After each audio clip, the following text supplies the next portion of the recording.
All right, hello, good afternoon. What is it? Afternoon. Where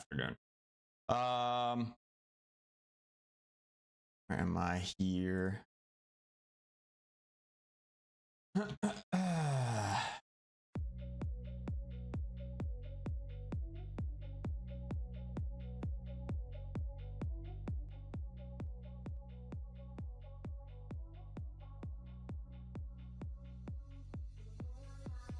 Okay. So I've been trying to get a Hisuian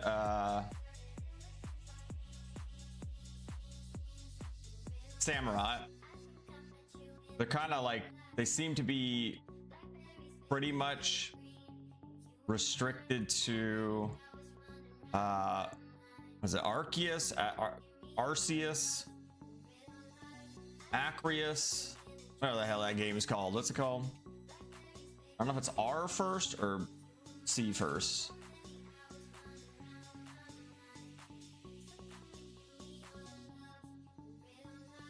Arceus is a Pokemon. Wait, what's the game called? Oh, it is still called that. Is it? I guess it's based on that guy.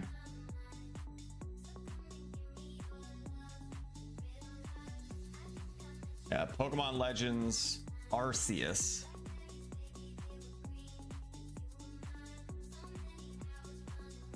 Arceus is the creator of the Pokemon of Myth, the Late Guardians, and the entire Pokemon universe. Oh my god.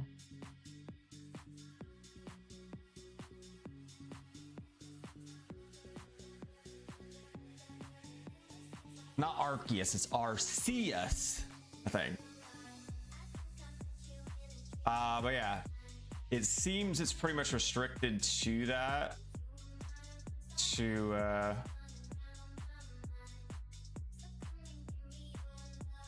get a Hisuian Samurott, so it's been a little difficult.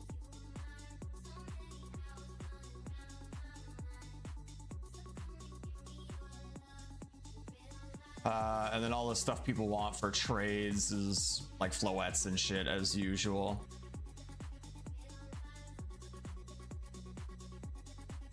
I could also post on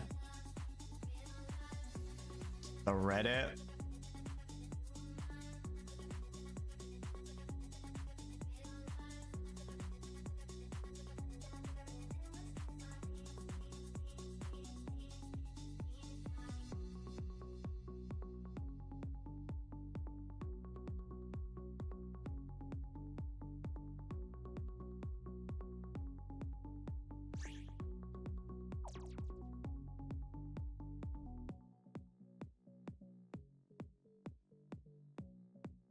Nobody's trading for my Basculegion either, or my Basculin.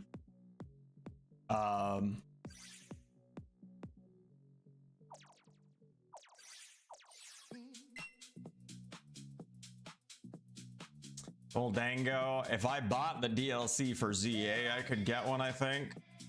I'm not doing that. Darmanitan. I don't know what the hell that is. Darmanitan. Oh, I have seen that before.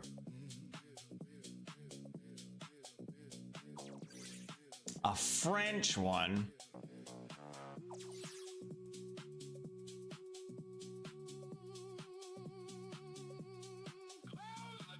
Yeah, it's always shit I can't get.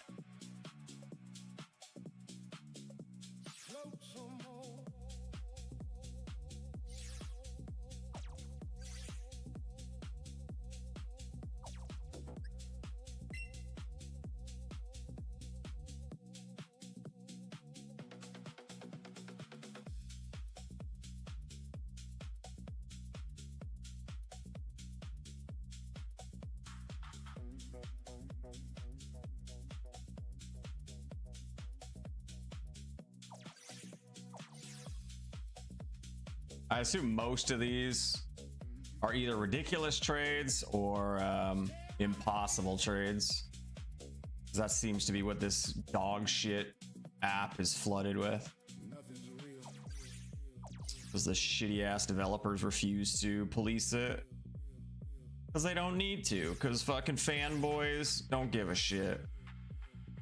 They're used to slop.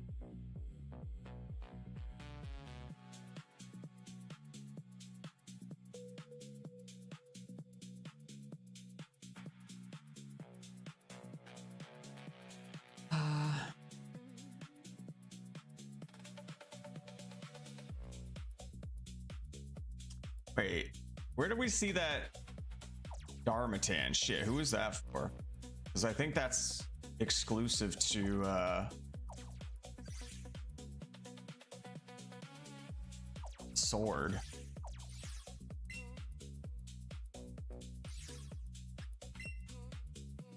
Is it here? Is. Oh, but he wants the Galarian one, which I think is the snowy one.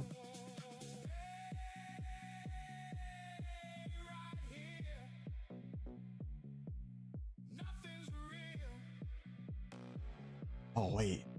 Oh wait. Oh wait. Hold on. I don't want to get too excited yet. Oh, it's fucking France. God damn it. Why not English? God damn it. I could have helped you, bro.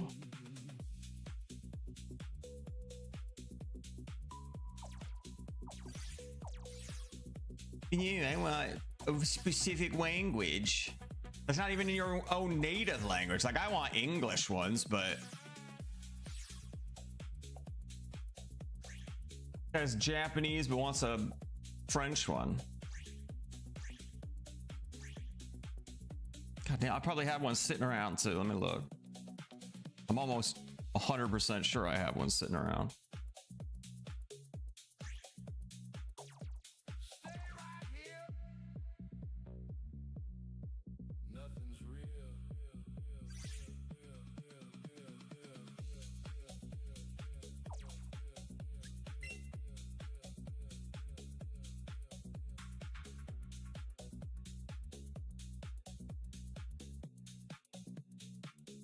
It's just all ridiculous trades.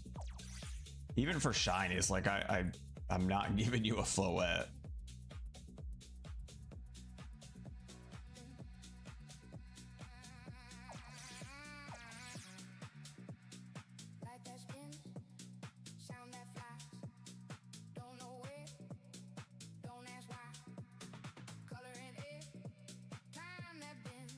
Like, there's so much they need to do to this shitty ass app. Like, they need to make trades expire. Like, these are probably all the same shitty ass trades that have been here forever, and they're just sitting here.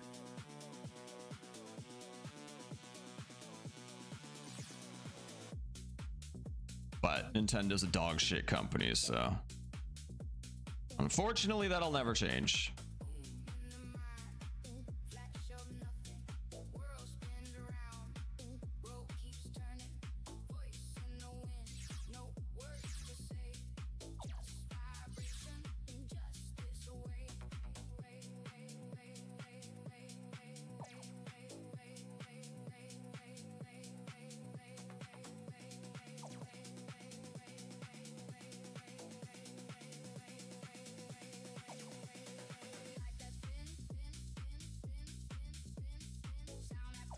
I do have a Galarian Darmanitan.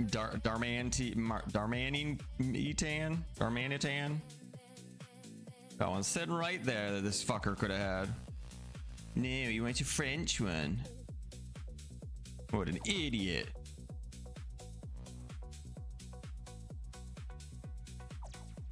Oh man, I even have a little baby one. And it's a different language, but it's Japanese. So even if he wanted his own language, I could have helped him out. What a fucking dick.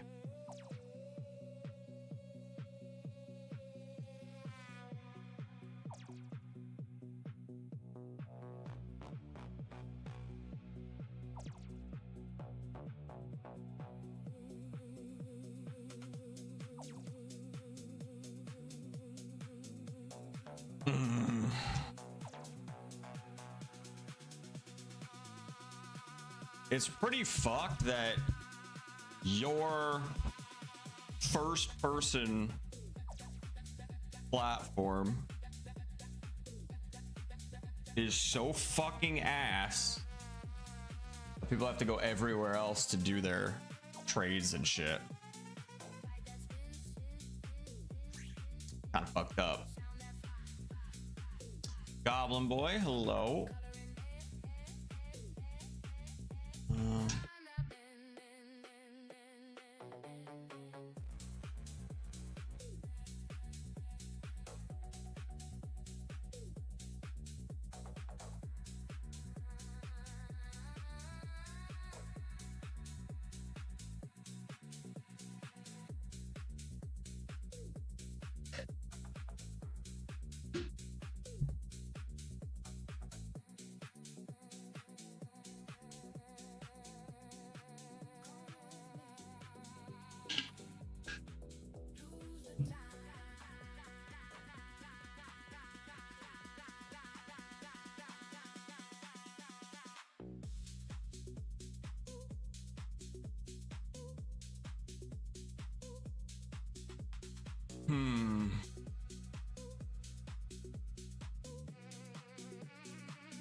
What are you building now? I'm trying to build a singles team,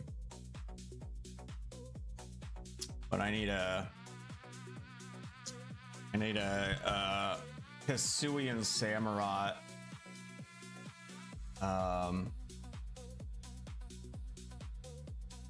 As my rock setter or spike setter, whatever you want to call it.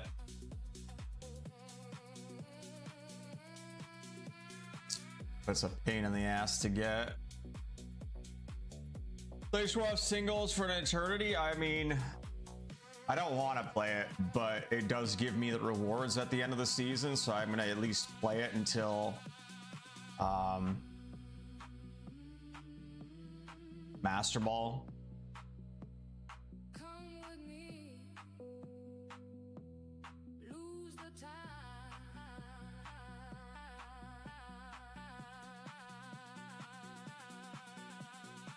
But I absolutely don't want to play it. But I feel like it's easy enough to do.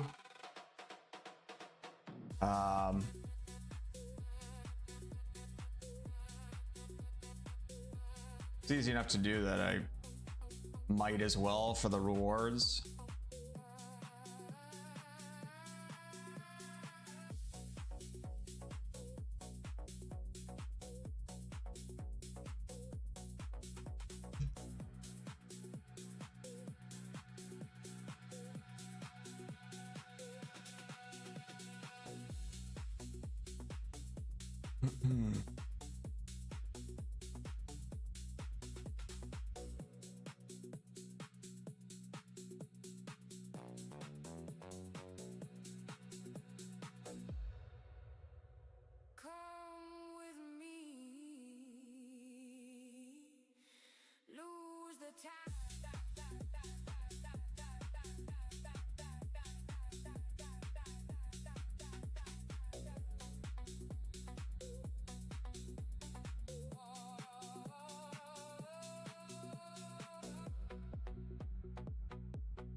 In the dark,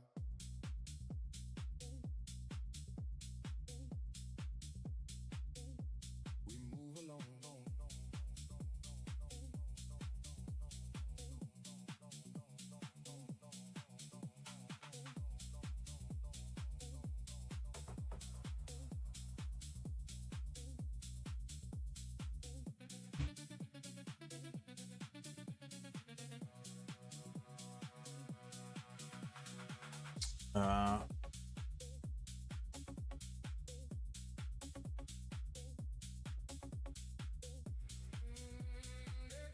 I'm trying to log in, or I'm trying to set up the stuff for the Pokemon trade Reddit.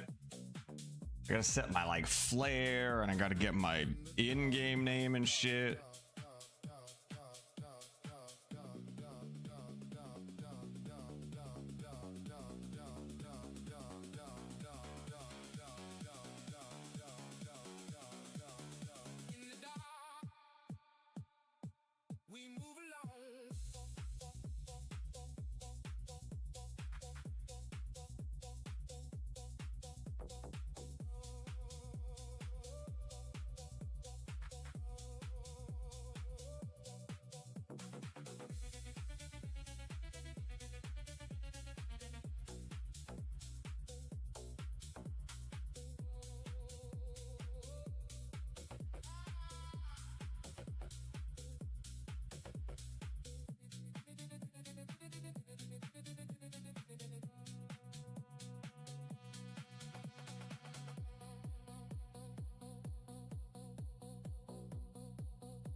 In the dark, we move along.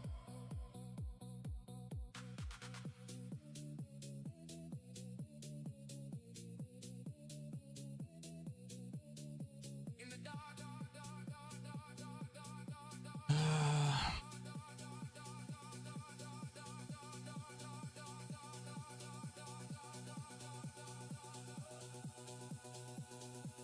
move along.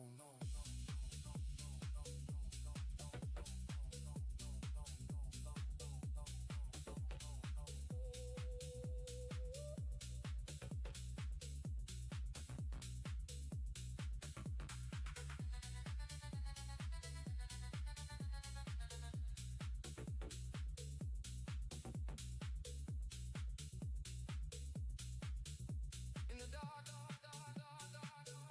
See what all my in-game names and shit are.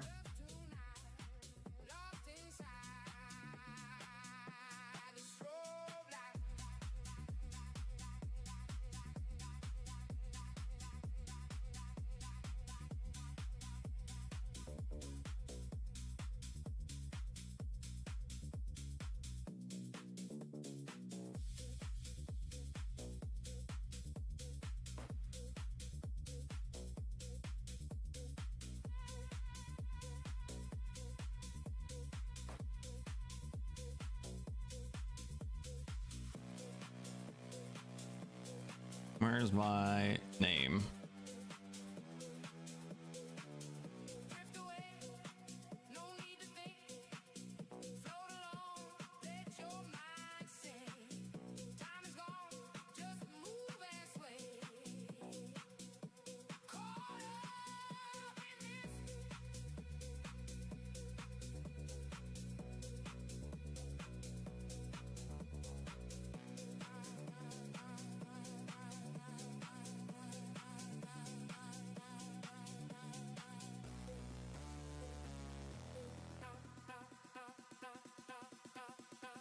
Ew, to do the trading through Pokemon ZA, you have to sign up for the fucking Nintendo Online garbage.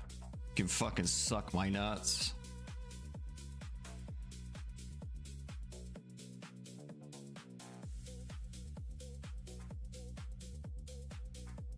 I'll sign up for that when Nintendo becomes a good company.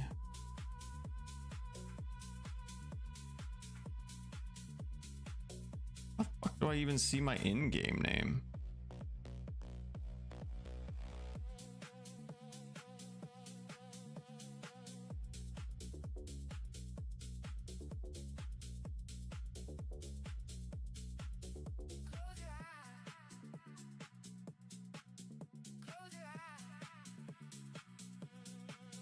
Close your eyes, feel the sound. Let the rhythm pull you down. Close your eyes,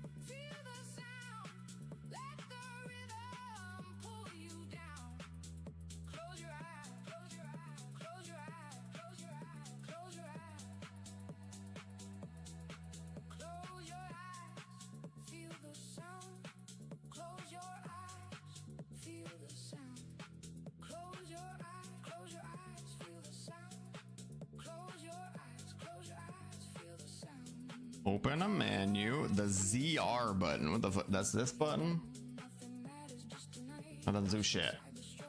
Open your main menu. Press the ZR button to tab over to your satchel. That is not how you do that, but okay. Then hit the right arrow. You had to flip your trainer profile card. What the fuck kind of AI instructions are these?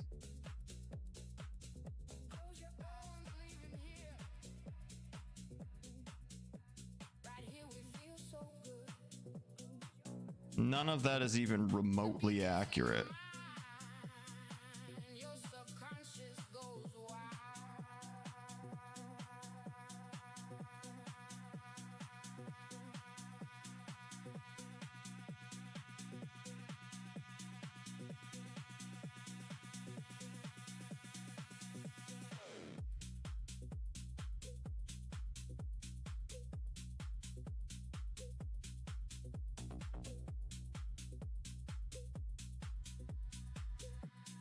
I think it's just motivation.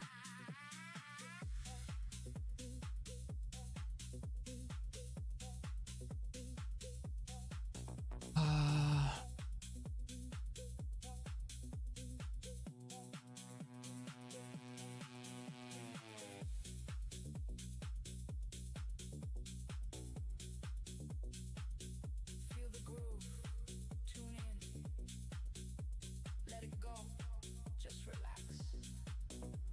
Another dimension calling, the floor's the portal, come with me.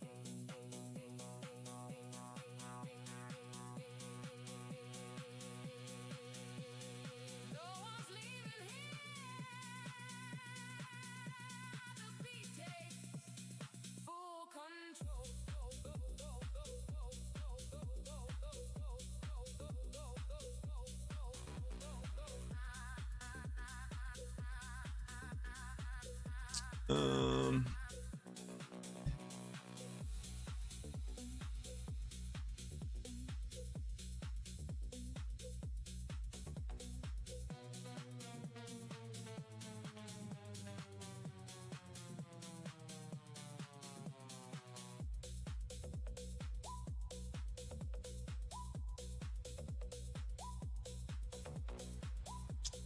I have my, oh no, I have to send it from Go, my Oshawott or whatever the fuck.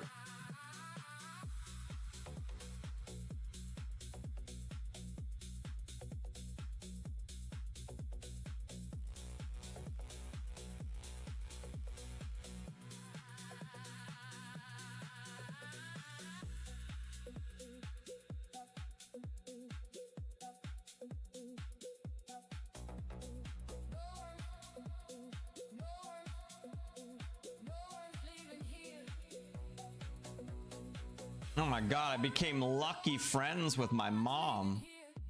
Your next trade together will be lucky. This means both Pokemon trader will become lucky Pokemon. Oh my gosh. How exciting.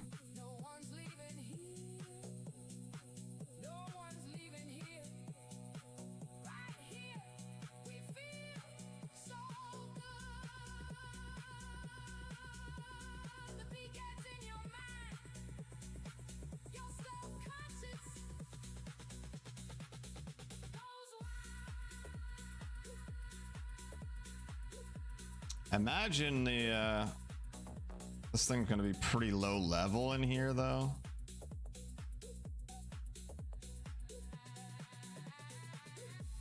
I don't know if you can even see their levels in Go.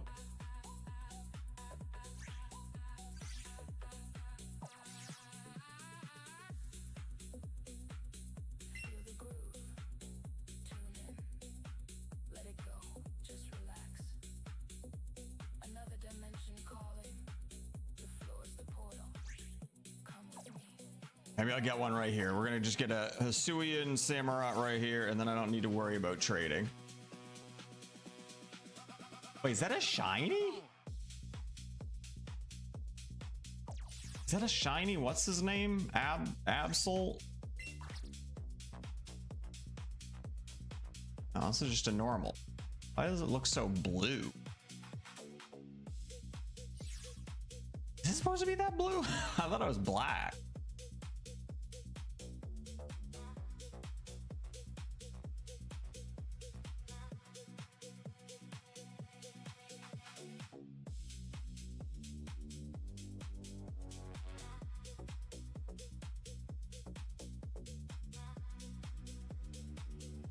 It's so blue. Why do all the other images look more? I mean, it's kind of blue, but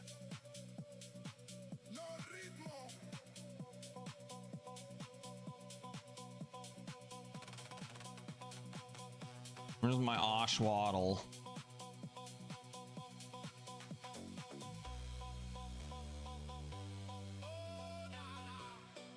There it is. Oh, my Oshawott. It doesn't really say what level he is. He's extra small though.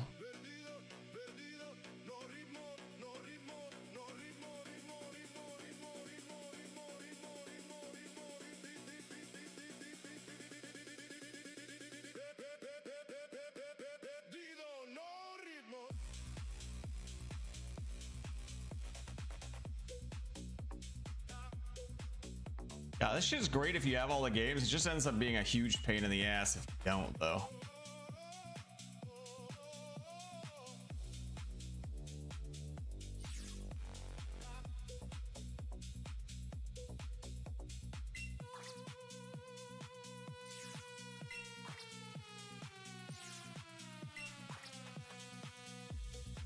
What's that mean?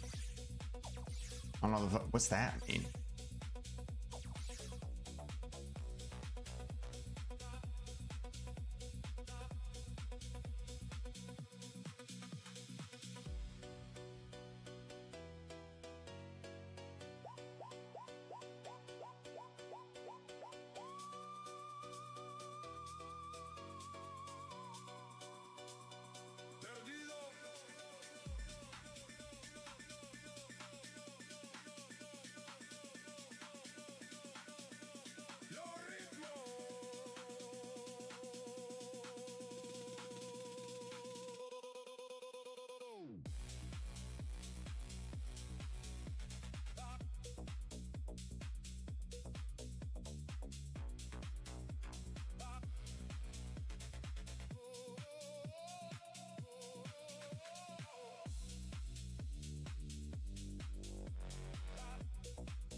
Can't find any information on these symbols.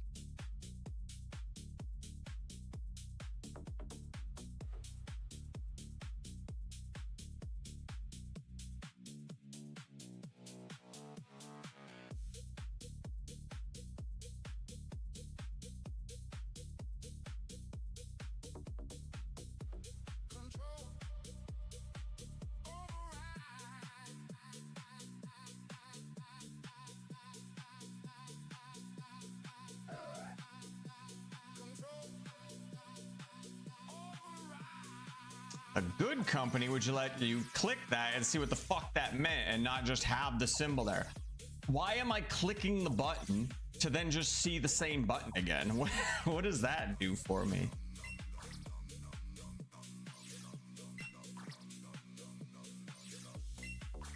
None of these guys have it.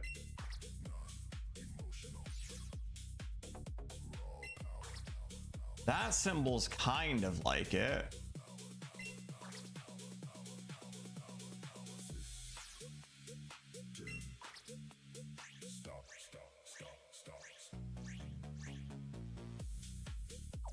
Okay, so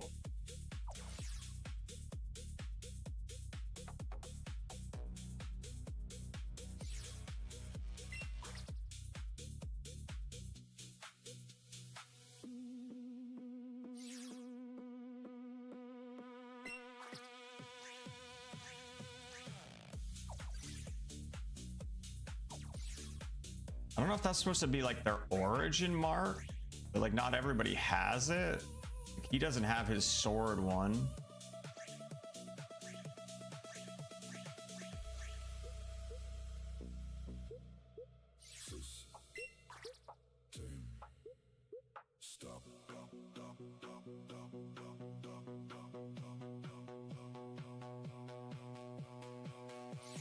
I don't figure now.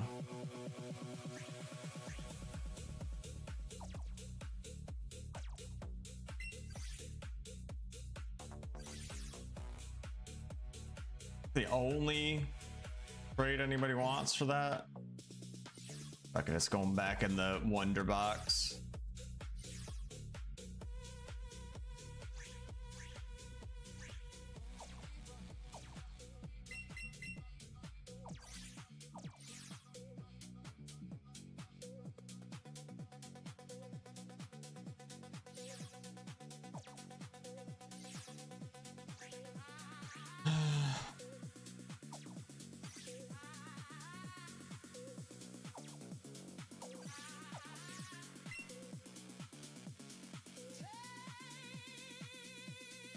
All the same ones still.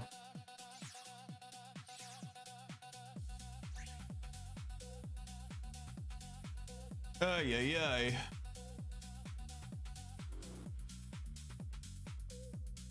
I don't think if there's anything else I want to make like a thread for all the things I want.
Whatever.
The soul frame category? Not on my screen.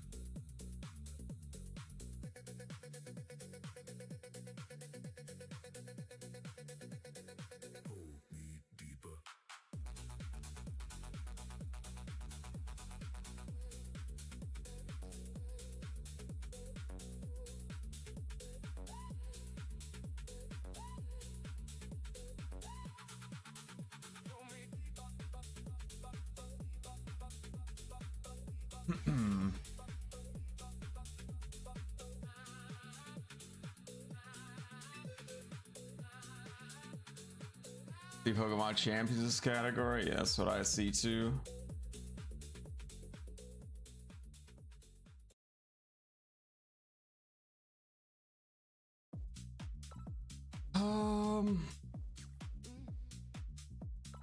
Yeah, so this is the team I need Samurott for.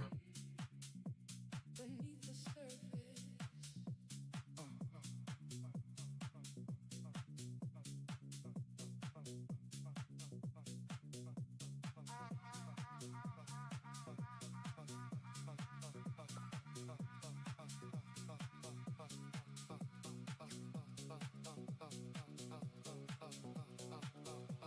Um,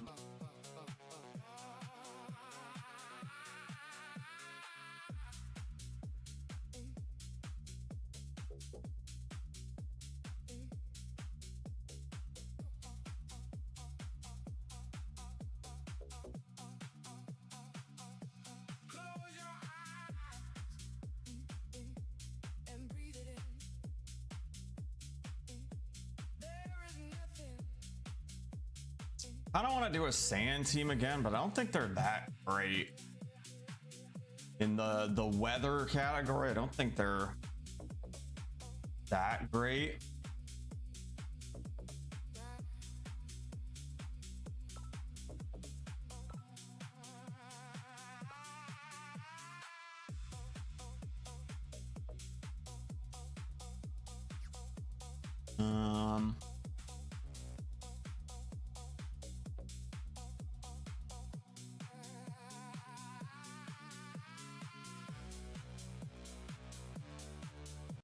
I kind of want I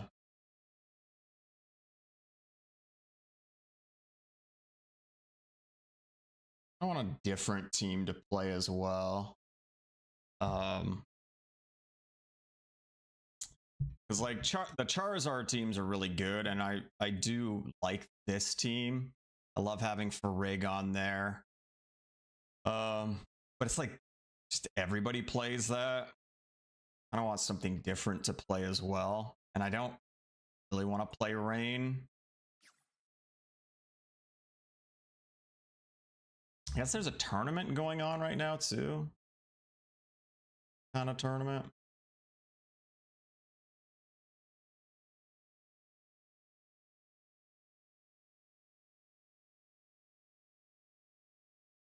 Grand Champions Festival Encore.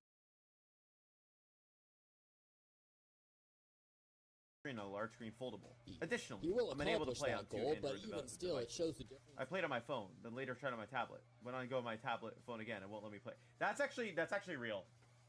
That's actually a real review. I can't even shit on that. That's actually a real review, because I got it on my iPad, and then I tried to open it on my phone, and you can't have it on both. It literally will not let you. Yeah, because Nintendo's a shit company. Your iPad and your phone. You can only have it on one. They should fix that. That is actually something they should fix.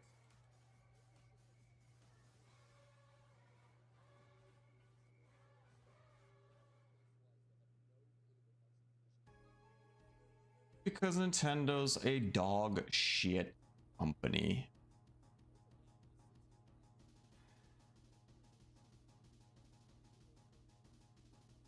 Lobster too juicy. Here's what kind of teams there. Back to the scroll stream. Time to watch some games. Where is it? Who's still in the tournament? We should actually check that. Did they update standings? No.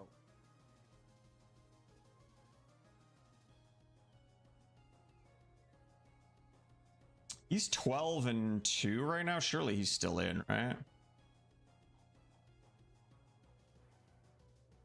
Okay, let's see who made it through.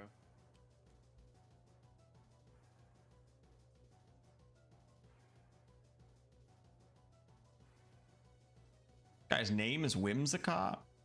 Okay. Interesting. No, MDB is not still in. He's out.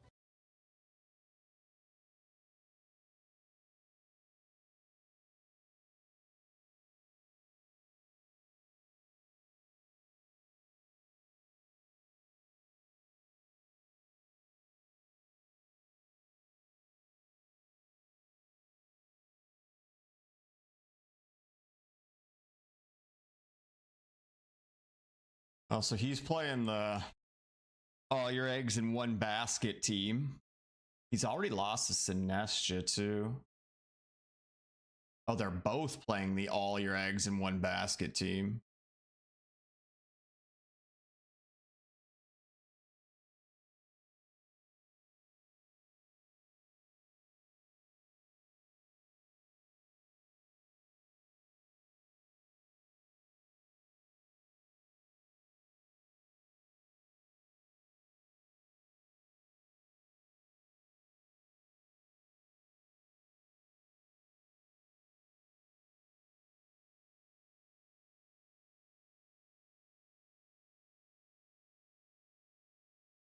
Fuck the RNG for real though.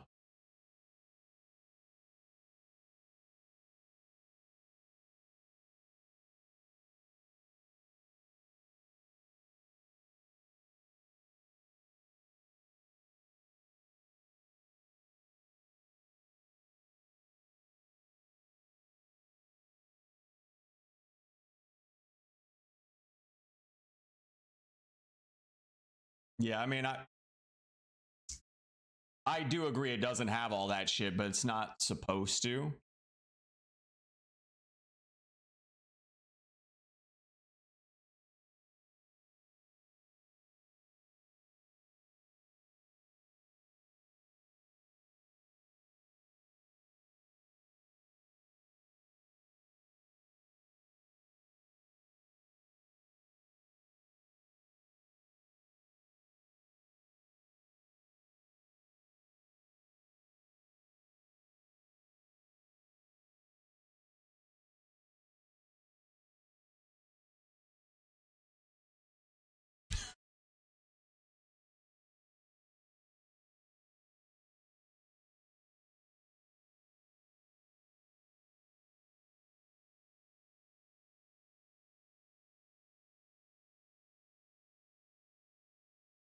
Kind of true. Kind of true. I don't know about the no variety thing. There is a lot of the same teams, but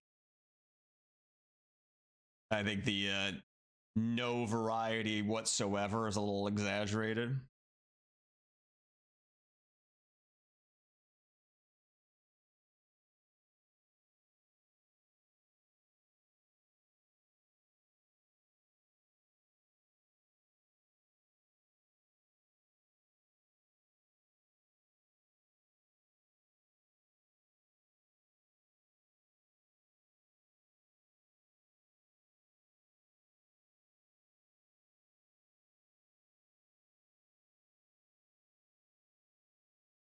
I mean, the one shot shit's kind of true. It's all about just trying to one shot the other Pokemon first.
Man's never been on a win streak before.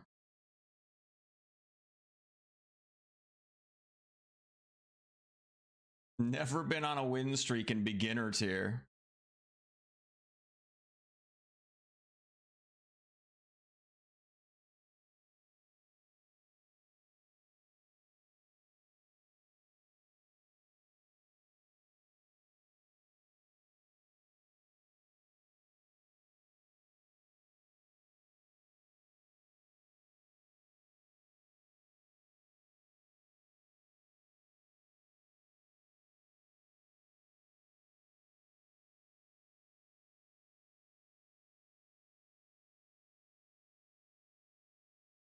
I mean, the tail end of that was legit.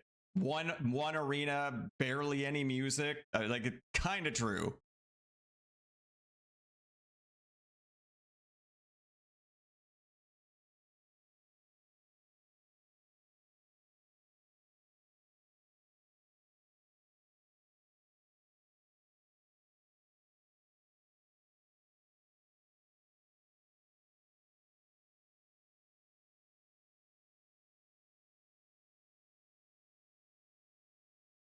I do wonder if there are any actual cheaters in the game.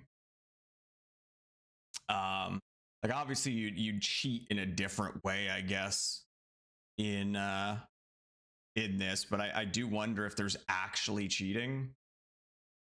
Because again, it's not like a shooter where you're aim botting or whatever. But I guess technically you could have wall hacks and see what your team or your opponent has picked beforehand, so you can kind of counter them. I guess that could potentially be a way to cheat. I don't know how you do it necessarily, but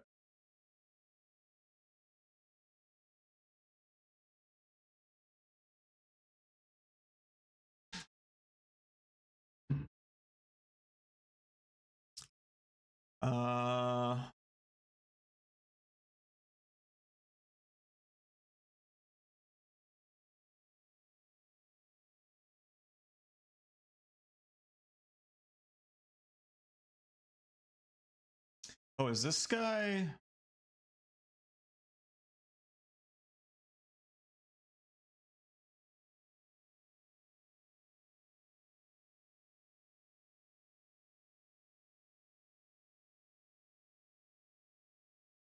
This guy's the host of the tournament.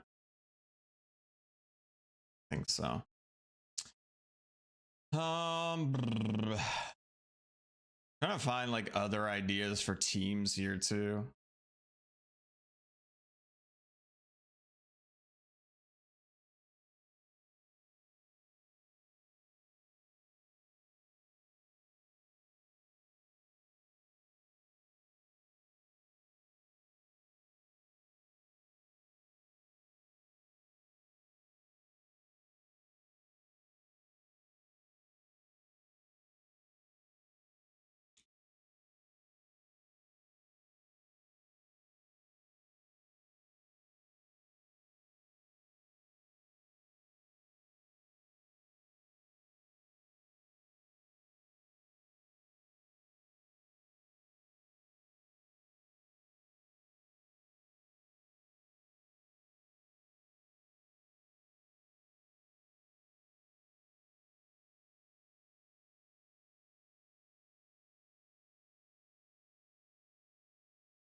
Post must contain flare.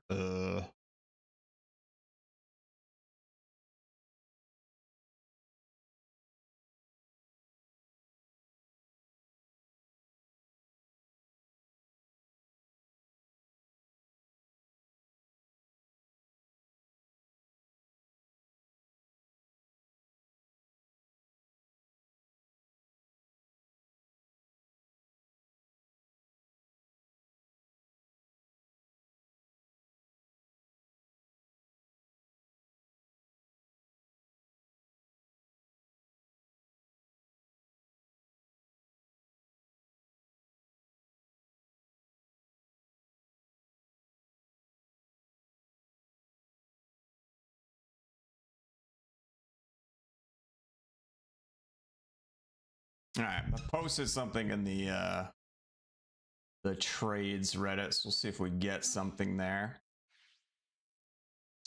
All right.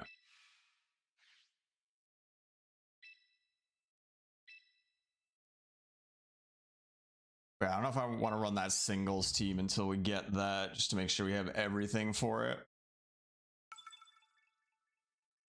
Sombra, hello. Oh my god, the 7 stream streak.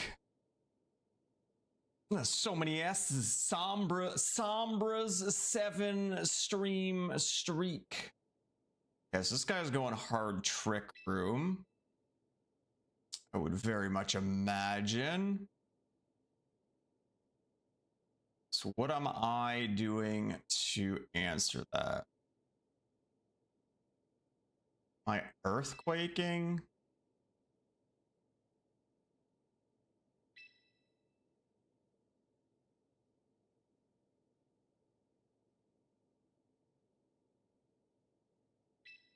Do that. What Pokemon are you trying to trade for? I'm trying to get a Hisuian Samurott, which I think there's an event going on where you can get it from Scarlet and Violet. I think there's like a 7. I don't know anything about Scarlet or Violet, but I think there's like a one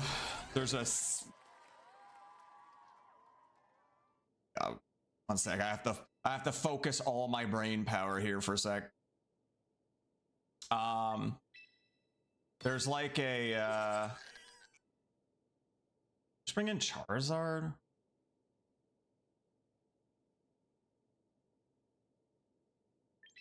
Okay. There's like a 7-tier raid or something for Hisuian Samurott and Scarlet Violet until like the 16th, but I think you can only get 1 Samurott per account or something. So I think the main way to get it is through Arceus. I don't know. Plenty extra Hisuian Samurotts? You're just farming them? Oh shit. That is not what I expected. I might lose Charizard here. We actually went for my Farig. Holy shit on a stick.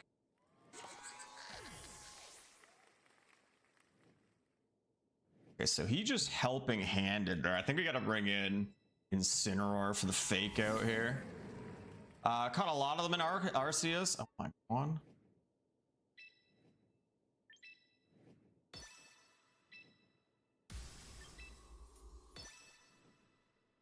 Yeah, I was trying to put a you coward.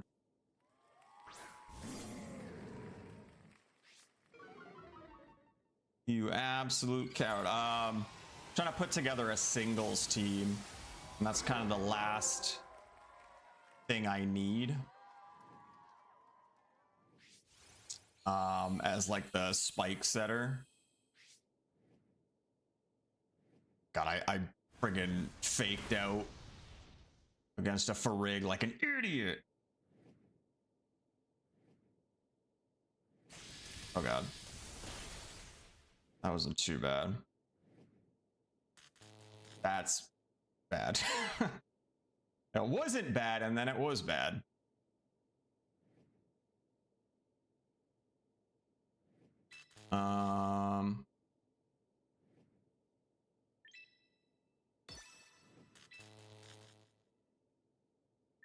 Still go for the heat wave here. Hope we kill this Farig. Actually, I probably should have swapped out to my Farig because he's gonna fake out on my Charizard. I either should have swapped to Farig or I should have protected. Probably should have swapped, honestly.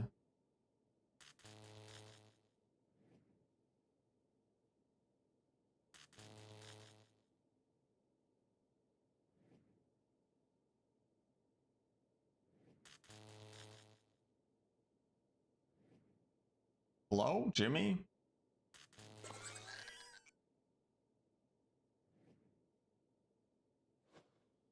Oh, he actually faked out there. I didn't expect that.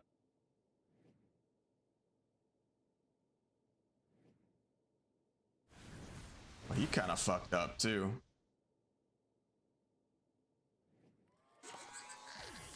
He done kind of fucked up too.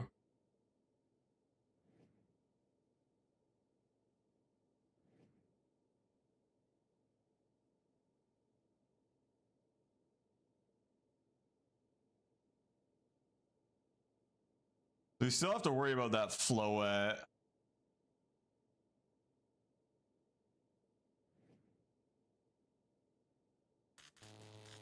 This guy either fucked up or he left and that was just the AI playing his turns for him.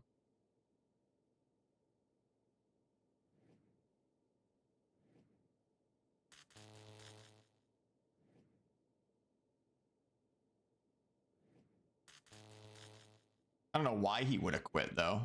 He was kind of in the driver's seat.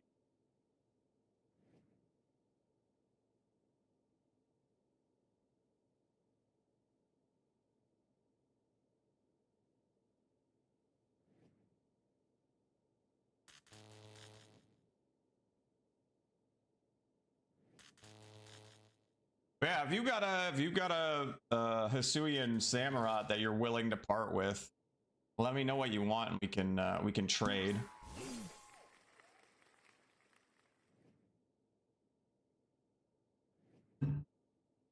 Um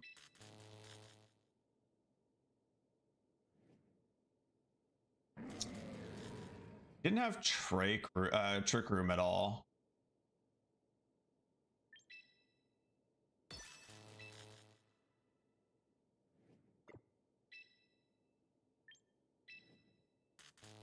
Swap here. Hopefully we do enough damage to this thing that this eruption doesn't kill me. Don't need anything. Oh my god. Wait, saying my stuff's not good enough? Something random I can get you my home code in just a second. Okay, okay. I'll try and find you something. What can I give you? I have nothing to offer apparently. The hell.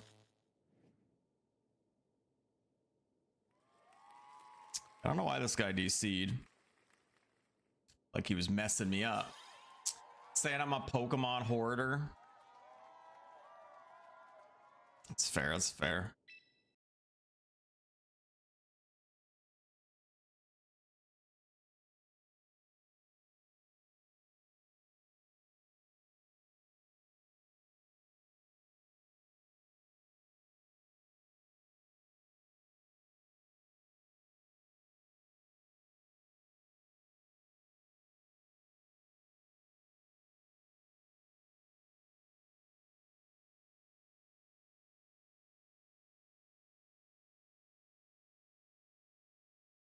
What can I give you?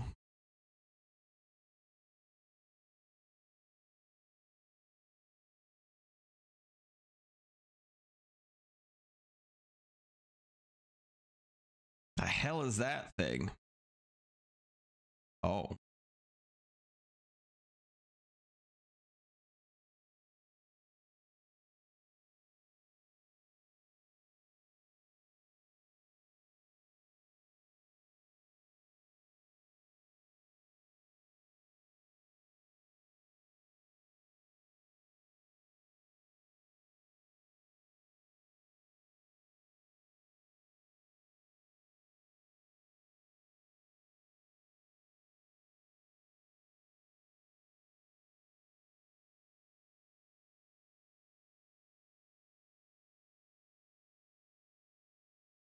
The hell is that thing? Can't zoom in on it. I do like Drampa.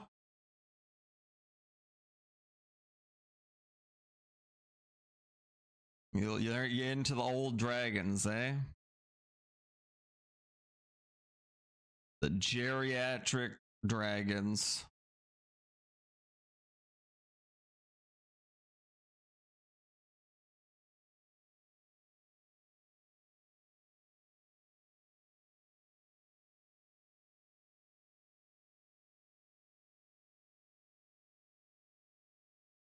Where's my senior citizens box?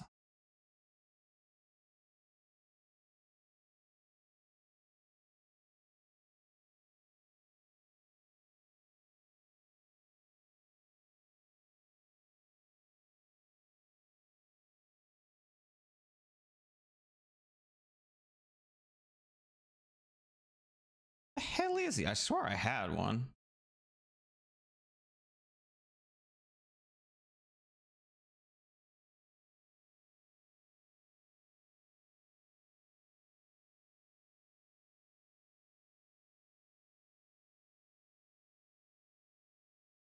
Maybe he's in ZA.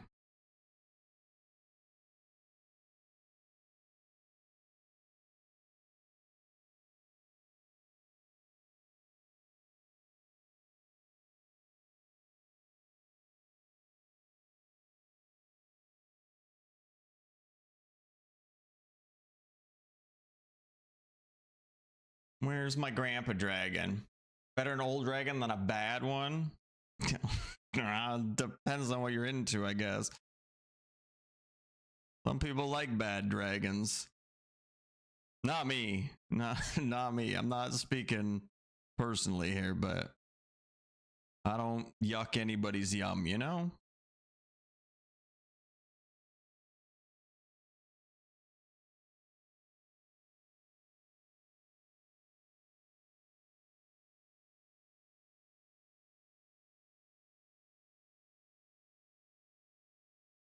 I think somebody stole my Drampa. I swear I had one.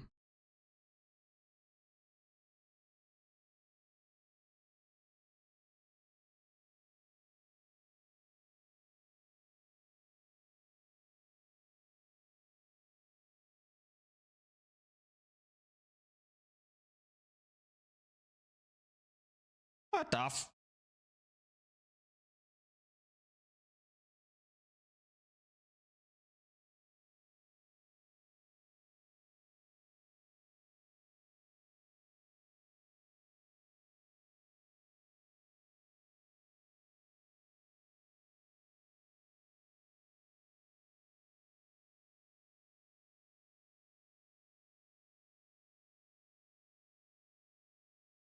What would I have? I don't think I would have done anything with them. Where is that old fuck?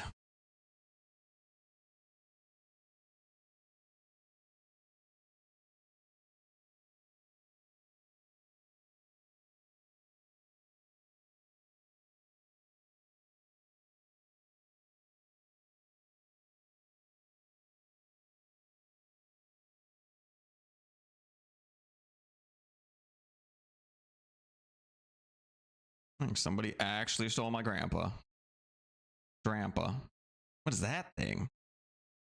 Arctozotl.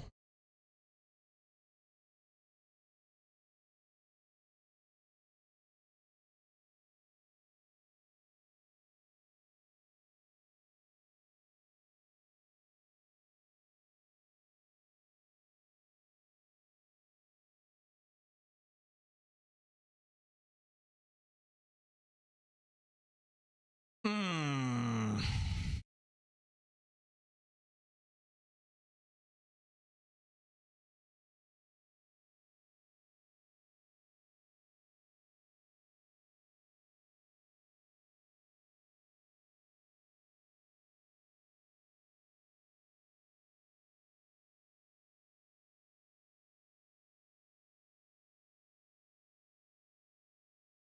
The hell is he? Nerd. Okay, I don't have a grandpa for you. I'm gonna send you this guy. Because I think if they ever become, or if they ever come to home, apparently it's a good competitive Pokemon. He looks a little funny, but don't we all? Don't we all? Only one Yama Yuck, and that's the Fipu. Yeah, it's a little weird. a little weird. That is a little weird.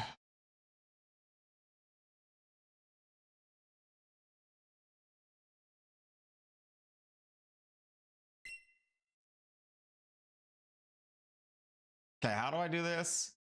Your code is, oh my god.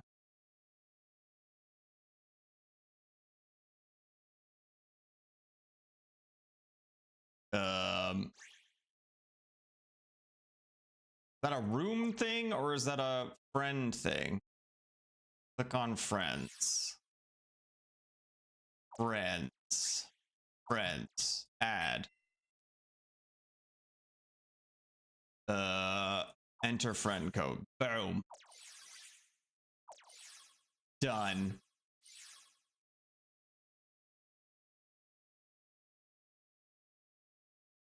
Room shade works too. Easier to add friends up. I'm whatever's easier.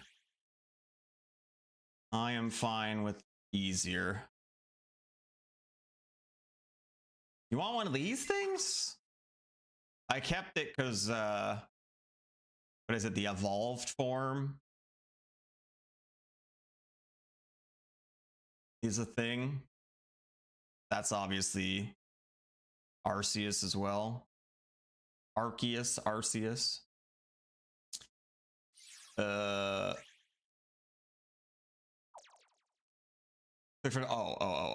Do it that way. Friends again. Trade. Shit, wait, what's that part? Hold on. Oh, shit. Can I unstart from here? God damn it. Why wouldn't you let me you can have a Dracovish. He's got scoliosis. Oh my god, what is that fancy ball? God, I don't have fancy balls. I want some fancy balls. The hell?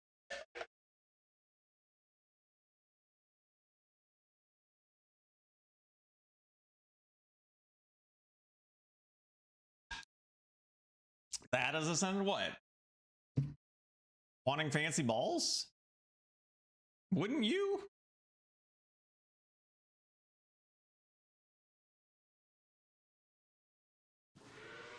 Look at him. Look at that little swirly fella.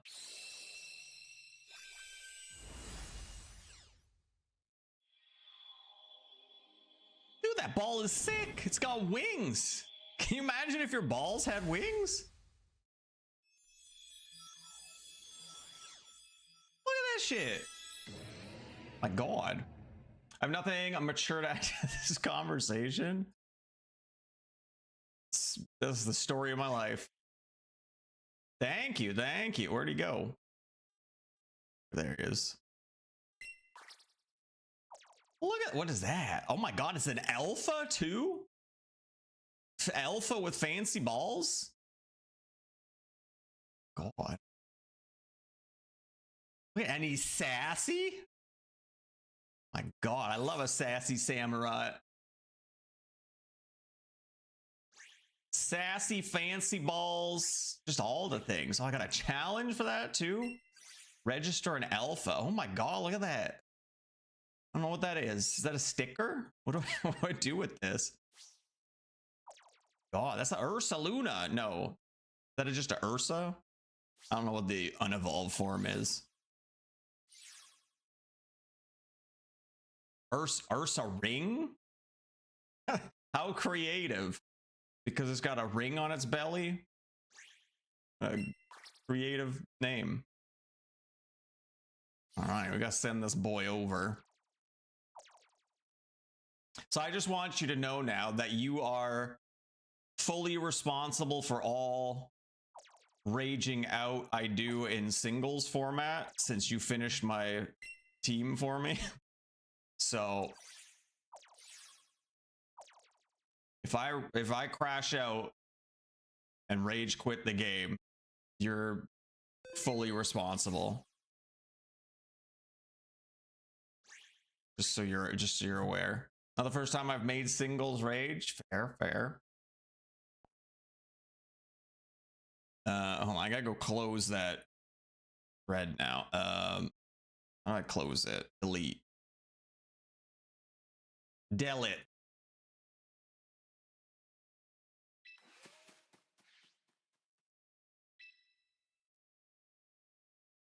Oh, look at that big fancy guy with the fancy ball.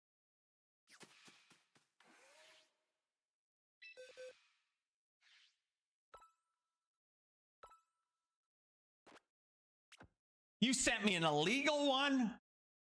Okay, we gotta give him sharpness because he's so sharp.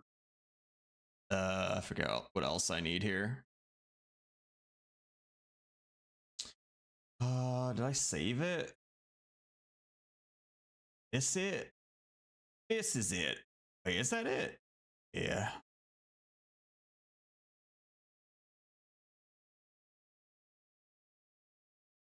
Um.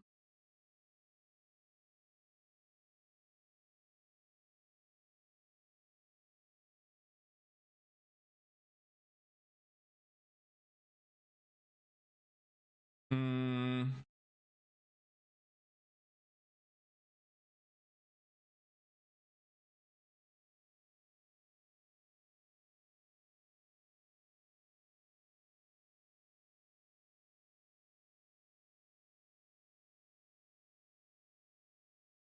Okay. Where are we here? We're giving this fella all attack and speed. A little defense. Sadly, we don't want him sassy. We want him adamant.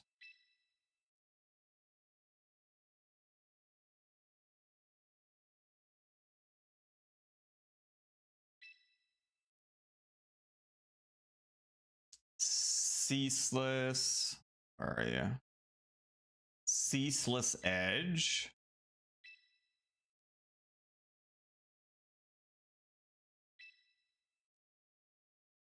Razor shell.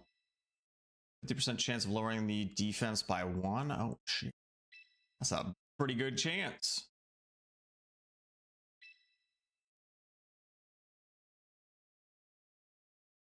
Sacred sword. Moves ignores the target stat changes when dealing damage. Nice. Ceaseless edge. I have never used that browser in my life. After sagging, these are switches. Oh, right. I knew that already. I have a ticket for this? This is expensive training.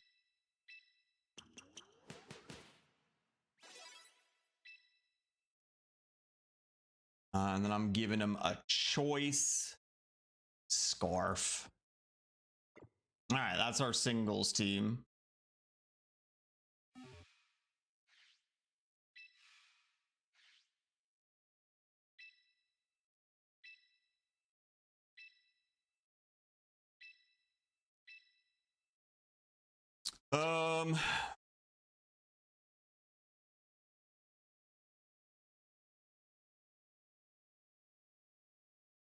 I think we're mainly relying on the Star Raptor here.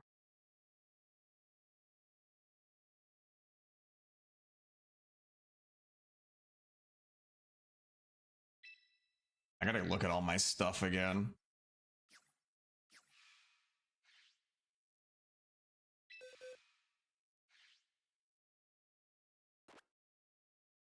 Shell Sidearm and Psychic. Some Calm Mind. Okay. Is this my, yeah, this is my singles Garchomp. Pretty typical stuff.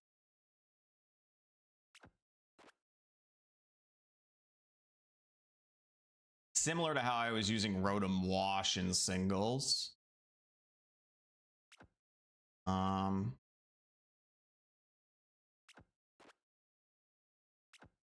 Who's my last one?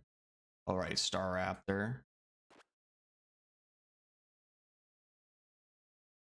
He was pretty good for me in singles.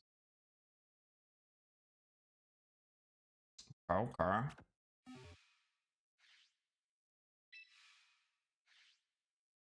Let us see.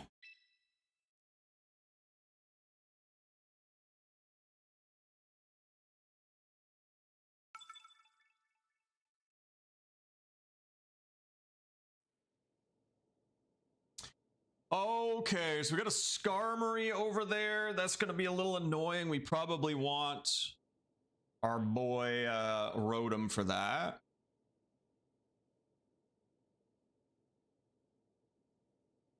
What am I doing about? I don't think I have any electric. Well, I think I Volt Switch, right?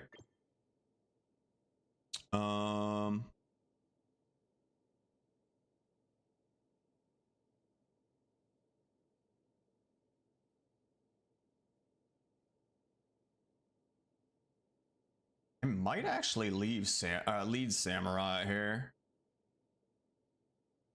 Rode him in the back.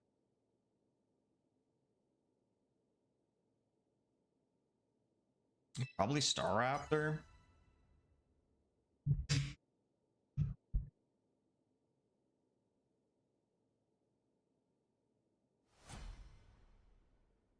Fairy Tale Girl.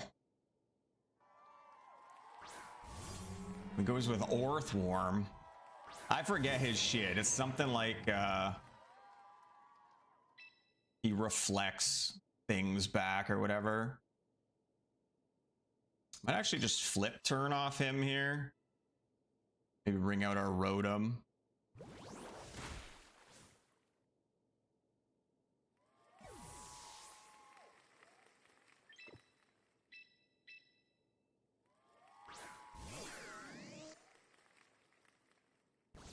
Shed tail. What the ew? Creates a decoy. Fuck, that was so much of his health. I don't know what's happening here. And he pulls it back. Wait, what? I'm so confused as to what just happened there. He did all that shit at once?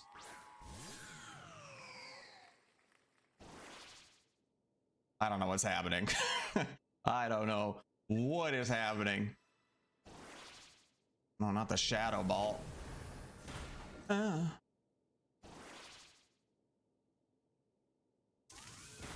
So he used that Pokemon to leave a decoy for his other Pokemon?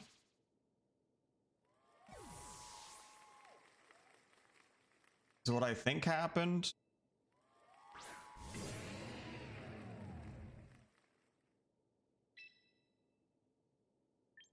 Let's do again. Lowers defense. Did I just flip turn again? I'd really like to get this down, actually. If he's going to be flipping and flopping around.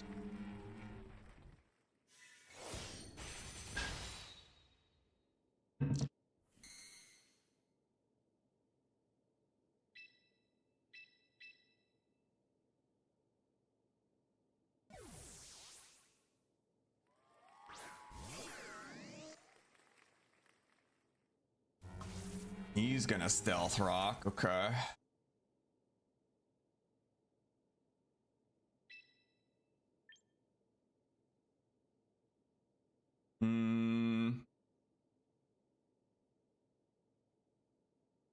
I just Volt Switch again? I can't imagine he stays in here. Maybe a Pain Split, actually. Oh, god damn it. I thought he would have swapped. Oh my god.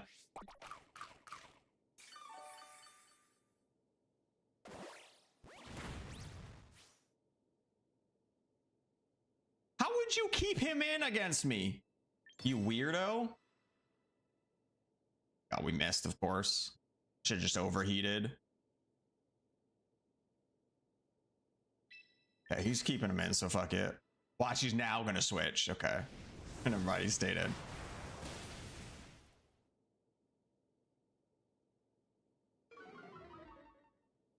Not my spatak.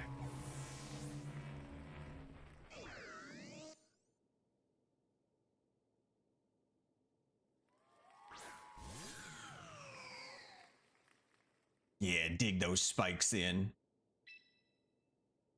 Now I think we pain split. Hopefully the shadow ball doesn't hurt too bad. Oh my god, perfect for my pain split.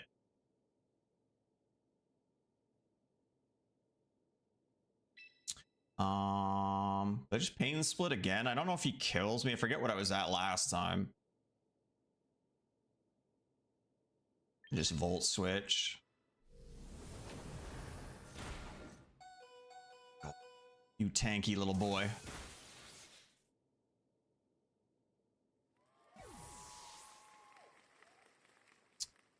We definitely don't want to bring in Star Raptor here, I don't think. Problem is we don't know what he's got in the back yet. So I gotta be careful with what I lock into.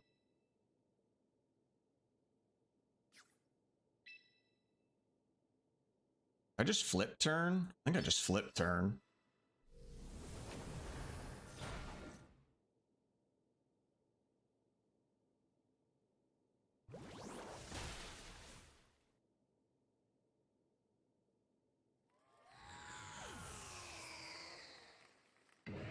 Surely he has to put his out first, right? No, of course not. I'm just gonna get Star Raptor out here, I think.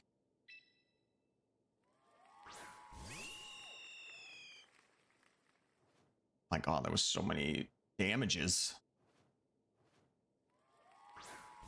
Of course. Of course.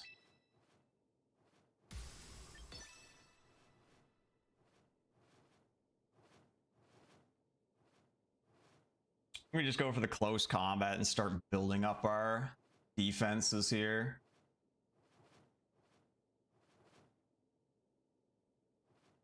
I don't think, or I don't know if this thing will be faster than my Rotom. We could potentially, no, our Rotom's going to come in and die to the spikes, right?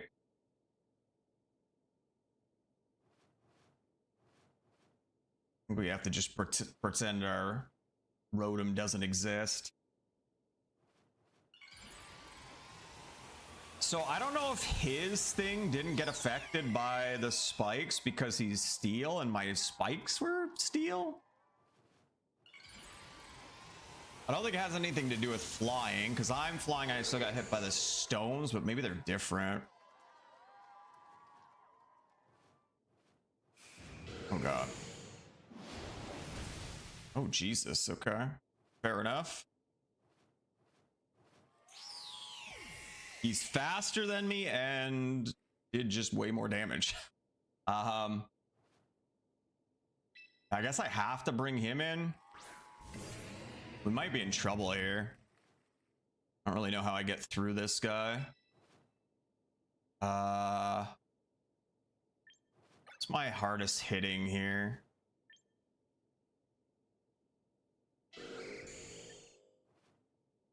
You just have to go Sacred Sword. You should be faster with Scarf. Yeah, if we can survive an attack here, we should be good. Oh, he... Wow. Does he die to the recoil? Oh, thank goodness. If I had to bring in my Rotom there, I just die.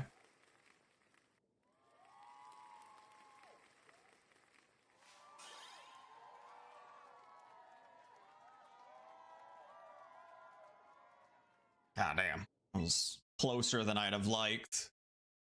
I should have known Skarmory was going to be back there somewhere. Seems like a pretty common thing in this, the tanky metal birds. Probably should have kept my Rotom a little healthier. Oh god, this guy's gonna lead with that piece of shit Hippodon. How am I dealing with that? I don't have ice. I do have water. So I could lead Samurott because you know he's bringing that out right away. You just know. That's all these people do. Am I bringing Floette for the Dragon Bird?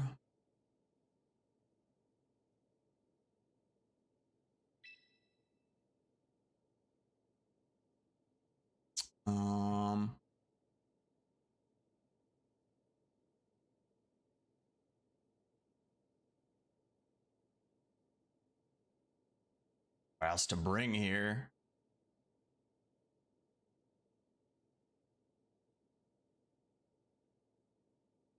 Just bring the Rotom to have a tanky swap, probably.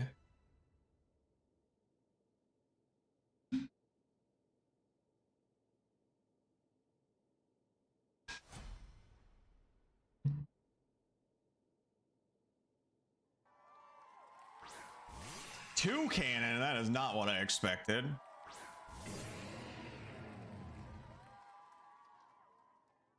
I don't even know what this thing does. I think we just go ceaseless here.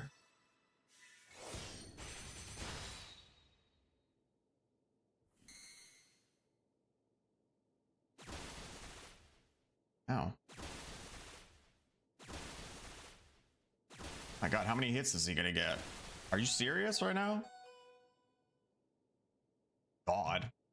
It's probably the maximum amount of hits too. Well, he's kind of done his job, so I guess we just stick in here. We're not gonna trade unless we... Oh, wait, what?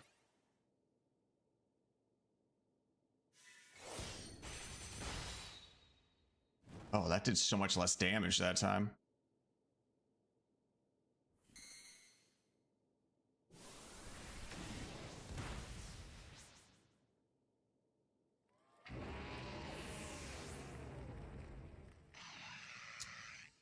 I don't think we need the Rotom. I think we just bring in Floette here.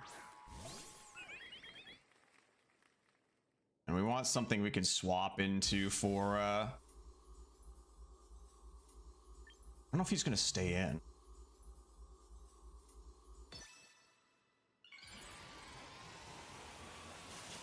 Yeah, we want something we can swap into to soak a hit if possible.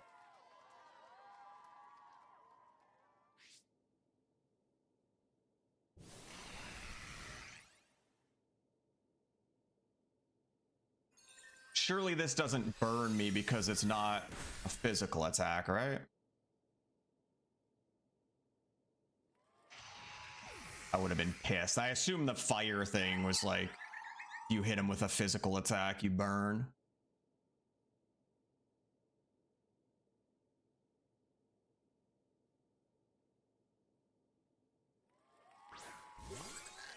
Farigograph.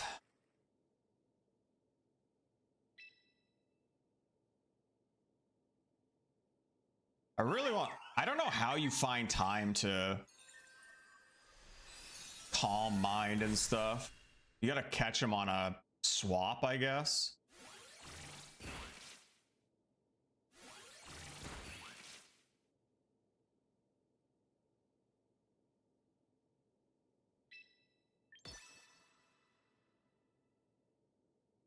I'm not good at reading swaps, though.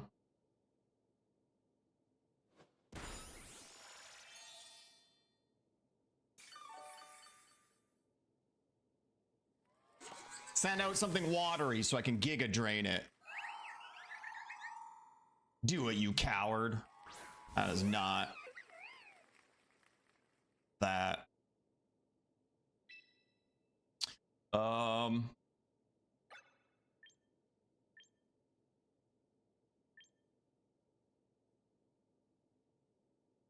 gonna go for the Giga Drain, I think. So This thing might be faster than me.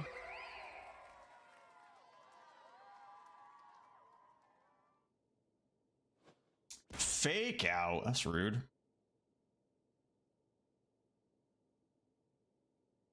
I almost want to swap to Rotom here. I think I might try and get the because this thing's physical. Try and get a Will-O-Wisp on it since it's the last Pokemon, and we'll weaken it a bit. Then Floette can clean up if need be.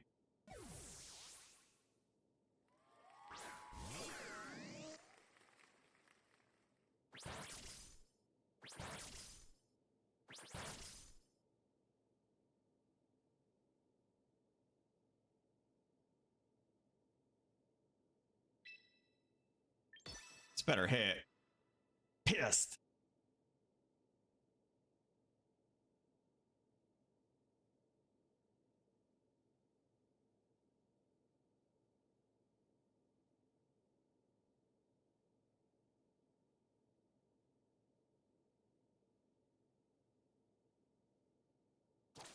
Jump kick. What the fuck was that? Oh my god. Why does it do so much damage? And of course I miss. Of course I missed that. Why wouldn't I?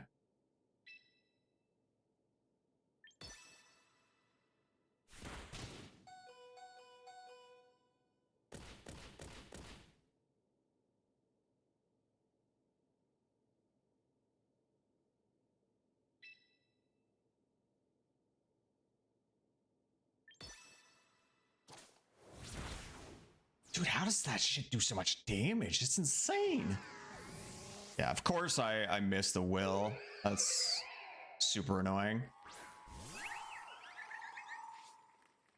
I don't think I have very good success with Will-O-Wisp, unfortunately. I think this makes more sense, right? I don't know if this. I feel like this thing's going to be faster than me is the problem.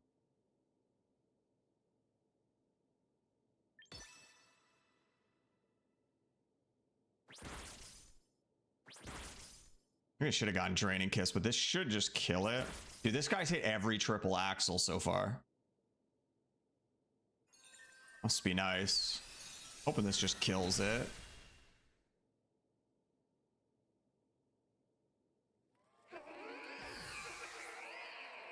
I guess I should just kept Floette in at the start of that.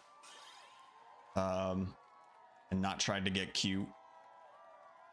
Hey, where's my fancy ball? I just realized my Samurott ball is not the cool ball. The heck? Who's in the teal ball, though?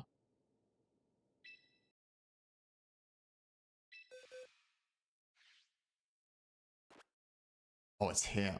It turns my winged ball into a teal ball. Still a cool ball. Feel ripped off, though. Where are my wings?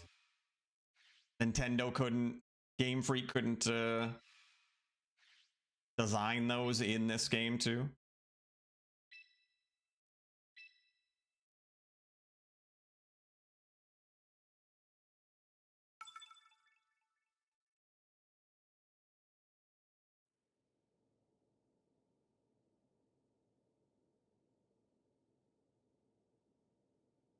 Oh, he's got a Hisuian Samurott as well.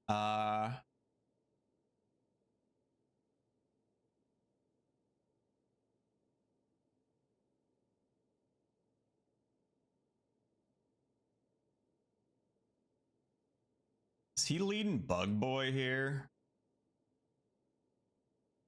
I'm gonna lead Samurott here. I think we're gonna bring Floette again for the Garchomp.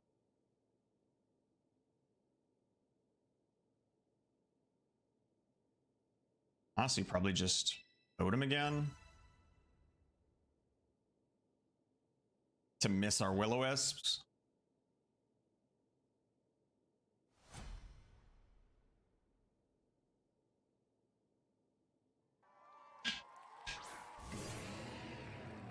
He's gonna Samurott as well.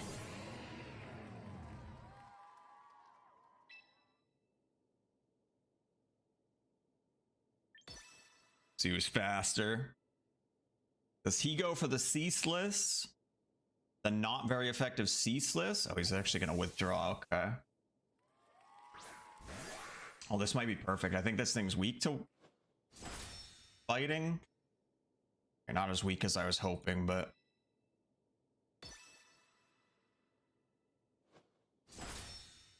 I'll take a free KO. Thank you very much.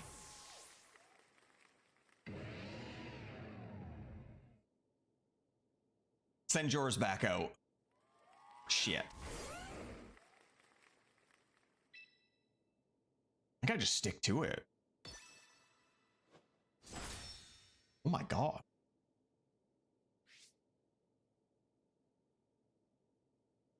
But does earthquake hurt me here? Too bad. Should be able to just fuck it. The recoil from the rough skin might kill me. Oh, we hang in there perfect. Meaning we should be able to get one off on the Samurott at least too.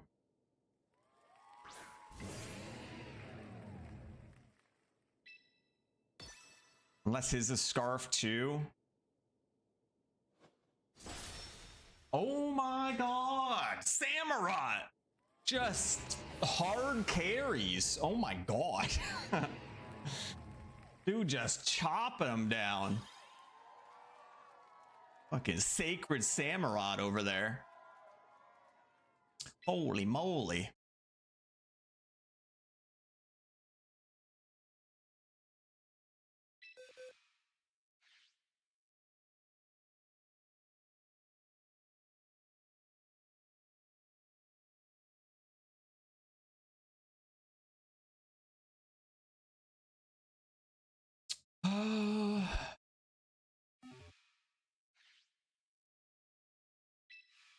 Still not entirely sure what my leads and stuff are, but see what happens here.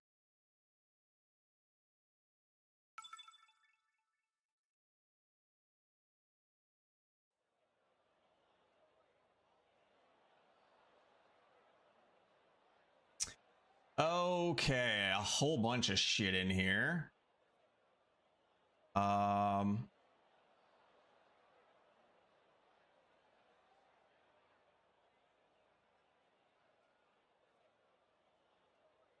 What does he lead here, though? I think I'm gonna lead Samurott again, honestly. He's really only bad into the Saraledge, I think.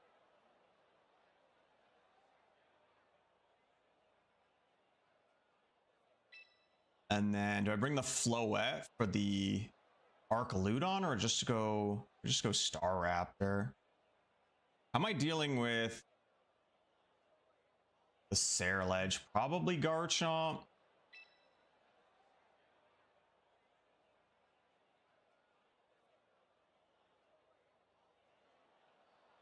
Let's do this. Because our Floette's got grass moves as well. What does he lead here? I have not a clue. Sneasler.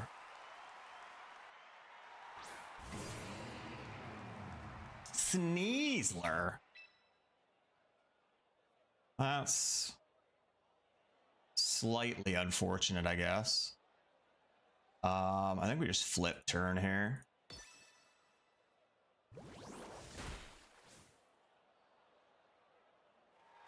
That was a decently chunky flip turn. What do I drop in here? Probably not Floette. Fortunately, we lose our Scarf. I wonder if he thought... Oh, we dodged it. I wonder if he thought we were going to switch to Floette.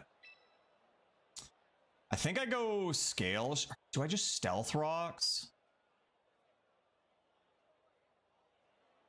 I think we Scale Shot, actually. Try and get our speed up. Come on, one more. The bare minimum, of course. Ow. A little annoying. I would have liked to have gotten the third hit there and just got a clean kill. Kept our sash intact. Okay. So now the problem is I don't actually have like rock tomb or anything. Oh, it's Charizard X. This might be great if we're faster, which we should be, because that's he's dragon type now, right? Yeah, come on, please don't give me the bare minimum. Come on, one more. That's my boy.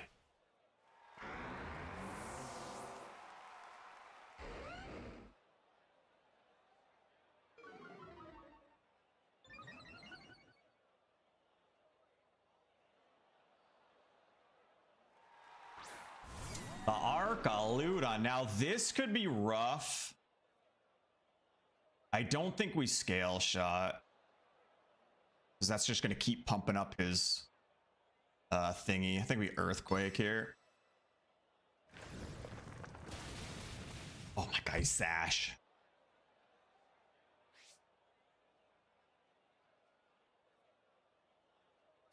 This is fine. Now we just bring in Samurott, and we should outspeed him with Scarf, and then we just finish him off here.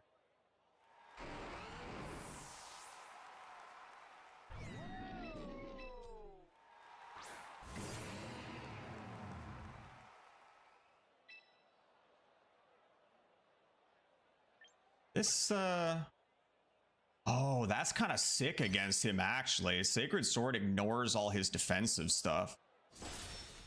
It's all those defensive boosts he gets from stamina. Samurot's like, I don't give a shit. I don't give 2 shits or 3 shits. 0 shits.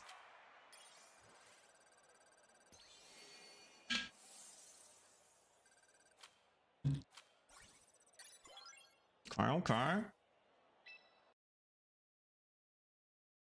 gotta change my title, I forgot.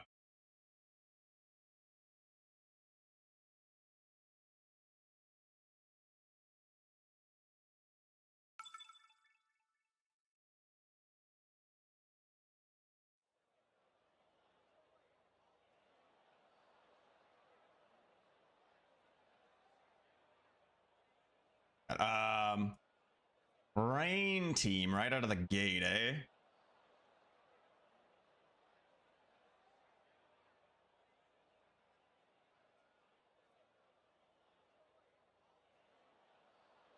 think I'm gonna actually lead Star Raptor here. I think I'm gonna bring Samurott. What else could help me here? Floette could help with that Swampert, actually.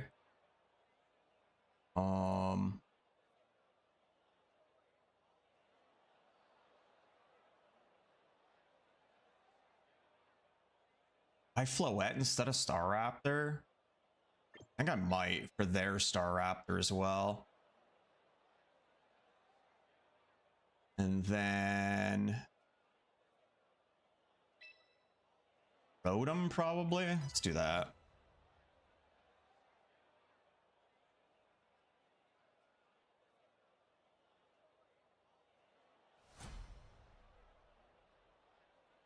Can I not change my title on YouTube midstream? I don't think I can. That's kind of goofy.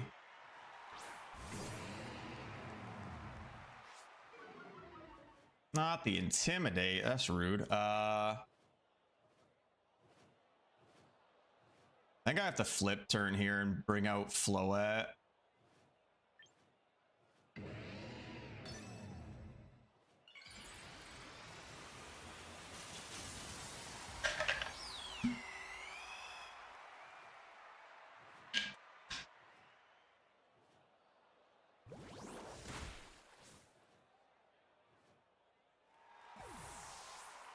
And hopefully this doesn't beat the living shit out of my Floette.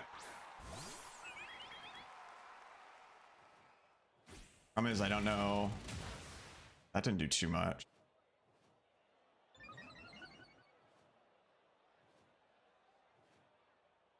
Oh, she's so tiny. Just Moonblast here.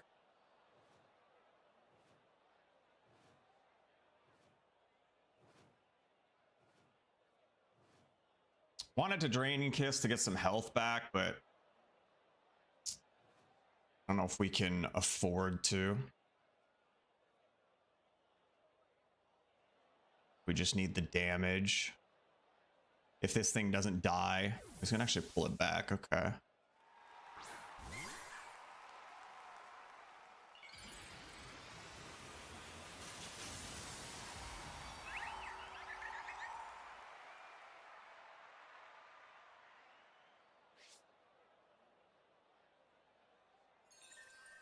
At least get to break the disguise.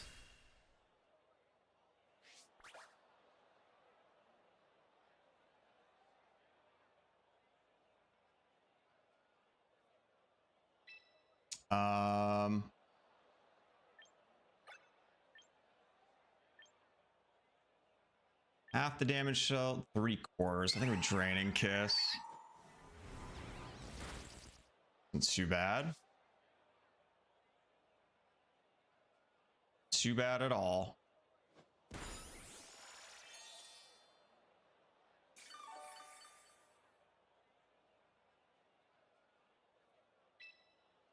Just do that again.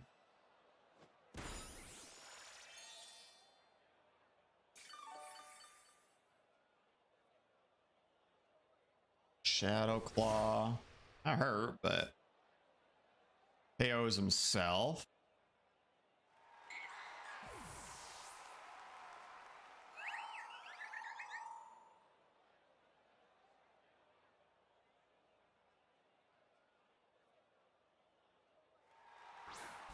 Oh, you brought the Garchomp. Okay. I don't know if I'm fast or not here. I'm gonna go for the Draining Kiss.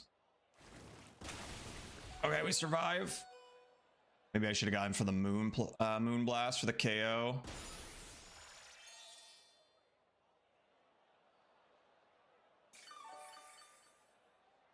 Shit, I forget what health we were at.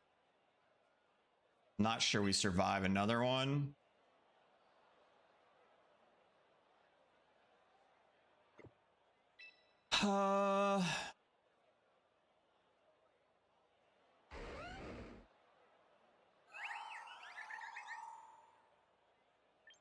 Swap here. I want to preserve her a little bit. I kind of wanted to get a whatchamacallit though. A Will-O-Wisp on the Staraptor. Hoping this does enough.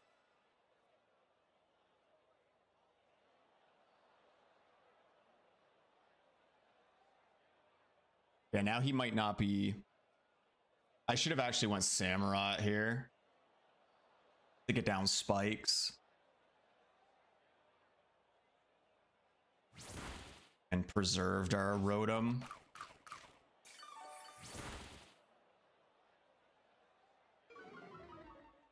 So we could at least take a hit to try and get Will-O-Wisp on. Okay, well that was enough. Yeah, I don't know if he survives the hit from the Staraptor. It would have been nice to get spikes down too before the Garchomp dies, so this Staraptor comes in on spikes.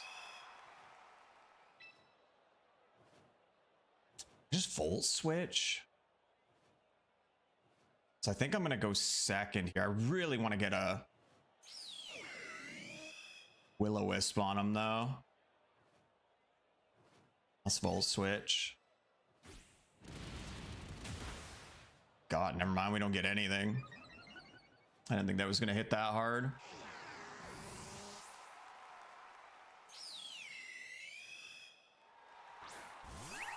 I'm a little worried he one-shots us here. He doesn't have any attack buffs, but I guess just going to go Moonblast.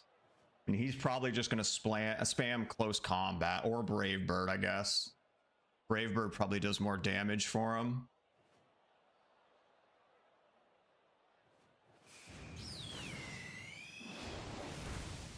Oh, we survive. That's huge.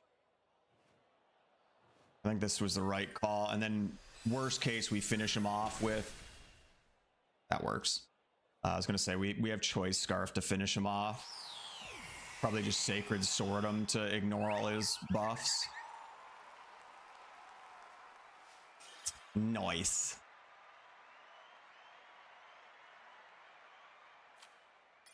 Kind of ballsy to see that Floette and bring two things that are weak to fairy. The Garchomp and the Staraptor.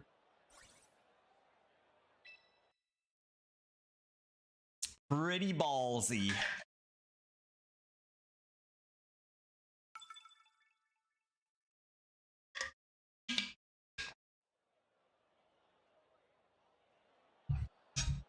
Okay.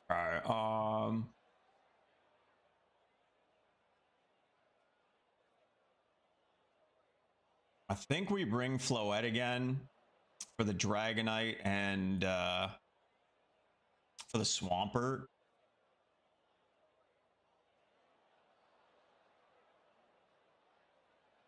And I think we're gonna lead Samurott. Samurott seems like a pretty good lead here against the Charizard, against the Blaziken, against the Goldango.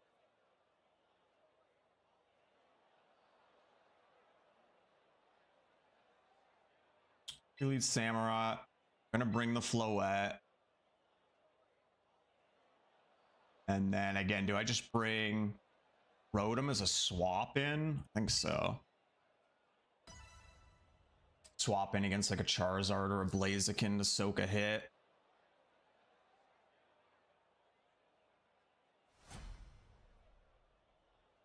My god, he's got so many fancy balls. Oh my god. Lead Swampert, that's not really what I wanted, but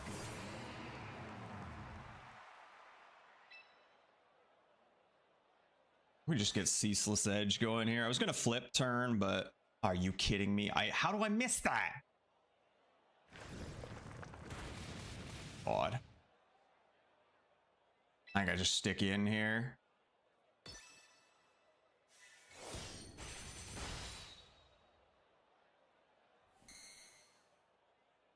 I honestly probably should have tried to preserve him, but I'm just gonna get Floette in here. It lets her get in a little cleaner.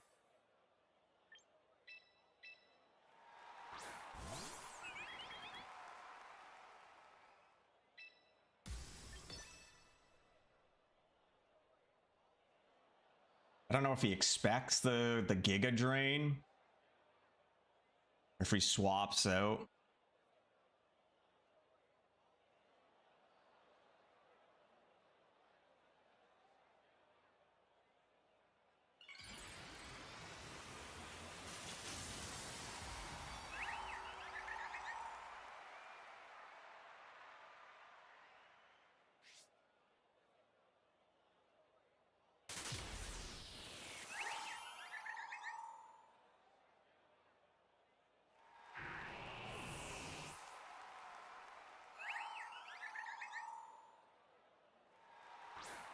This is where we wanted Samurott.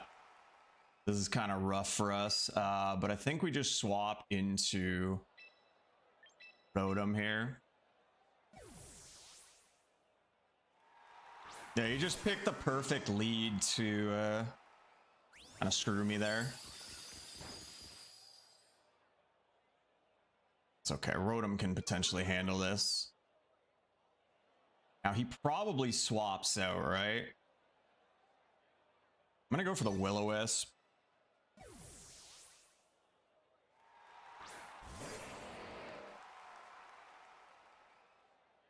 Please land.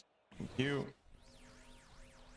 Rotom might actually be able to carry this with Overheat. Both his last two guys here weak to fire. This thing's surely faster than my little oven, right? You got this, my little boy. Get his ass. I'd get wrecked. Now, we need him, and we do lose special attack, which sucks.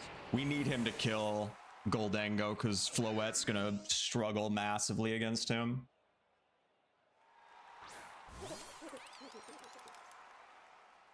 I think we're faster than Goldango. He's normally pretty slow, but I don't know. Wonder if I should have gone Pain Split instead, just in case. Oh, never mind. He used Pain Split on himself.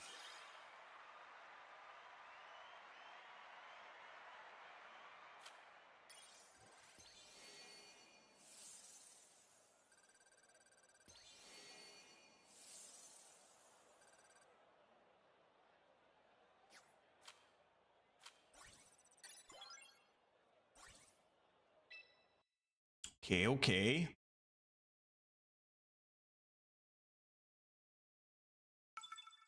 Nana? The fuck? I want to beat up somebody's grandma. Unless she beats me up, then that would be no bueno. What do I lead here? I might lead Samurott for the fire.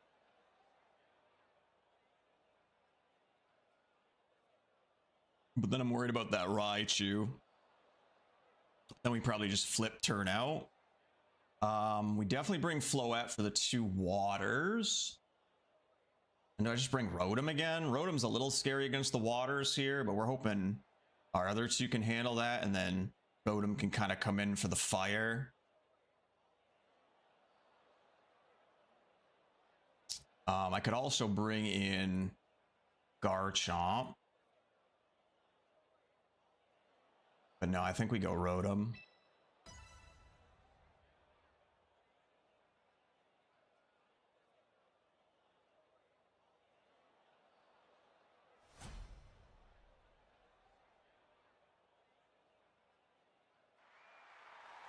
Charizard, okay. Surely he swaps, right?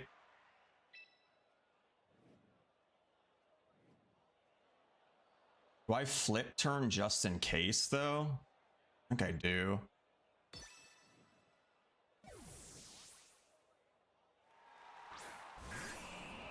Yeah, so we flip turn into, my god, that actually hit pretty hard. Flip turn into our Floette. We don't know what kind of Charizard that is. If it's an X, then Floette's great there. Does he expect the Giga Drain?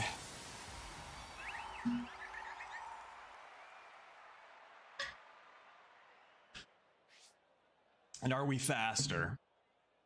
We are not. Oh yeah, we heal all of that back. Thank you, little Swampert.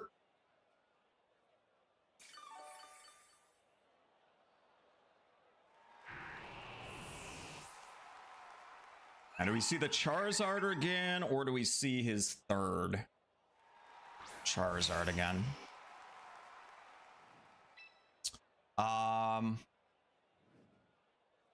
So again, I don't know what it's gonna mega into.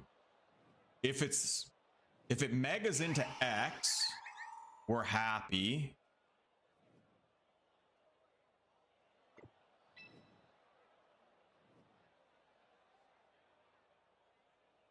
Just go back to Samurott here.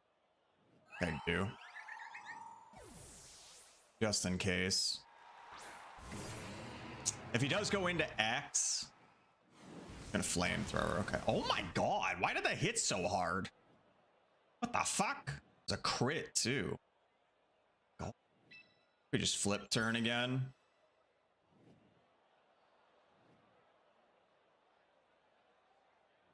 'Cause even if he stays in, this should hit pretty hard. Is it? I didn't read. It was an X. Okay. So I think that's why he didn't.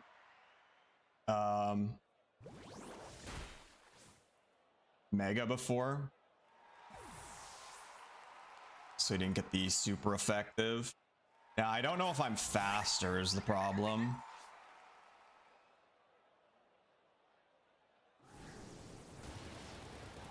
Wait, he goes first? Wait. Oh yeah, I guess he didn't attack yet. Shit. Because It's not actually super effective, but come on, don't be confused. You.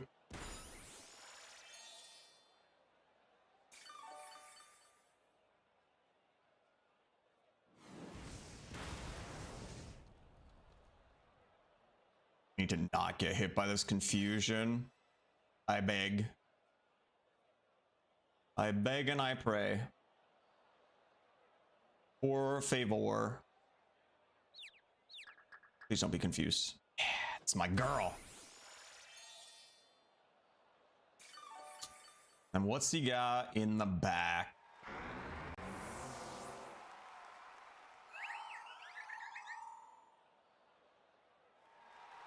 A alligator. Oh my god, you about to get giga drained. I don't know if he's gonna be faster though. I don't know speeds well enough. Yeah, you about to eat a fat giga drain. Please don't be confused. Oh my god. I keep forgetting about the confusion. That could end up very no bueno for us.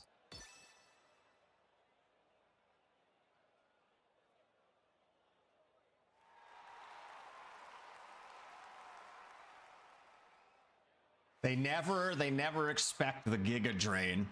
They bring in all their waters and then we just giga drain the shit out of them.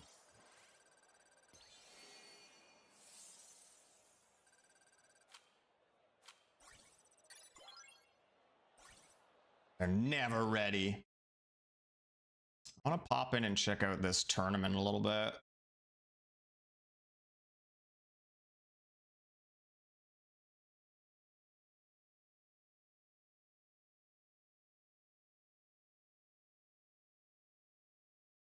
Giga drain carrying?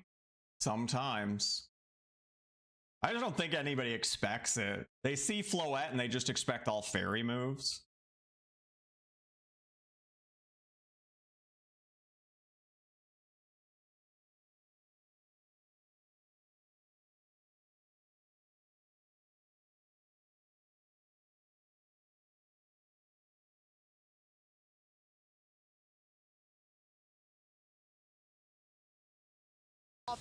Into which slot the Archaludon there on Mist's side of the field is going to hang on at 16% from that Electro Shot, going to get a stamina boost there, and a Dragon Pulse from Mist to follow it up, starting to chip at Lexicon and do a little bit more than that.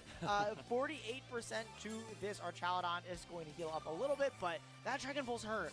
Yeah, Mist really capitalizing on their boosted up Archaludon to chip away at two rain teams. Taking advantage of Well, one's a little more as well. I still don't think rain this Archaludon sun situation looks too bad for Alex, and I think the decision to go for Electro Shot there is clever. If you know your Dragon Pulse isn't going to be enough to knock out the enemy Archaludon, might as well chip it and get a boost at the same time, potentially making it easier to follow up with another Dragon Pulse or another Electro Shot onto this turn. Tyson, I have to wonder, when is this Charizard going to leave the field?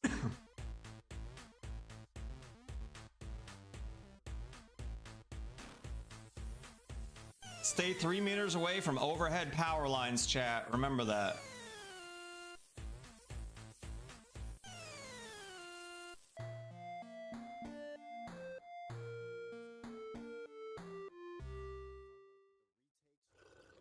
Sub dog.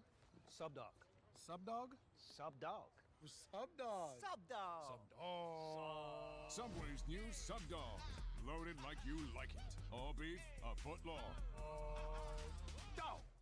Every 4 years, the world stops. Subway is gross to begin with.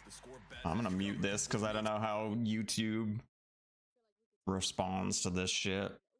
Man, I can't believe it. I got visually copyright struck the other day on YouTube because I played a muted clip of I got a little clip from a Pokemon episode and it got visually copyright struck.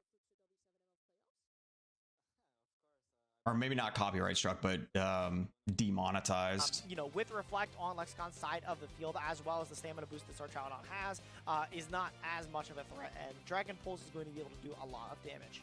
Yeah, I'm not even sure if Mist has a way to knock out this Archaludon yet. I've lost track of how many stamina boosts it's looking at. I want to say it's 2 at this point, in addition to one more turn of that Reflect on Alex's side. So still just an extremely difficult Pokemon for him to knock out, and every attack from this Archaludon at this point is going to be so tough for Mist to deal with, whether that's something like an Electroshot or a Flash Cannon. That's something to think about as well. It's a difficult Pokemon for Mist to stop, and I don't know if they have the tools to stop it. Like, I wish I gave a shit enough, but it's Nintendo and Game Freak, and I just don't give a shit enough. These, you know, But they Charizard, should Charizard, have it where Charizard, spectators can Yeah, actually Charizard look at the swapping out battle instead into info. That Basculegion, not going to have to worry about. They can check the battle info to see how many buffs somebody has or how many turns of rain, that kind of thing. The spectator should be able to look at all that stuff to show for tournaments and stuff. I'd make that suggestion somewhere, but again, I don't think Nintendo gives a flying fuck. Damage to it as well. Spirit Break following up. Basculegion is going to be under 50%. Special attack dropping, not really going to matter too much. The rain has stopped though, and Grimmsnarl is going to have to get off the field for Pelipper to reset the speed. Otherwise, this Swampert is in huge danger from the Scarf Basculegion as well as the Archaludon. Yeah, that's a really inopportune time for the Reflect to run out on Alex's side, because both these Pokemon are now staring at that Swampert, very angry and potentially ready to try and follow up with an Earthquake on either of them. I have to wonder if it would be enough. Swampert is a Pokemon known for that pretty high attack stat. If Swampert is able to get 2 knockouts there, that could be the way for Mist to get back into the game, but I'm not sure if it's going to be doing quite enough damage. I think either of these Pokemon being able to attack on Lexicon's side could swing the ball back in his favor.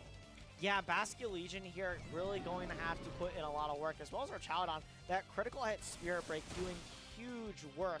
Aqua Jet, though, going to be the move of choice into Swampert, trying to get a little bit of damage before the Grimmsnarl swaps out into the Pelipper. And, you know, you wish kind of that you moved after so you had the rain to boost you up a little bit more, but Aqua Jet wanting to go up before any of that and potentially parting shotting into that slot makes a lot of sense to me.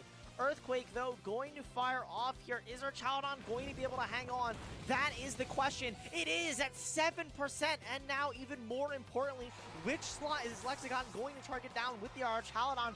This could make or break the game. Dragon Pulse there, off into the Swampert is not enough in combination with the Aqua Jet. Swampert hangs on at 6%.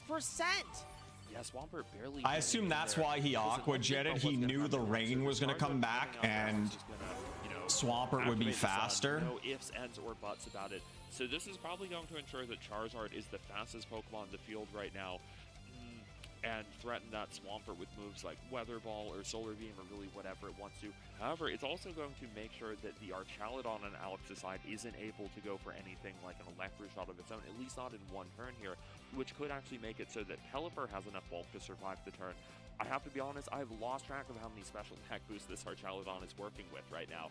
Maybe not more than 1, or it could Again, they should let spectators be able to see that shit, but unless I don't even know if a big name content creator would be able to get their voice heard by Nintendo. I just don't think Nintendo gives a shit. Okay position, they do what they want, and Pelipper, even though it's in the sun, is going to be able to do a lot of work. They don't really give a fuck. Out, recognizing that the Swampert really needs that speed. Grimmsnarl coming in to take its place, and Swampert, again, recognizing how low it is, recognizing it is the piece to this game, the key to winning. Heat Wave, though, into the Grimmsnarl, which actually dodges the Heat Wave and Dragon Pulse into the Swampert slot. No damage on this Grimmsnarl this turn at all. Archaludon is going to heal a little bit up of leftovers, and there's the light screen as well. This Grimmsnarl, again, is once and then, you know, in a spot where it can click Parting Shot, and continue to lower rain down comes back in. You know, special attack, but it's going to come down to, can this Archaludon eventually eat an Earthquake? Tyson, I don't actually know if that miss was a good thing for Mistman or not. I think Pelipper hitting the field actually would have been really great there, because it would have let Swampert immediately follow up with an Earthquake onto this Archaludon and give Pelipper this. I don't know how the Charizard Archaludon wins this. They're super low health. They're about to lose Sun. They're about to get debuff from the Parting Shot. It's going to be a little bit harder for Swampert to figure out which of these Pokemon it has to target now, is what it feels like. We do see a hard swap. Like, I feel like this guy, the Swampert side, has to kill that Archaludon. There, getting that swap. That's the only real threat. Putting on the rain. Let's go for the protect. Recognizing that it might need those leftovers to survive another Earthquake. Ice Punch getting the targeting correct, knocking out the Charizard. Means that it's Archaludon versus 3 Pokemon on Mist side, and I'm not sure if Archaludon can do it. No, that's just going to be Alex seeing the writing on the wall and locking in a forfeit at this point, putting this set to a 1-1 score. Just a really absolute back and forth game between these two trades, not just in terms of the set counts, but within the games. We are just seeing such drastic shifts in momentum, even with both players using the same Pokemon that second game, just using them completely differently than how they did in the first game. I really love the adjustments that we saw on this side there. Yeah, and that immediate pressure that we saw from Swampert looked a little scary at first, right? Because Alex was able to, or Lexicon was able to kind of find a spot where, start damaging down, preserving the Archaludon. But I think where it all kind of went wrong is that Spirit Break crit #1 as well. But Mist did a great job at using that Spirit Break and those parting shots, as well as the Light Screen, to mitigate the Archaludon. Yeah, it's at 100%, but you're going to have to spend more turns that I can use then to chip down your Archaludon that you have to build up to get that special attack, as where my Archaludon just gets to click buttons because you locked in Reflect turn 1. Yeah, in both of those sets, we actually saw the player that lost their Grimmsnarl first was the player that ended up losing the game.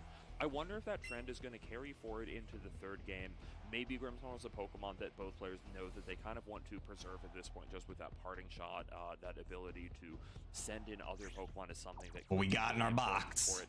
And Grimmsnarl not actually a Pokemon that has to open up the game by setting screens either. Something that the Grimmsnarl on these teams are known to do is potentially just go for parting shot immediately to keep itself safe. I think that was something that Ralgov actually did a really good job highlighting in their stream game yesterday. Yeah, and I think Parting Shot being another way of damage mitigating opponent's Pokemon.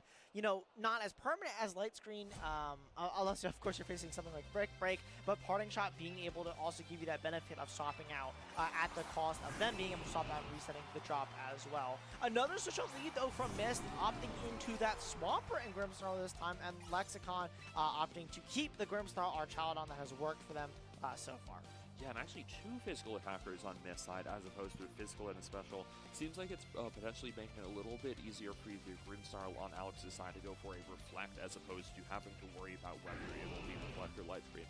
I'm really interested what it made Mist want to mix up their lead for this game and what their plan against Alex's Archaludon is. However, I do still like having the Swampert against it. It's just not a Pokemon that's the absolute most threatened by it at the start of the game, and something that is going to threaten a lot of damage coming out from this side. Is he just going to do the typical going to be locked in parting shot Pelipper? For Mist, once again boosting up its attack to that massive 150 stat number.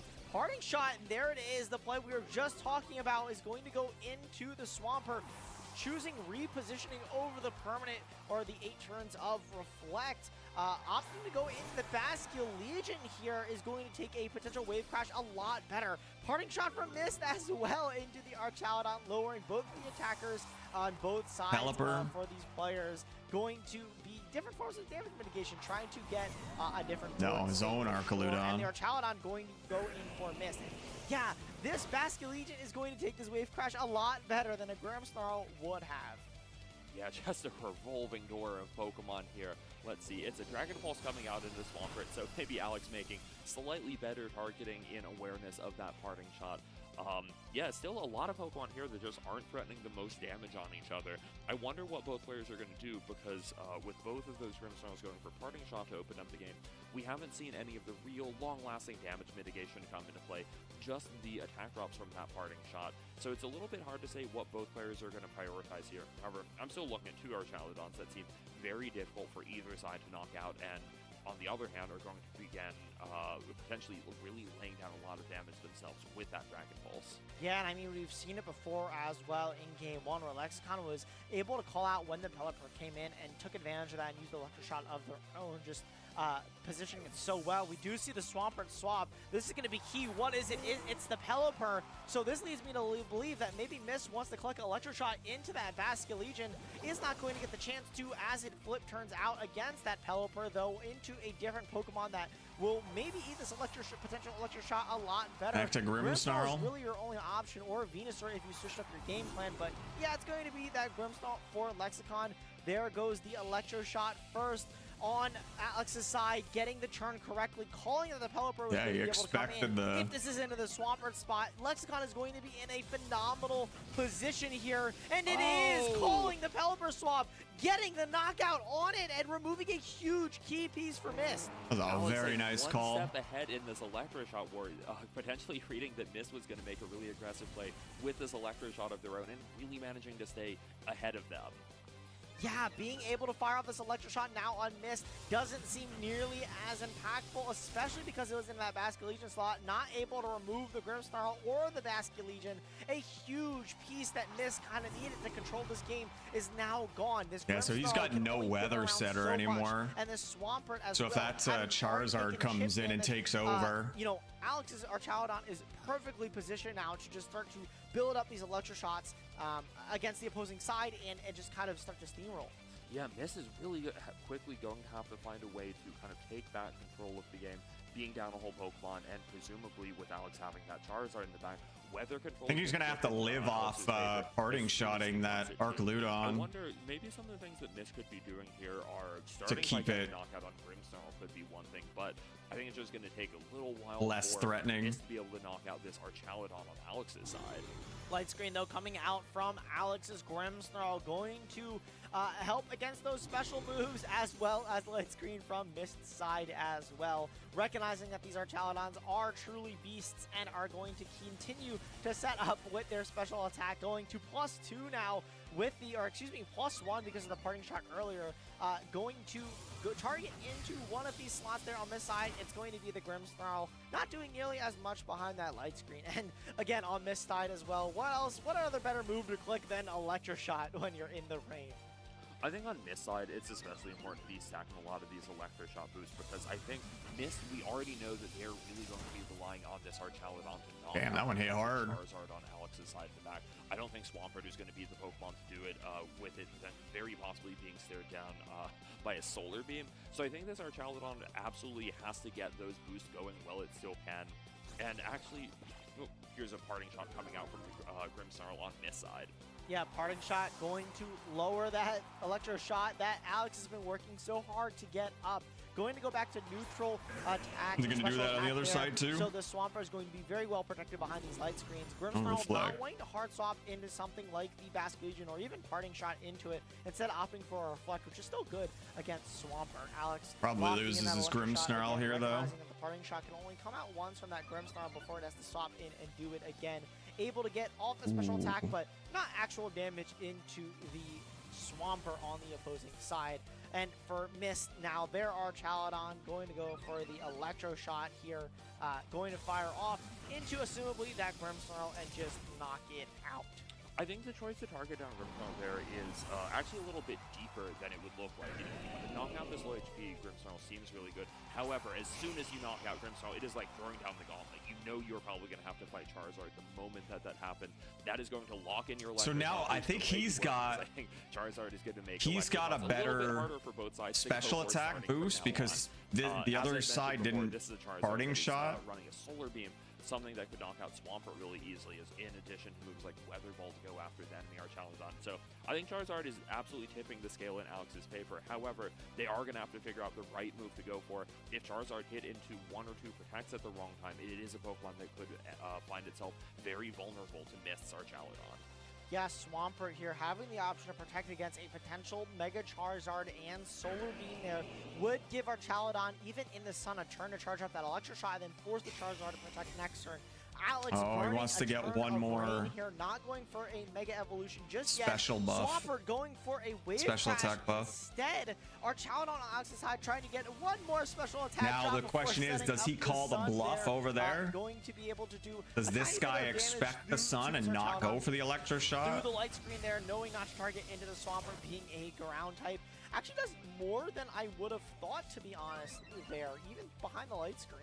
Yeah, we're at that point in the game where the Archaludon have so many boosts. That was a huge call. Shots are actually starting to wear down on each other, and the Dragon Pulse are going to be doing even more damage when we see those come. So yeah, into play. he called the. So Charizard being doubled into, using up its own protect in the process, but also not finding any protect on this side. So it's still tough for this Charizard to figure out where it has to go. Yeah, so he got an extra Absolutely, special absolutely. attack Mega buff on Evolution his side, which finally is getting rid of the rain. nice for setting him. up that sun with its drought ability is going to allow the Solar Beam to be a single turn of charge. We do see that is the move locked in. No protect protect. from Swampert. If this is Solar Beam into that Swampert slot, this is going to spell the end for it. Unfortunately, yeah, Light Screen is not going to be enough to stop that 4-time super effective move from knocking it out. And on top of that as well, Alex's Archaludon is going to continue to move, and with that Dragon Pulse, new Light Screen, Oh, critical the hit, able crit. to remove Mist's Archaludon and pretty much seal up this game. yeah, that is Really GG right decisive there. crit for Alex to be able to, and what was going to look like a game that I think favored them, but might have gone on for a couple turns. A little more decisively, Alex is saying, I'm done with this. Archaludon, it's time to wipe the board. We need to move on to top 16. And top 16, Alex will move on to, with this full HP Charizard and Archaludon, this Grimmsnarl's only attacking move is Spirit Break. So you're either attacking into a resist with Reflect or a stamina boosting Archaludon. Goes for a Light Screen, recognizing these two special attacking Titans are in front of it and here to knock it down. Weather Ball does so much to Grimmsnarl. Archaludon here to finish off the battle and win the set for Lexicon. 2-1, moving on to top 16 of the Grand Champions Festival Encore. Yup, Alex displaying absolute mastery of that Rain Mirror. Potentially even playing it in a little bit of an underhanded way with access to that Charizard, giving Alex the tools to control not one weather, but two, maybe three more, and he can become the weather avatar. Yeah, that Weather Ball, right? I don't think I've ever seen a snow Weather Ball. I think I've seen all of the other ones. You're but, not you know, watching enough of Michael Zhang's games. Yeah, true, actually. Charizard is kind of the avatar, and, you know, mastering at least the sun and the rain element there for Alex, and doing a great job at it. I really think the patience of having that Charizard Mega Evolution be so delayed and setting up the sun really when it was the perfect time. Taking Yeah, because the other guys got to respect the Charizard going into sun, and if you Electro Shot and don't have the rain, you get locked in, so he's kind of got to respect that. The name of the game when it comes to these weather mirrors too, and something that Alex But delaying the in this last game, I think it's delaying the sun to get an extra Electro Shot buff was pretty big. in this last game, which was really like, I think essentially maybe the most impressive play of the whole set, and it let Alex turn a game that was looking around even in And that call into the pretty passive from both Pelipper, the Electro Shot into the Pelipper switch was pretty big too. That Pelipper is out of there. Alex is really the one writing the story of the game with his own pen and paper. Yeah, absolutely. And I mean, Miss played phenomenally as well in that game too. Having the so much control of that Pelipper, being able to maintain that range so that the Swampert was able to clean up that game, and getting that targeting with the Ice Punch as well into the Charizard, not allowing their Archaludon to really have a turn to breathe. Both players were just kind of playing protect and pass back and forth to who's going to be able to damage. But really in that game 3, Alex Lexicon being able to really lock in and call that Pelipper swap, recognizing that's what Miss was kind of forced to do. Sometimes rain can be kind of telegraphed in that way, where the Pelipper has to come in at a very specific time if you want any sort of advantage, or for a Archaludon to really be able to do anything. And getting an Electro Shot into that slot, I think, is pretty much what sealed that advantage in game 3. Yes, Swampert itself also a Pokemon that really relies on having the rain up in this matchup, because without the rain, you were going to be a relatively slow, relatively tanky Pokemon, but not tanky enough to take anything like a Charizard Solar Beam. And as soon as that sun is up on Lexicon side, Swampert just something that's really going to struggle to keep up with it. Yeah, and even though 2 critical hits definitely sealed the advantage for Lexicon there, I think played phenomenally and was just able to really play a good game of Pokemon, especially against what seems like somewhat of a difficult match. Yeah, I think this was the game winner right here. The easiest thing in the world to deal with, especially without a grass move on the Venusaur. It just does so much damage with the Earthquake, and as we kind of mentioned in all 3 of the games, the Grimmsnarl really has to choose, especially against when you lead a physical attacker and a special attacker.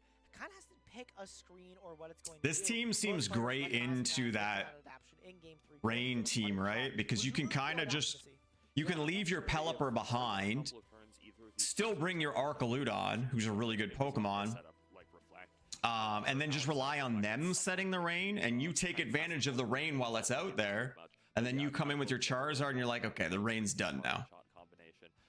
absolutely, if you're missed, you should be very happy with this tournament finish. I think leaving top 24 out of over 4,000 players entered is such a remarkable finish, and losing to a really talented player like Alex as well. Yeah, absolutely. But that's going to be it from us for now. We're going to come back with top 16 action soon enough. Don't go anywhere, trainers. We'll be right back. Oh, the way he said that, that's gonna do it for us. I thought that was like the end. Just taking a break. Brr.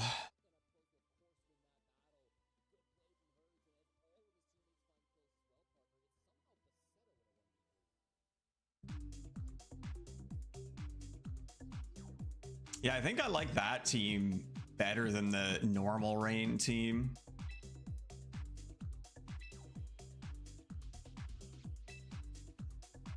With the Charizard instead. Got the Venusaur in there too if you really want to go against the rain team a little bit more.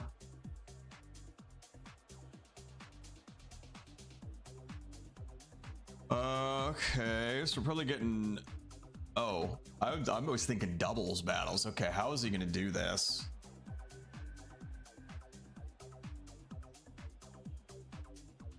So if he goes sand here, he probably does Tyranitar, King Gambit, Aerodactyl.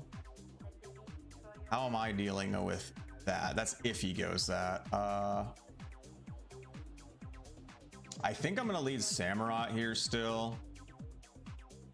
We have answers for quite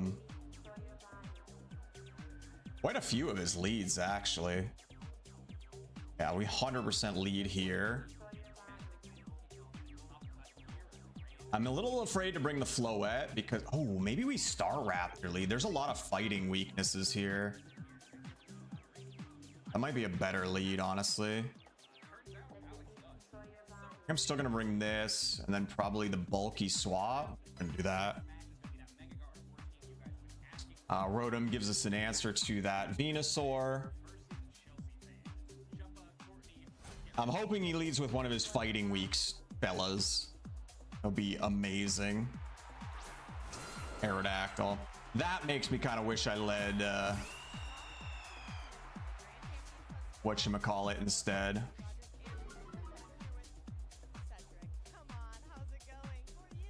Do I stick in here? I think I do. Why is this like so zoomed weird?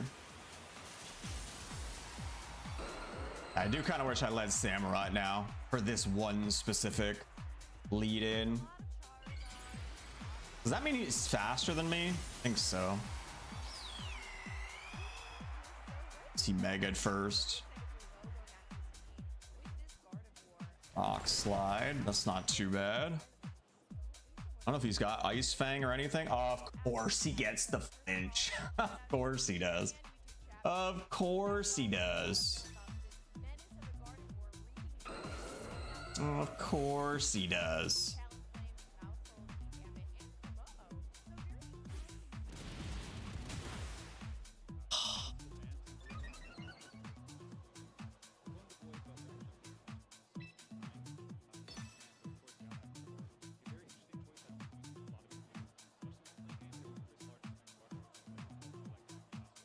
He swaps, we get a free close combat. I don't think he had anything that was like heavily resistant to fighting. Should be able to kill it here, right? Basically just a free close combat for us.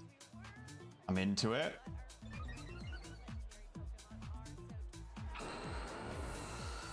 And again, he had a bunch of weak to fighting stuff. So we'll see if he brought any of them. The T-Tar, the High Dragon is weak to fighting, I'm pretty sure. Yeah. I don't know if it's going to be faster than me. I don't know if it's going to be scarfed or anything. God, you got this. We got 2 defensive buffs. Surely we tank this. Yeah, it's my boy. That's my big bird.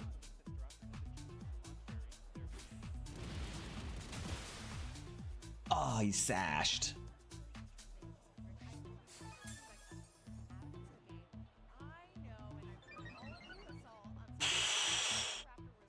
Do I roost?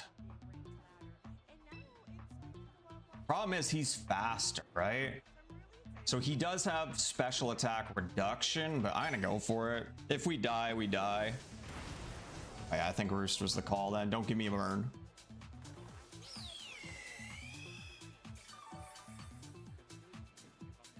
Do I double roost here? I think I do.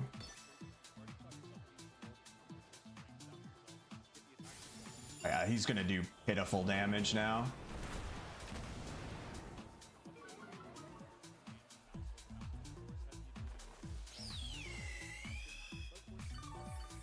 Just win now. Unless he's got something crazy in the back. Gonna do 0 damage.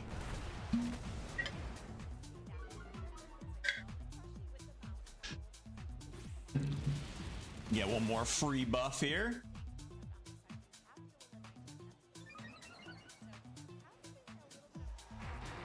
What's he got in the back?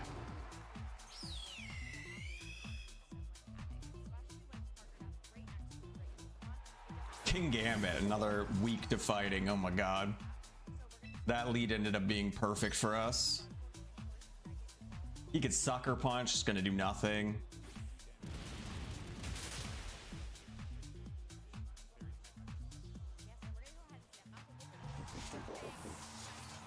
Too easy for my sweet little bird. My sweet, sweet little bird.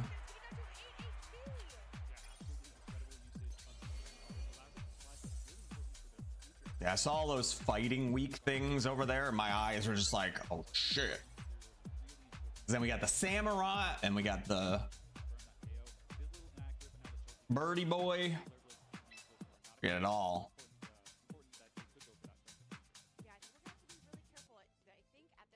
These guys are have to bring out a Pokemon that is going to allow for a double target because that Mousehold is running Follow Me, which can allow a little bit of dancing around from there. But we do see the Staraptor landing onto the field, having that Intimidate drop. I gotta get a shiny Staraptor at some point too. I want the blue hair swoop.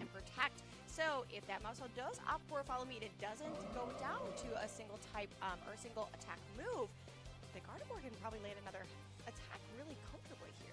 Yeah, the problem is there is no Rock Slide on the Arcanine. Oh, it's However, I top think 16. given the Staraptor is running the Jolly Nature, should have the capability to outspeed and knock out the Mousehold with close combat. For the Arcanine to follow up in suit with a Flare Blade. I have extra shinies if you'd like one. I went a little overboard hunting in Legends. What the? You got everything. You got an extra shiny Staraptor. Chelsea fans play. They're gonna have a blue is to go for the close combat hair swoop. I can't swoop in real life. You have 23 of them? What the hell? And what we're going to go ahead and see is that beautiful Mega Shiny Staraptor going ahead and showing off right on the field. So excited to see that, and both love the Mega Evolution. That Mousehold is going to go for the Protect just to kind of figure out what's going on and A also maniac. saving its friends, as well as the Staraptor kind of scouting out to see what's going to happen onto the field. That Arcanine is going to go for that Flare Blitz into that Gardevoir, knocking it out on Bobomax's side. So Chelsea fan, When I saw the shiny, I don't think you're going to go I saw it was in Champions, did a lot of portals. So I can go ahead. What do you need that many for? The Mousehold or the Mega Gardevoir. Yeah, interesting. Yeah, are you gonna do a Felt like Chelsea fan 6 did have the option to take a KO, but six maybe was Staraptor actually happy team, to all take one shinies? that turn and went for the Protect defensively to at least stall the turn. However, the Basculegion is now on the field. The Mousehold, I'd say this position most likely still favored what Chelsea fan was going for. However, the Basculegion does throw a wrench in things. It can now go for a Aqua Jet to knock To out give the to friends? or a Oh, Wave Crash. what a Release nice gal. The Staraptor. Also, if the Mousehold goes down this turn, it can go for a full power Last Respects, but of course the Last Respect moving first on this turn. Yeah, and you're going to go ahead and see that Last Respects is going to go ahead and send Arcanine back to its Pokeball as that Oh my Mousehold god, is going to go for that Super Fang onto that Staraptor. Bird is so bringing mad. down I mean, those mice are so mad. Is going to go for the close combat into the Mousehold, taking it out, making it so Just like Bobomax shiny is hiding super things, sometimes I get a little against the excited, so I give them to my friends. Yeah, absolutely. 2-2, and both of the trainers will now Yeah, hey. play their final Pokemon, which is going to be really important for the course. Gotta of the find battle. excitement in our lives. I wish I had excitement like that. And the Raptor is at +1 on both of its defensive stats, which will be very important. The Goldango, that's really not. I'm a much little for jealous. For Chelsea fan, now Last Respects Basculegion looking very scary. You can Last Respects into the Basculegion if you want to take that knockout for sure into the opposing Goldango, or you can target into this Raptor if you read the Goldango to go for a protect. The combo is not looking especially strong into the Goldango, but yeah, the Basque Legion right now is looking really poised to take over this game. Yeah, I feel like Basque Legion. I have ADHD, even with my meds, doesn't take much to get me excited. God, where do I get ADHD? It is really just kind of. I want some easy excitement in my life. Anything from, especially that last respect. I'm just and that Raptor really cynical old grumpy man now. Its opponents. That Komo'o is running that clanging skills, Draco Meteor, Aura Sphere, and Protect. So not going to really do too much to its opponents, but it is pretty tanky. But that Basque Legion is going to go into that Goldango, having a one-hit KO. Yeah, last respect knocked out the Goldango. Never really had a prayer surviving that, but the Staraptor does have a turn to go for the Brave Bird. Let's see if this is able to take a knockout. I think if it doesn't, the game will end here.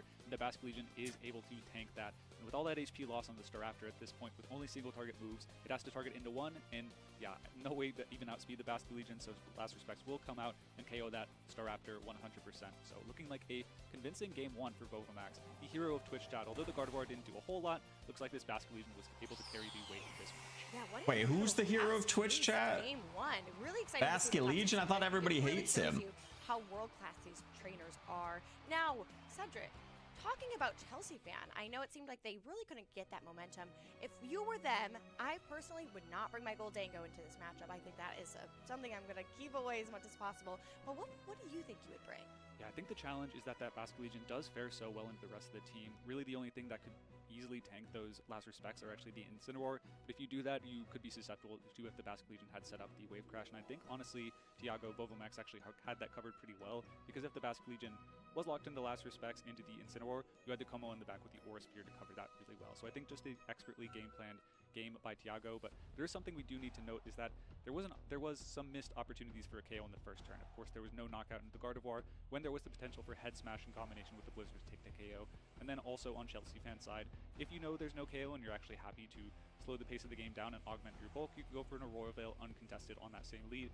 But of course, Tiago also has the option to switch up the lead themselves. Yeah, I feel like that's going to be very interesting. I do think that Gardevoir being out front, it is very important to know that Hisuian Arcanine is outspeeding it too. So I know Vovomax is going to keep that in mind, especially for this next game. But they've got the momentum. They have game one. They are in top 16, and they are going to try to get into top 8. And we're going into game 2 of our top 16 match of the Grand Champions Festival Encore. Yeah, we just saw it on the overlay, actually. The queen of the Grand Champions Festival Encore, other than you, of course, Courtney, is this Gardevoir, but it's not coming out at the top of this game.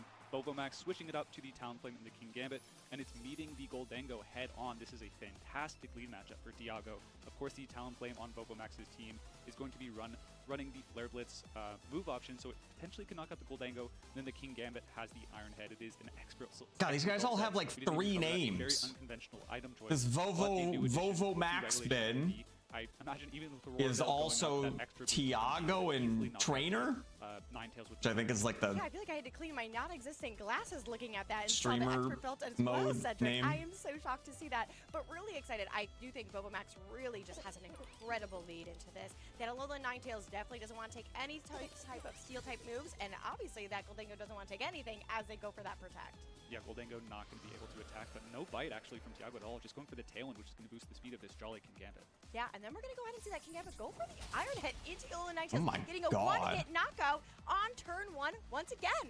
What is happening? I mean, Tiago's a player That's who just just dominating making perfect reads. 2023 with a very similarly offensive style, and we're seeing that in these games as an immediate knockout is taken in the game, up a game going into this top 16 set. Really trying to close this out as, oh my goodness, the Staraptor activates the Intimidate onto this King Gambit's Defiant, and is now boosted up. The Goldango has freshly gone for a Protect. That's an easy Kowtow Cleave if you want to, or if you aren't really scared of the Goldango, it's not threatening a knockout at this point. You could double into the Staraptor with a combination of Dual Wing Beat and Iron Head, which should be a fairly clean KO. Yeah, if I'm Vovomax, I really am identifying that Staraptor, and I'm going to try to get rid of it as much as possible, because as we saw the last match and going into this one, is that Goldango's just kind of hanging out, you know? Not really a spreading threat. some gold around if it really wants to, but it's not really giving any threatening aura to its opponents. But we are going to go ahead and see that Staraptor is going to go for its Mega Evolution on Chelsea fan's side. Yeah, absolutely has some aura with that side bang. The Staraptor is out and it is ready to play, but the Goldango is not loving its place here. Oh my goodness, no targeting protect on the Staraptor. It is going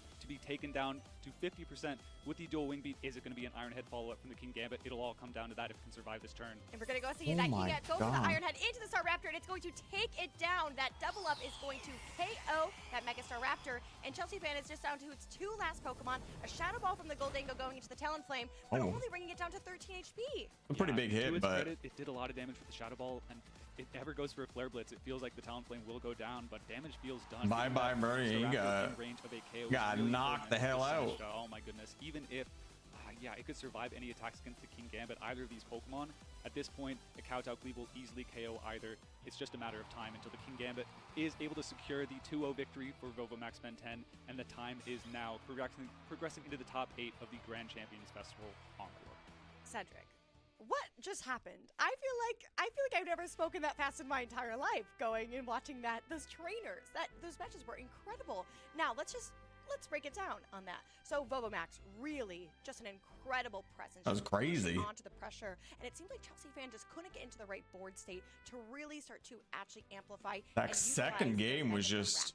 Yeah, it felt like it was a miss. The other guy had no chance right from the start, right from that first lead. And the Flare Blitz, a head smash, of course, would have been able to take the knockout, but hard to risk that 80% attack, 80% accurate move in the game 1 of the top 16 set. Tried to play it a little bit safe and got punished for the bulk on that Gardevoir, but as you mentioned, I do feel like bringing this Goldango, maybe there was no better option, but it always felt like it was just locked down and really allowing for Vovomax to make these aggressive targets into the partner Pokemon, given there wasn't a lot of threat from the Goldango, which just prevented the Staraptor from being able to actually snowball pressure.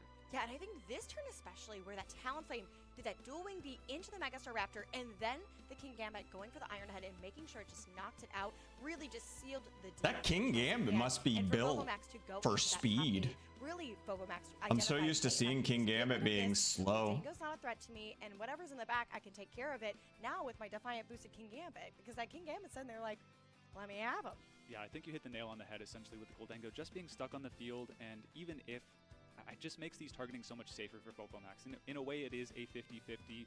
Of course, there is the option to target into a protect, but if the Goldango isn't actually providing any pressure, then the some people build them to be fast and tailwind, but it can be risky. Won't actually lost that much ground, but I believe we are going to be passing it over to another. I think mine. Qualify the first trainer to go 12-0.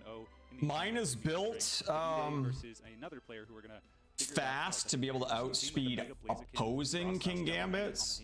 Yeah, I know. I'm so excited to see this Whimsicott team. But then I got to be careful because Trick Room, right? Blaziken, but they're also running a Dragonite with Life Orb on. Oh, where's mine? As well as the Toxapex. Yeah, see, mine's built pretty fast. So very interesting team on that side, and we all know Desu really and he's in my Trick Room Tailwind team. Oh, no, he's not. Where is he now? Oh, I'm not even using him now. He was.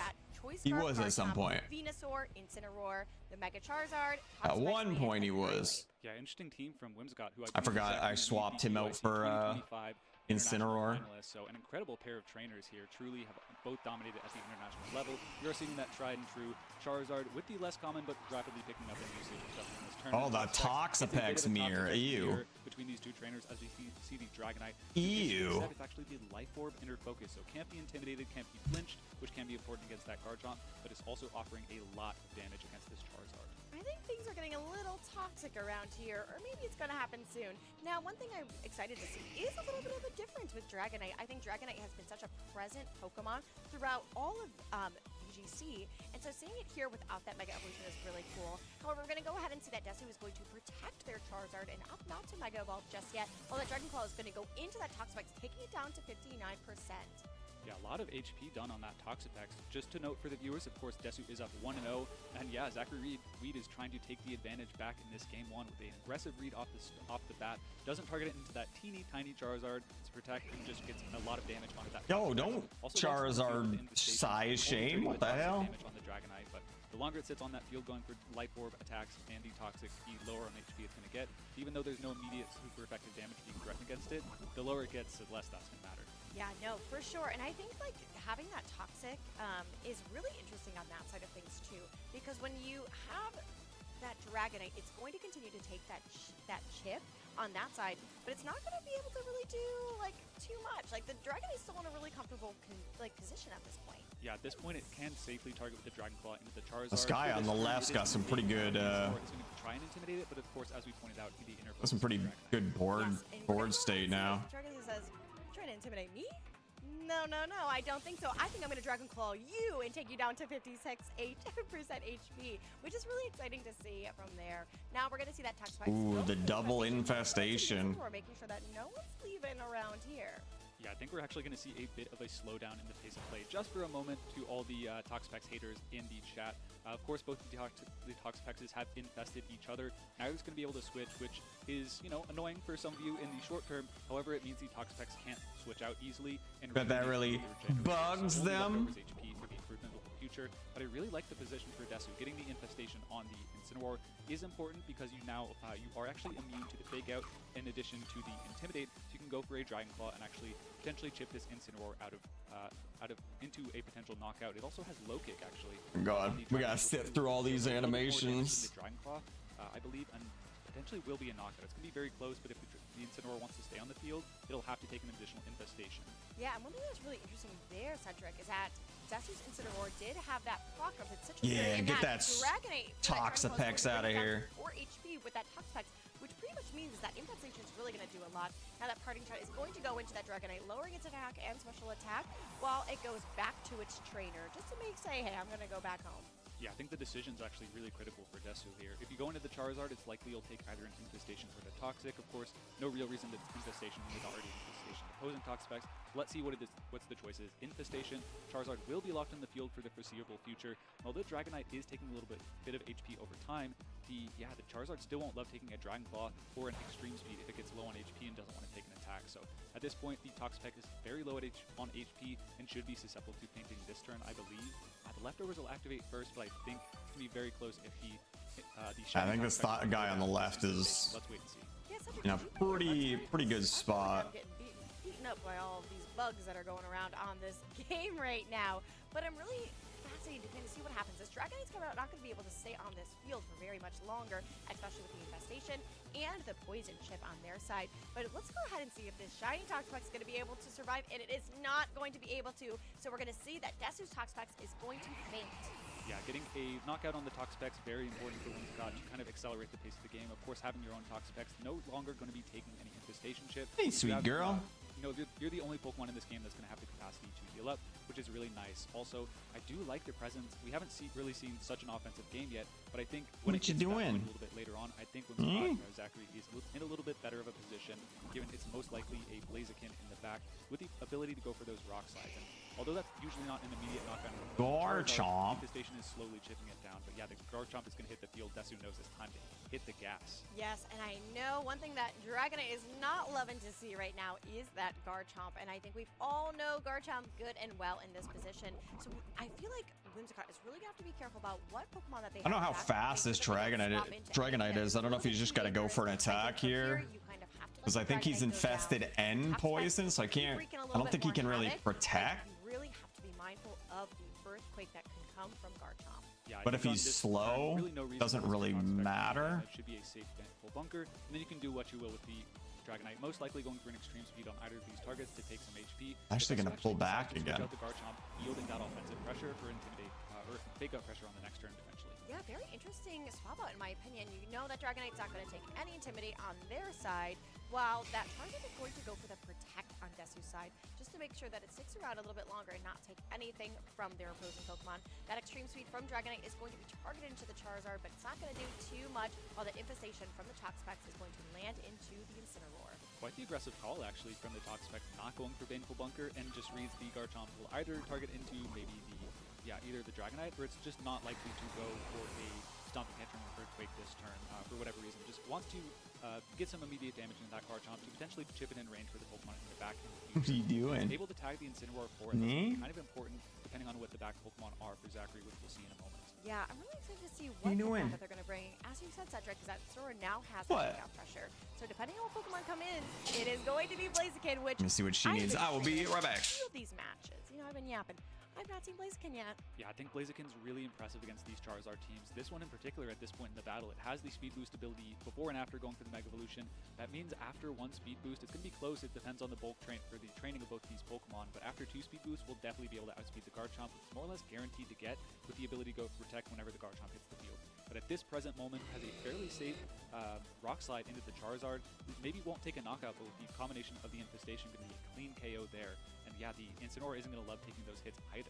No, and what we're going to go ahead and see is that Charizard is going to go finally for its Mega Evolution, showing off that Mega Charizard Y onto the battlefield from Desu. Now, very fascinating to see what is going to happen next. We're going to go ahead and see that Sunlight is going to be a little bit harsh around here, and the Weather Ball is going to be launched into Toxapex. So bringing it down to about 56% of its HP, and kind of taking it pretty well. Now, one thing we notice is that Blaziken goes for the Rock Slide, no Mega Evolution on their side, but going to knock out the Charizard. Yeah, not entirely sure why there was no Mega Evolution. Maybe it is actually the Mega Froslass in the back. Who knows? I think the Blaziken, the main thing is getting the speed boost, so it's actually kind of secondary to even get that. But of course, the double target into the Toxapex, yeah, the damage was just very limited from Desu. Running the uncommon Helping Hand on the Charizard means no Solar Beam and not a lot of immediate damage pressure against the Toxapex, as the Infestation chips into the Incineroar. I believe it does 1/8 of the Pokemon's HP. The Incineroar at the 12%. Really only Desu at this point able to see the exact HP. Is it a knockout? It is a KO. Wow, what an incredible turn by Whimsicott. I think it really just shows this world-class player just figuring out, hey, I can get rid of this, and I can also get a speed boost with my Blaziken, as we see that Desu is going to go ahead and forfeit that match, so making this record 1-1. Yeah, I think I would have honestly liked to see the Garchomp come in and at least try to go for a Stomping Tantrum into either of the Pokemon to reveal the final Pokemon on Whimsicott's side. We didn't see it. It could have been, I mean, I think Zachary either kind of feigning that there's a double Mega in the back or just, you know, didn't want to go for the Mega for whatever reason. But yeah, I would have really liked to see a Stomping Tantrum into either on the next turn to figure out the back Pokemon, but Desu identifying, you know what, I don't actually want to give Zachary any more time to plan. Let's go into this Game 3. That Game 2 plan was pretty saucy, but maybe as, you know, of course, such a slow-paced game with those Toxapex, maybe at some point throughout the game, Desu decided, all right, this game is kind of going to be a wash. Let's try and figure out the next game plan. But what possible adjustments we could see. I feel like the Venusaur is a potential one. The combination of the Solar Beam with the Life Orb, there's no way to override that. Aside of the Froslass, actually, that could be definitely important. But I do feel like the Earth Power is a big weapon in dealing with the Toxapex very quickly that Davide otherwise doesn't really have outside of that Garchomp. Yeah, I think it's really fascinating. One thing that we noticed, Cedric, is that Blaziken did not Mega Evolve, so the possibility that Whimsicott was running the Mega Froslass in the back is something that we don't know because we weren't able to see it. So Desu really has to kind of play this cat and mouse game of like, are they going to bring the Froslass in the back? What are they going to do? But we're about to find out right now for Game 3. Yeah, I think it's an interesting pin. I would not put it past Zachary to actually have the Blaziken in the back. Just threaten the Rock Slides with the Speed Boost to try and Blizzard the Garchomp and also Rock Slide the Charizard essentially in the same turn. But it is the Same lead. No switch up from Zachary, but a big switch up into the Garchomp with the Toxapex. Next to it, the Garchomp now immediately threatening lots of damage. Can go for the Dragon Claw to chip down that Dragonite. Likely not a KO. Dragonite, a very bulky Pokemon, but may put it in range of the Life Orb, especially if it goes for the Dragon Claw into the Rough Skin Garchomp. The Toxapex on both of the Pokemon side, not really immediately threatened. You would think the Garchomp would be very threatening, but it's a very big risk to actually go for a Stomping Tantrum into the opposing Toxapex, given we could just see a double protect from the Dragonite and the Toxapex. And if it locks into the Stomping Tantrum, the Dragonite is basically a home free to start firing off powerful Dragon Claws. Yeah, that Dragonite did a lot of work this last game, so it's one of those Pokemon that we really do have to respect in this matchup. We're going to go ahead and see that Desu is going to swap out their Garchomp instead for their Incineroar. Now keep in mind, inner focus is nothing's going to happen for that Dragonite, but it is going to position Incineroar with that fake out pressure into this game state, which is such an important pivotal Pokemon for that. That Dragonite is going to opt to go for protection. You go for the double protect? Coming its way, especially with that Garchomp on the field. Nope. Toxapex from Whimsicott's side is going to go ahead and launch the Infestation onto the Toxapex on Desu's side and get a crit. Did the crit matter? Maybe. We'll see.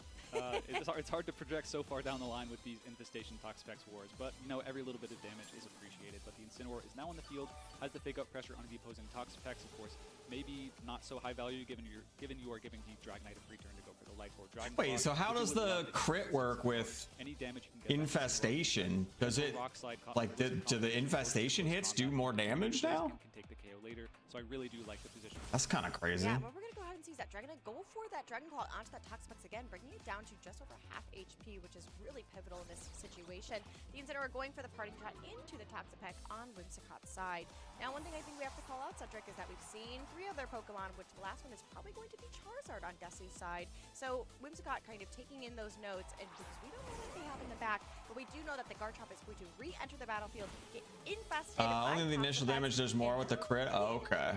Yeah, one of the options. So like the in battle first field here is the infestation hit. coming turns. Now we're once again in that situation. Of course, the Dragonite will be stuck on the field, so if you wanted to, you could fire That's kinda the Dragon crazy. Claw to the Dragonite. Then hits do 1/8 of their max HP. Okay. Dragonite on the field, but if you do that, you're actually buying some time for the Toxapex, for Whimsicott to go for a Toxic onto your Garchomp and really start chipping that down. I think even if the Dragonite does go down at some point, it's going to get an extreme speed off, and with the combination of all this passive damage looming against the Garchomp, I think, yeah, you're kind of in a situation where even if you go for the Dragon Claw, you're setting yourself up very poorly against the Toxapex on the coming turns. Yeah, and I didn't really realize how much of a pest Toxapex can really be, and especially into these situations with the fact that they have Toxic and Infestation, and then can Wide Guard just to make sure that nothing comes their way, as well as the Baneful Bunker. So it's really one of those piece Pokemon that it really is pivotal for this, but we're going to go ahead and see that Dragonite protecting, making sure that that Garchomp cannot do anything to it, as it went ahead and targeted into that Dragon Claw. Yeah, locked into the Dragon Claw means the Toxapex for Whimsicott can be fairly safe here in the coming turn. A Dragon Claw will do a lot, but, you know, not so much as a Stomping Tantrum would. But kind of, yeah, like we said, had to lock into something. Unfortunately, the Dragonite did protect here, and the Toxic is going to fall onto that Garchomp. Not doing a lot of damage this turn, but in combination with most likely an Extreme Speed on the next turn, and the Infestation and the Toxics increasing, I think that's a very important factor in this battle. One thing I want to point out, a couple turns ago, of course we see an imbalance in the HPs between these Toxapex. That's because Whimsicott was way more aggressive in actually targeting the HP down, while also locking the Toxapex on the field. You could actually forego going for the Extreme Speed into the Garchomp and say, you know what, I'm actually fine with it staying on the field locked in the Dragon Claw, and target that Extreme Speed into the Toxapex to get it off the field even faster. Yeah, I think if I was in this position, I would really want to get rid of that Toxapex, especially depending on what was in the back for my Pokemon. I wonder if he throws his Dragonite away to try and kill the Toxapex here. Now, this Toxapex, like you were saying, is so healthy on Whimsicott's side, which is just going to wreak so much havoc for Desu, kind of moving on. In a bunker. Go for that Baneful Bunker on their side just to protect their Toxapex from anything that's coming. Oh, but he actually goes for the Garchomp. Extreme Speed into the opposing Garchomp. Yeah, had to have been a read. The E-Speed would have gone into the Toxapex like we said. Yeah, and so what we're going to see is it's going to take a little bit of damage, but that Dragon Claw is going to go ahead and swing back and knock out the Dragonite for Whimsicott. But I feel like, I don't know, Cedric, I think that Dragonite did a lot of work for Whimsicott. Yeah, I think that's absolutely a favorable trade. Another Infestation just to try and take that Toxapex down a little bit more. But now we are going to see the third Pokemon on Whimsicott's side of the field. If it is, I mean, there's nothing on this team that will actually be one-hit KO'd by the Dragon Claw, and the Garchomp has one remaining turn on the field. Just shy, unfortunately not going to be knocked out, but maybe that is actually what Zachary wants. Potentially bring in the Blaziken like we saw in the previous Just double battle, protect. boosting up those that speed stat with the speed boost. You can actually just go for a double protect in the face of that Garchomp if you want to. It's locked in the field, it'll faint for sure, and the Infestation is just steadily knocking down that Toxapex into potentially Flare Blitz, Frostlass. range, but now we see the reveal of the Mega Frostlass entering the battlefield. Once again, can fairly safely go for a double protect. Probably don't want to burn the Mega immediately, given it's likely a Charizard in the back.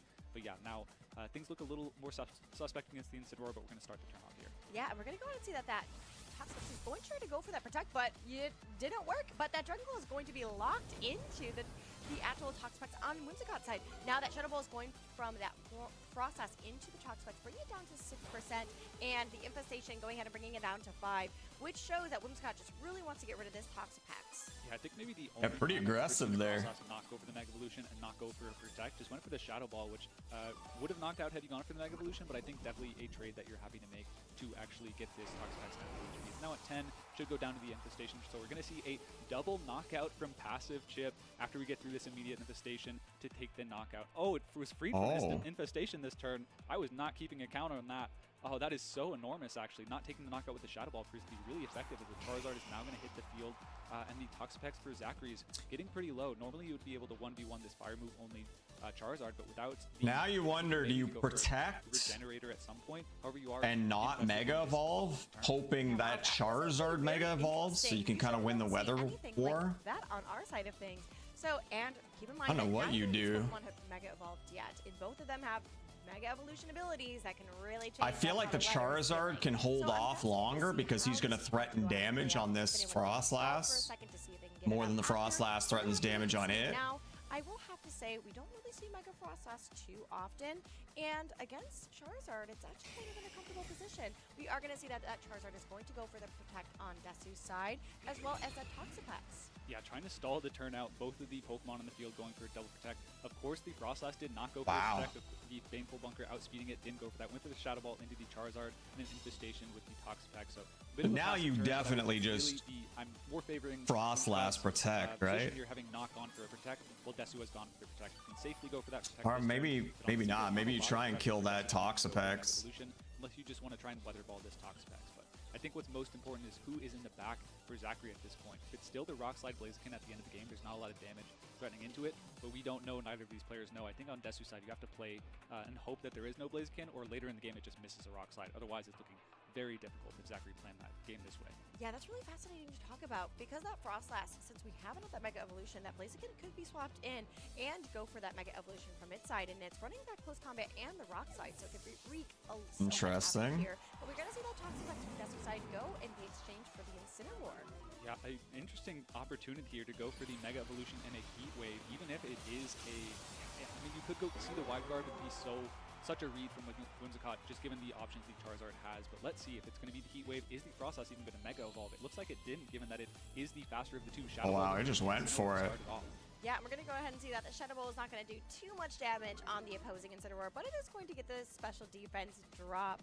Now the Weather Ball targeting into that Frostlass, and one thing I know that Frostlass doesn't want to take is that it get a one-hit KO on Zach's Whimsicott. Yeah, maybe he was trying to be super aggressive to kill that Toxapex. Is going to end the turn off getting a Toxic in the Incineroar. That damage But maybe he didn't care about Mega Evolving because he wants to Mega Evolve his Blaziken. King Gambit honestly would probably be game over against these two fire types. If it's the Blaziken with that Mega Evolution still available, I think we still have a game here, but it's going to be up to Zachary to reveal that to us. The Blaziken is the last Pokemon on the field, but yeah, I think has a KO into the Incineroar with the close combat. Rock Slide's going to be pretty close, but maybe you just go for the flinch on that Incineroar and try and get a little bit of damage into Charizard. I think the main difficulty here is that Wide Guard Toxapex looming in the back. Perhaps Desu actually just decides to go for a Protect with the Charizard and then go for a parting shot into one of these Pokemon to try and get into that Rock for that Wide Guard Toxapex with the Regenerator healing fairly safely. Yeah, I think this is a really interesting board state. I think it's really going to depend on who's going to go for what, and I feel like that's going to be the really defining factor. I feel like Desu does have a little bit of momentum, especially with that Toxapex in the back now. Yeah. But the Blaziken, it's going to be here for a second. Yeah, it's a fiery chicken and it's loving that sun. I think one thing we could see is, yeah, if the Incineroar switches out and Blaziken uses the power of the sun set up by the partner Charizard, goes for the Mega Evolution and goes for a Flare Blitz to knock out that switch in, that's one way to get away from this Wide Guard pressure. You will be allowing the Incineroar to come back in with Intimidate, but I think the defensive type from the Blaziken and the Rock Slide available to it would allow it to win the game. Let's see what it goes for. The Charizard is going for the Protect. What has the Blaziken locked into? Is it going to be the Flare Blitz or the Rock Slide or close combat? It is a close combat into the Toxapex. Does it KO? And is it going to be an Infestation follow-up? That is not enough damage. Needed to be the Flare Blitz, but read the Incineroar to stay on the field. What a devastating turn for Whimsicott on that side, and we see that Infestation going into that Mega Charizard Y. So unfortunately, not the right move for the right Pokemon in that situation. Yeah, game's definitely not over. Of course, it is the Charizard with the Helping Hand, Weather Ball, and Heat Wave. So no Solar Beam, which otherwise maybe would have been, I mean, probably not a knockout in the Toxapex, but at least you're in a sound defensive position still with the Blaziken and the Toxapex. You are susceptible to the Incineroar hitting the field, but you can start chipping away at this Charizard with the Toxic. You're still probably going to take a knockout with Flare Blitz into the Toxapex this turn, but one way that could go wrong is actually if the Baneful Bunker comes out, if Desu reads that and says, you know what, you're not going to Rock Slide in the face of my Wide Guard pressure, and Baneful Bunkering and poisoning your Blaziken and getting some extra damage off of my Charizard could be a big turnaround, but not going to happen as the Toxapex leaves the field once again. Yeah, and Incineroar is going to come back Now, out. does he read that, though? Just a little bit more, which is really devastating for that Blaziken. Oh, we are he going to see didn't. go for the Flare Blitz into that Incineroar, expecting that Toxapex is going to go ahead and stay in, only bringing it down to about 54%. Now that Charizard is going to go for that Weather Ball into the Mega Blaziken and do a very... what? I'm confused, Courtney. What? How did that knock out? That is a Weather Ball. There was a close combat on the Blaziken. Had to have been the deciding factor here. I wouldn't have expected that from the Blaziken. I thought, you know what, it's a Mega Pokemon. Surely even at -1 is taking these attacks okay. but clearly not the case. Needed a rock slide flinch most likely to have a chance in this game, but now even though the Toxapex has gotten the Toxic on the opposing Charizard, there is the Incineroar. It's going to be able to parting shot. That around. minus I think one with was Toxapex in the back for Desu, huge. there's a lot of clean ways to either win this game on damage or win it on timer. Yeah, wow, what an incredible match that was. I think for us, we really saw that momentum was in Winscott's favor. They really kind of were keeping up with the pace of play, but Desu went ahead and made some really great calls, swapping out their Incineroar for their Toxapex back and forth to really put them in a great position. We are going to see that Desu is going to swap out their Toxapex, or their... Yeah, I thought this left guy was fully in control there. But I think he made a couple bad reads on those switches. Ironic reversal of fortune late in this game, where in The start of this Toxapex game, Incineroar Toxapex for Desu switches. was a little lower, but now after spending so many turns on the battle, Zachary's Toxapex is now at the disadvantage. And with the ability for Desu to actually switch in and out and get those regenerator chips, I actually don't think there is a feasible way to gain an HP advantage. Even if you knocked out all the Pokemon on Desu's side, the Toxapex would still always win this match. At this point, it's just hoping for Desu to make a mistake. And we're going to go ahead and see that third chop go. I don't know how you make a on Zachary's side. mistake As the here. Infestation goes ahead and lands onto the opposing Toxapex. Now we're going to have to see how much this is really going to do, but as we know, Infestation doesn't do too much, but it does cause a little bit of pests to hang around. Yeah, absolutely. You're healing off roughly half of the infestations with the leftovers every turn, but with the Incineroar on the Charizard applying consistent damage pressure with the Throat Chop, you're already poisoned. They're not really going to be caring about the Baneful Bunkers, although you could start self-parting shotting to reset those toxic counters. I do think this is well in hand for Desu, and it's just a matter of time. And for Zachary to, yeah, I think a well-played game, but ultimately the key turn was when the Toxapex switched in, not going for the Flare Blitz, or actually I think it probably wouldn't have KO'd given the HP, but on the next follow-up turn, incorrect targeting on the Incineroar coming in, going for the Flare Blitz instead of the either Rock Slide or Close Combat, I think just gave Desu a little bit too much room to breathe in this end game. But going back a few turns as, yeah, Zachary stalling out a little bit further, yeah, I guess what the Toxic players are known at this point, just trying to, I mean, I'm sure Stream isn't. Stream chat, are you a fan of the Baneful Bunkers? Probably not, but I think going back a few turns, the turn that the Frostas actually hit the field, I'm not entirely sure why that was the decision point, given the Blaziken was really set up well defensively, and the Frostas was just so weak against the Charizard that came in that those few awkward turns of the Frostas staying non-mega'd seemed like it was where Desu crawled back into it. Yeah, that's where I was about to say too. I think that Frostas was an interesting choice to bring into this matchup. I think I would have rather preferred maybe a different Pokemon, maybe that can Gambit, where the Steams are instead of that Frostas. Now I do think if Zach would have went ahead and Mega Evolved the Frostas, it maybe could have had a little bit more momentum. Yeah, he could have got rid of that I do think weather. was really well positioned if it was positioned properly on that side, but we're gonna see that game 3 is over. Toxapex is down, and Desu is advancing to the top 8. Ring the bell, chat. Another Toxapex is out of the top 16, but unfortunately one was always going to progress to the top 8. I know y'all don't love it, but I'm honestly a fan of the pace of the gameplay. Definitely allows these players to express their skill at the highest level. But yeah, I do think that even though it was the Frostas, I felt like that kind of stalled that game 3 to an unfavorable game state later in the game. For Zachary, I do think I understand where he's coming from. Essentially, if the Garchomp is not traded by Zetsu earlier in the game, the Frostas is a really valuable Pokemon to actually be able to pair with the Blaziken, and you choose whichever Mega Pokemon you want to. The combination with the Blizzard and the Rock Slide should be able to clean up those games, and unfortunately didn't find themselves in that position. Maybe Desu sacrificing the Garchomp early on made things not according to plan, but I believe that is going to do it for our top 16 sets. We're going to be progressing to the top 8.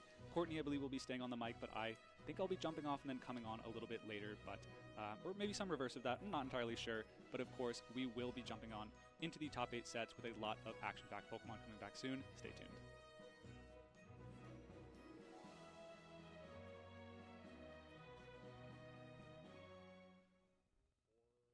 Welcome to Open That Pack. Experience virtual pack openings with No, I don't want to. Here.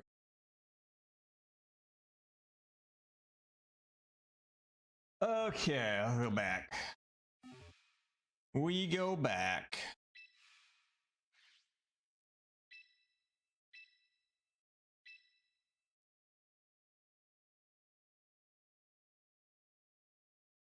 We hope we don't run into Toxapex. Oh god, this guy's name was like Max Toxic or something. Oh no, Max Toic. Okay.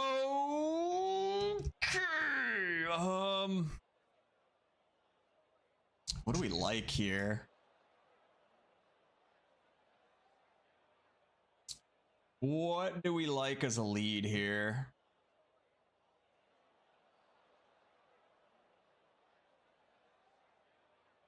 Like, Star Raptor wouldn't be bad against the Sneasler or the Sceptile.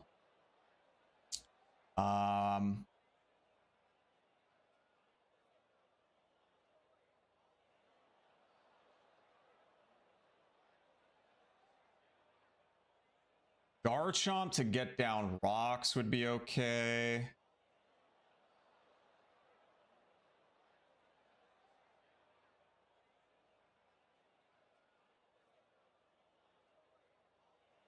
Huh. I definitely think we have to bring Floette. I don't know if we lead Floette. Maybe we do. She's good against at least 3. Let's lead Floette. Rotom in the back.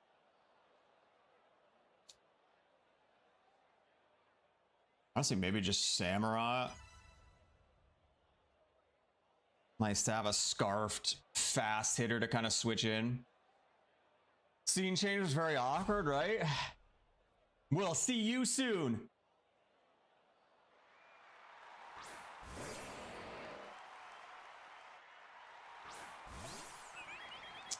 This would have been a better lead for our, somebody else here. I go for a Calm Mind here. I think I'm going to. I'm going to be greedy and hope this thing can't threaten a ton of damage to me.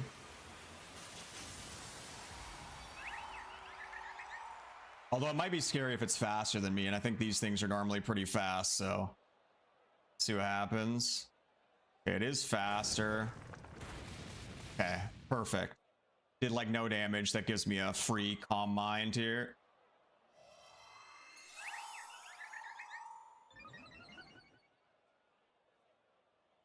I don't think I go for a second one. I think I go for a Draining Kiss just to see what kind of damage we're doing here. Maybe heal up a little bit. Okay. What's he gonna swap into? Sneasler. Okay, that is a bit of a threat to us. Oh my god. That damage though. I feel like I just stick in.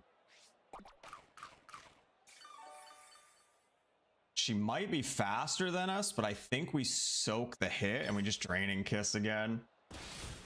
And we hope we don't get fucked by a status effect.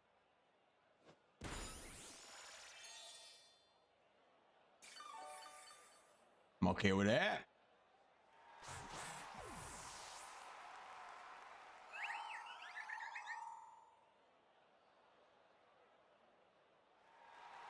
Star Raptor now.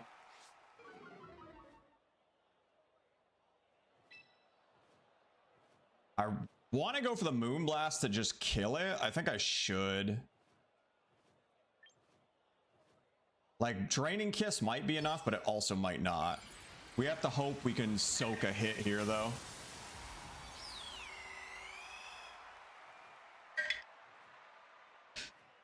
Because I imagine he's faster, yeah. Come on, my girl. That's my girl.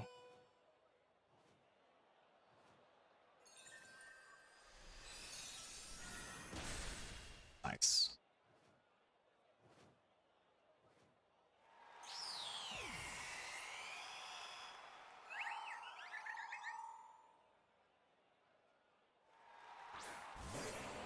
Okay, so we know this thing is faster, but we don't have a lot of health this time. I think we just hard swap into our Rotom here.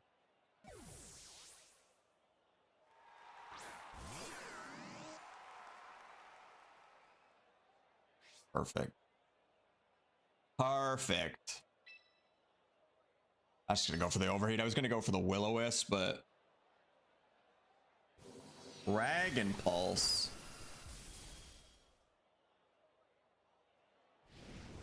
Get out of here, you little grass lizard.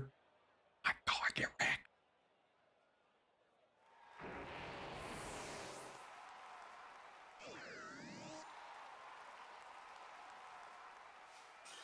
Too easy. Sick. 6-win streak. Oh my god, that's gonna come crashing down soon enough.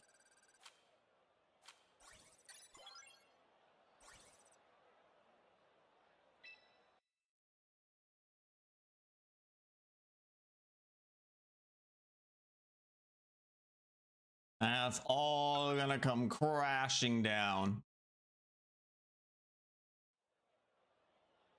See you later, Lizard McGuire. What the heck?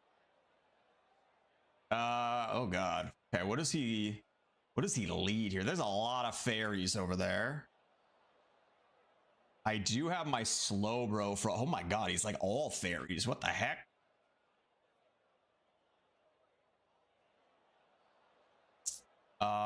I'm tempted to lead Slowbro into all these. It is a fairly nice team. Fairly nice team. I think we gotta lead the Slowbro, right? Slowbro, and then probably the Samurott for the Del Fox.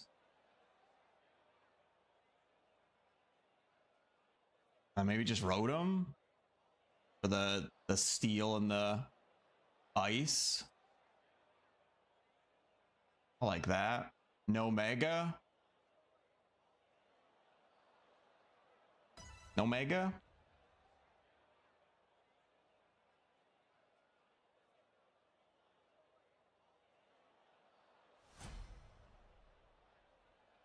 I'm mainly just going with this lead because he's got so many fairy types. Oh, he actually goes Del Fox.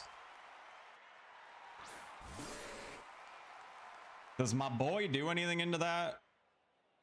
What is he? Poison Psychic, right?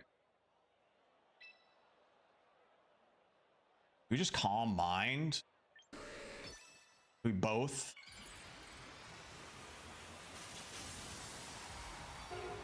This might be greedy. This thing's probably faster than me. Oh my god.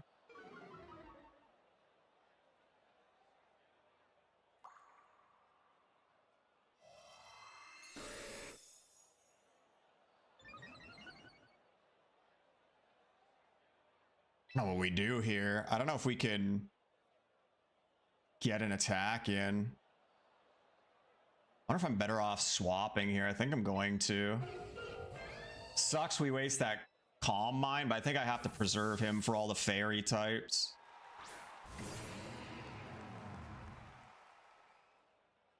Okay. He was trying to lock me into the Calm Mind. I think we read the flip turn here. Oh my god! Get some! I should have stayed in. Oh my god, I didn't think that was going to do that much damage.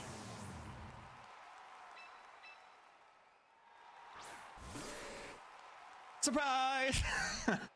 I love him. I love Psychic again. Shit. What is that? Forewarn. I don't know what that did. What did... I don't even know. What? I'm going to go for this. Meow.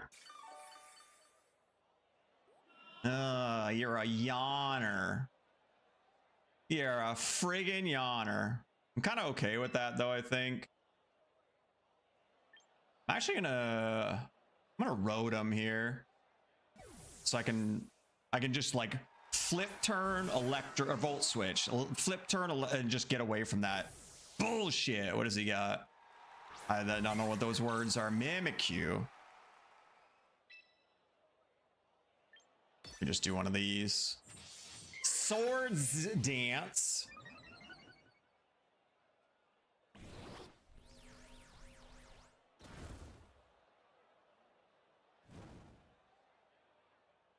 I don't know how I'm going to deal with this thing. Just like that, I guess. Get out of here, Mimikyu. More like Mimipew, because he stinks. Got him.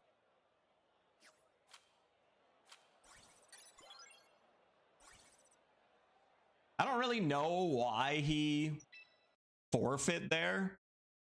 I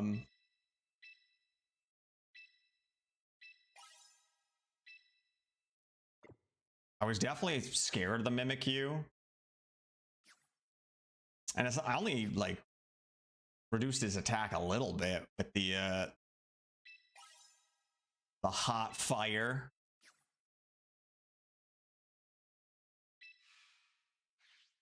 Take it. Okay, now we're in the ranks where we start getting our ass beat, I'm sure, though.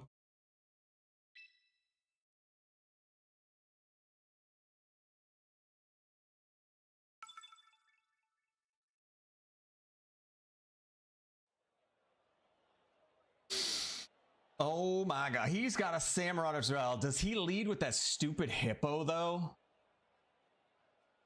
I'm gonna just sleep and snore and slack off and be a piece of shit.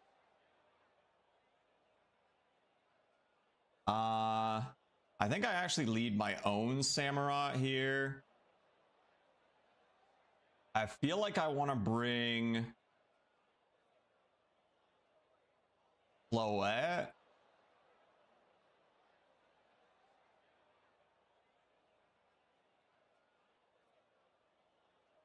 To deal with, because we have grass for the Hippodon. We just do this. Let's do that. What? Oh shit, are you, wait, what? The fuck? Excuse me? Oh, what the fuck? I gotta pick all my dudes again? I had them picked, damn it. I think I was just doing these. The hell was that?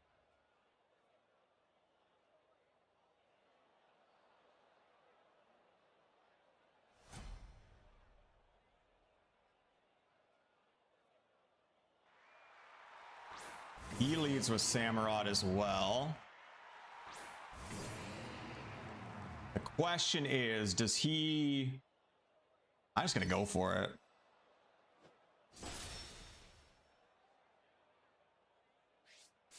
Is his sash, so he wants to get Ceaseless Edge, I assume. Oh, he's gonna Sacred Sword too. Oh my god, but mine wasn't sash, damn.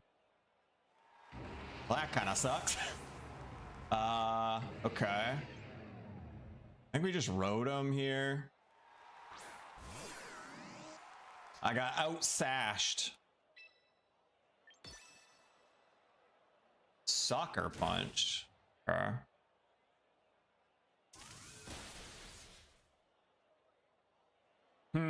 Well, that's unfortunate. I gotta bring in Floette now and hope she can kind of carry us.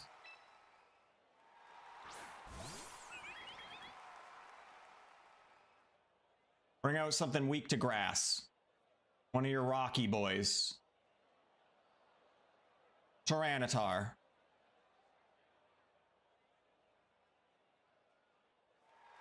Gyarados. No, don't intimidate me. Rude. So this is only effective. It's not... I think we have to see if he's faster than us. This is his Mega. I wish I kept my Rotom out now. Although my only lightning move would have been Volt Switch, and I would have had to switch anyway.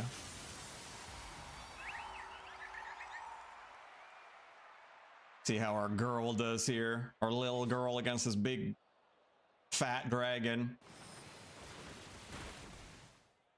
I mean, he's dragon type now. This should just beat his ass. Get out of here! Who do you think you are? I am.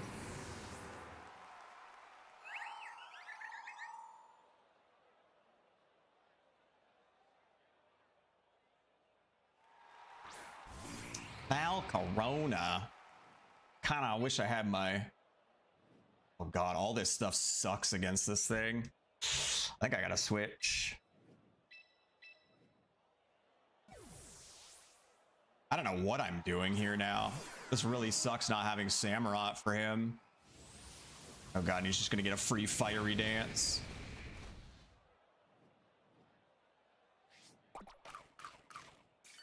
I don't think I can use... This is effective on this? Oh, because it's a bug. Maybe I do go for the Will-O-Wisp here. I'm gonna Quiver Dance. Oh, come on, man. Oh, it doesn't affect. Oh my god, I thought it still affected it at least. Uh-oh. Oh, he's just gonna juice himself up. I don't know how I'm gonna deal with that, honestly.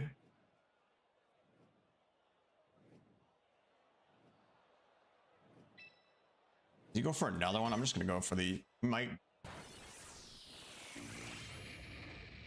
That's not too bad. This thing is much faster and faster than me now, so I'm a little scared of that.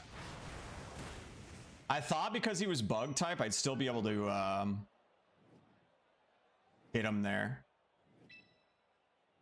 He just pain split.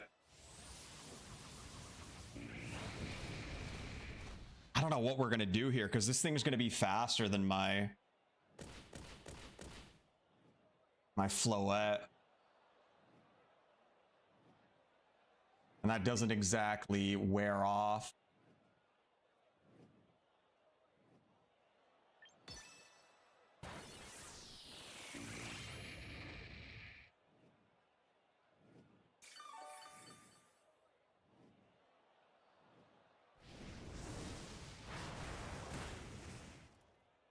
I can't really keep spamming overheat either because I'm reducing my own special attack, right?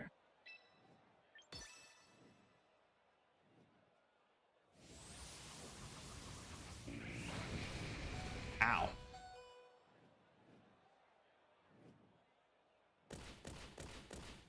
I think my only chance here is to keep pain splitting and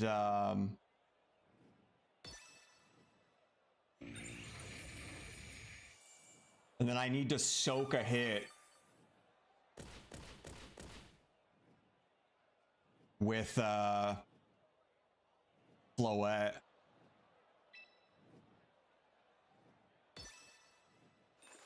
Just gonna keep buffing this. There's no way we're gonna soak a hit with it doing this.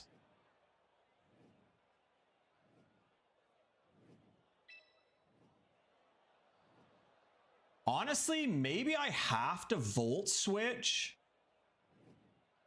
and sacrifice our Floette so we get our special attack back, and then we just keep Volt Switching and pain splitting. That might be my only chance.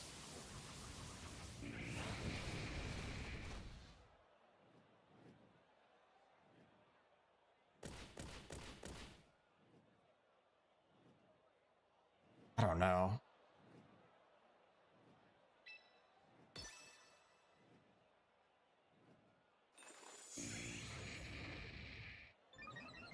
Like, he's just gonna be like, there's nothing I can do here. He's just gonna be so much faster than me. I don't think I win this, like, ever. Like, eventually one of these fiery dances is just gonna kill me.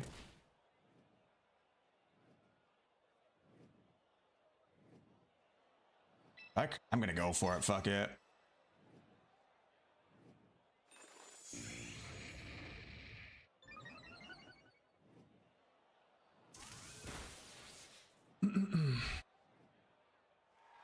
I think I just have to sacrifice my Floette here.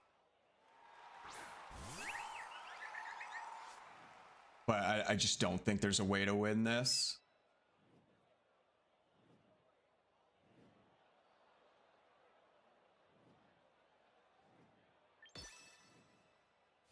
We just die to this. There's no way we soak that hit.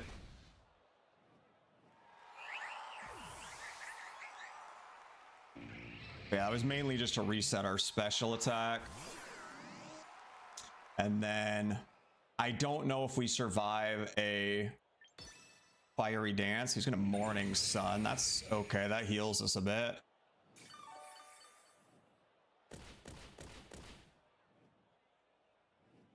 And yeah, now I think we just spam a mixture of spam, but see what happens. Maybe I should have pain splitted. Yeah, we lose. We lose. That did like nothing anyway. Yeah, there's just nothing we could do there.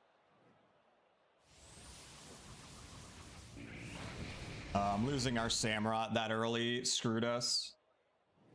The focus sash screwed us. Him being focus sash won him the game. Because our Samurott would have dealt with this thing easily. Very easily. Unfortunate.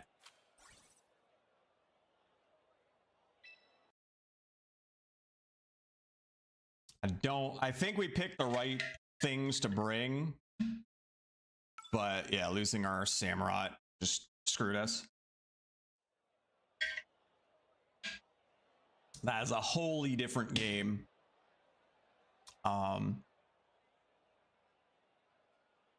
If our Samurott's still there.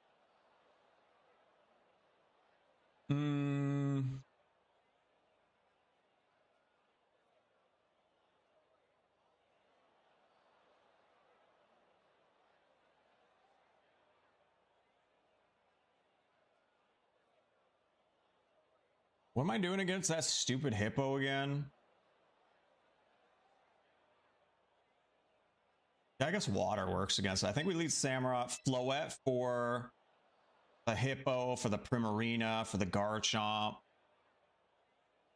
Samurott, I think, is good against this thing. The Glamora or whatever the hell it's called.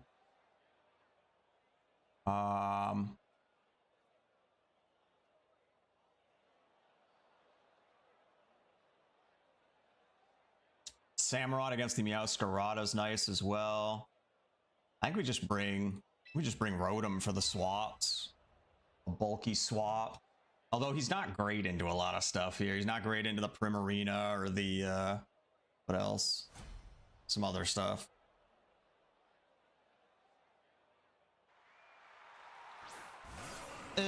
Press yawn. Be a piece of shit.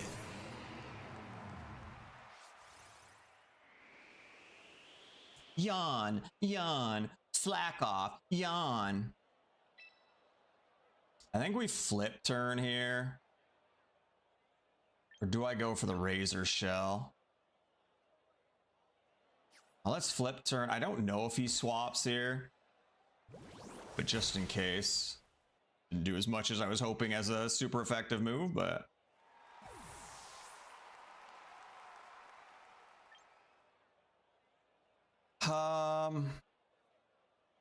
I kind of want to get the burn on it, and then like I can't volt switch out though is the problem. It's hard swap though.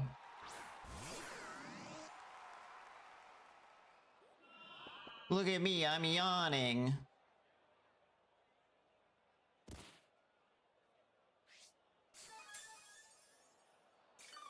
These players are such losers. You use Hippowdon, you're a loser. A huge loser. I think we swap back, actually. I wanted to get the Wisp down, but...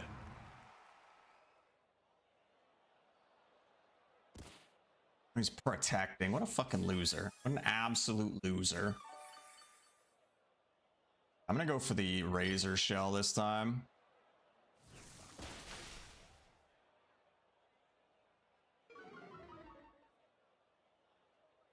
Slack off, yawn, slack off, yawn, slack off. I'm a loser. Wait, why did his protect fail?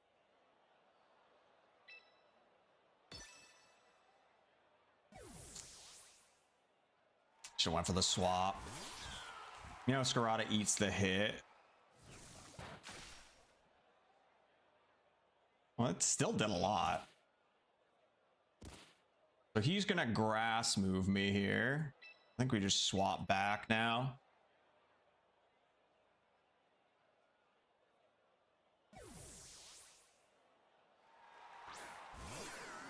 Flower trick. Gonna play rough. Interesting.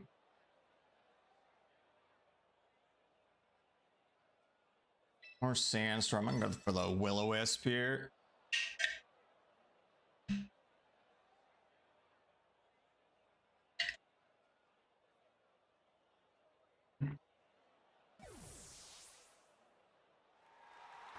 Garchomp. Okay, I'm happy to get a burn on him.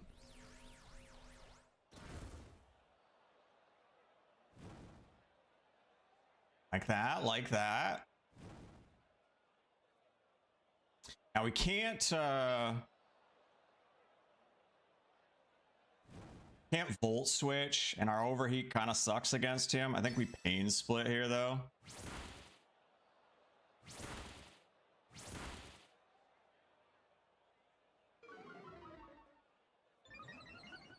Now, he is getting speed though, which is a little scary.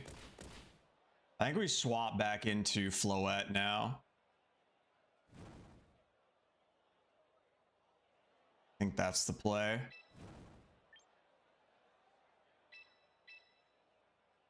Because we know he can't Earthquake. He is going to outspeed us, though. We have to hope he doesn't hit very hard here. Oh, or dust doesn't affect me at all because I'm a fairy and dragon sucks. We just Moonblast. No matter what he swaps into, I think this hits pretty hard.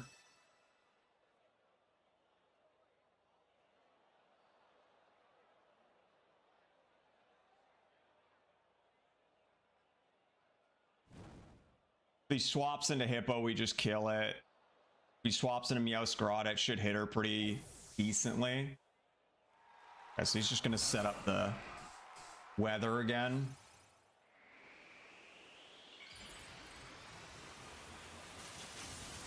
I do kind of wish I went Giga Drain instead, but this should still hit enough to kill it, right? I don't remember how much health this got. It was pretty weak, I thought.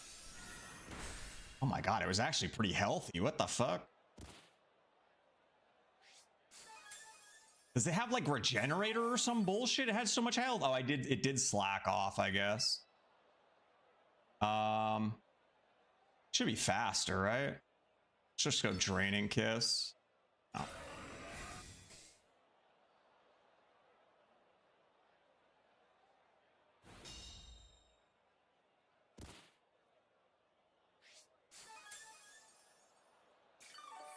God, you're such a loser.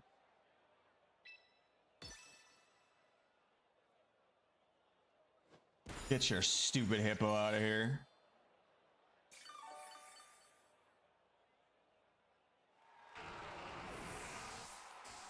He loses all that speed on the Garchomp too, which is nice. You know, Scarada.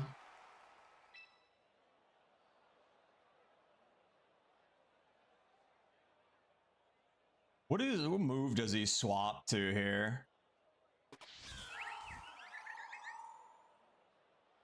Might have something poison, I guess.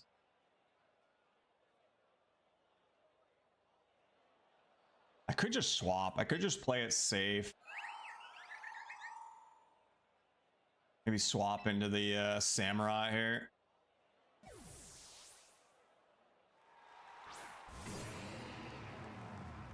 Might go. Oh, okay. Maybe a bad swap. That's unfortunate. I should have swapped into my Rotom instead.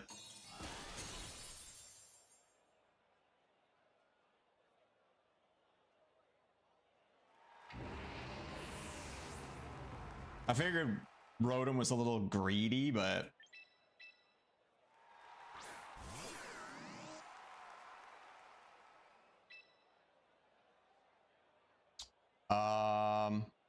he's probably gonna swap again here. I should actually swap instead, but What did I go with? Pain split?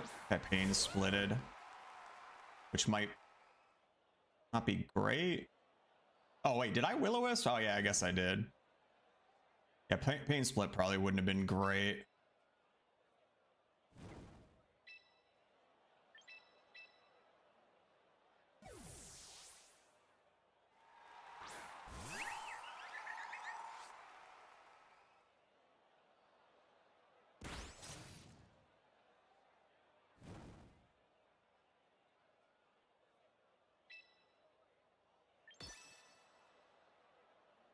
Shouldn't do very much, no. Give me a kiss, Garchomp. Fuck out of here.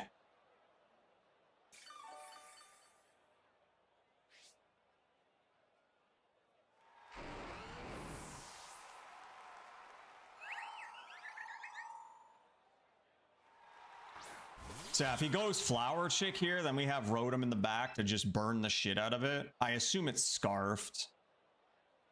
I'm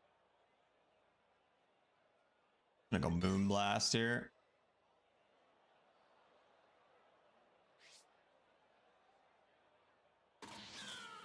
This shouldn't hit me too hard, right?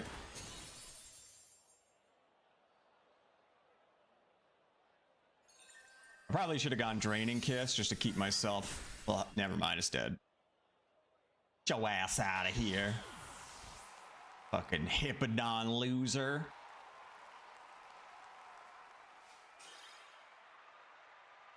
Get your garbage out of here.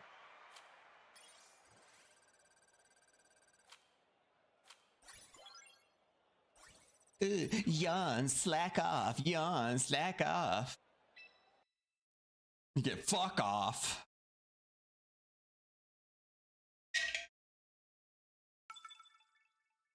Bobu.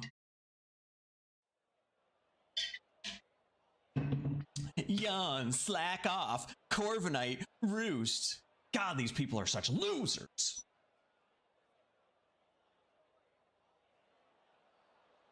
I think we just assume that's coming. I think we Floette again. We probably Rotom for the Corviknight.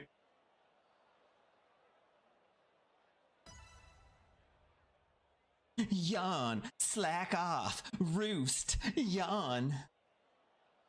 So annoying.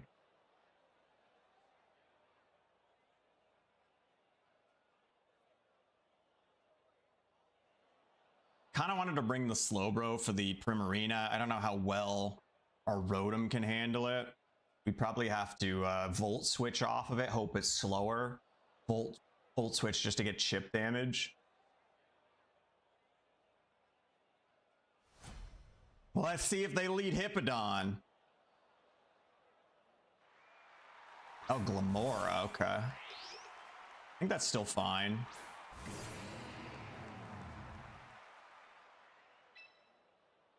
I don't know if they're gonna go for like a ton of swaps here. Maybe we just get our spikes up, because they're gonna get their toxic debris from our thing. I don't know if they go for both.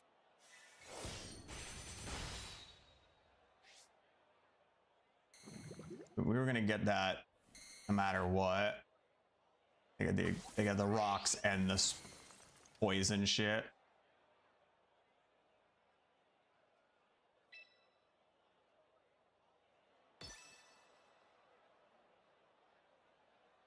I don't know if they swap here.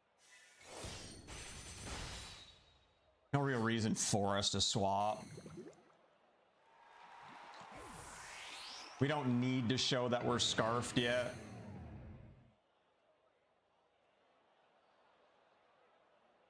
Hopefully they bring in something weak to dark. That would be sick.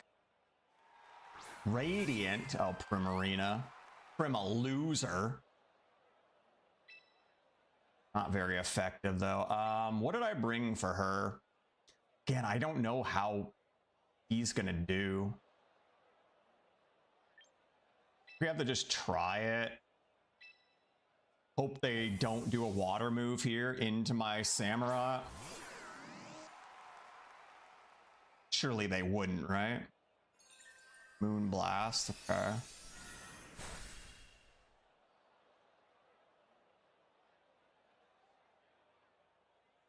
And I think we have to go Volt Switch here. They're faster? Oh, okay. They Aqua Jetted, that's why.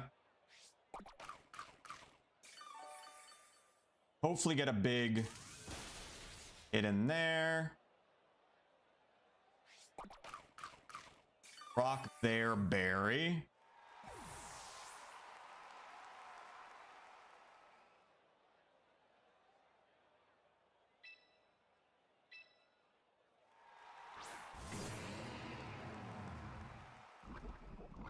We hope he doesn't Moonblast here again. Oh, he did. He doesn't get a chance, right? Yeah. So he went first with Aqua Jet. I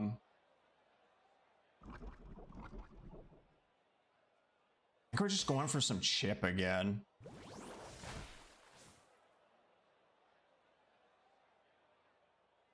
And we hope he went into whatchamacallit again.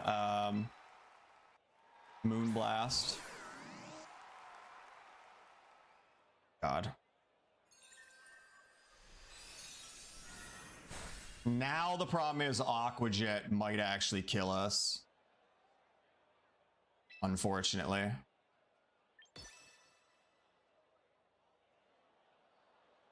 I'd be surprised if they don't. Oh, wow. They didn't actually go for the Aqua Jet. I don't know if they expected a swap. Shit, I should have went Volt Switch. Sparkling Aria. Okay. Well, we hope we didn't need Rotom for anything. I think we have to bring in Floette here. And we hit her with the Giga Drain.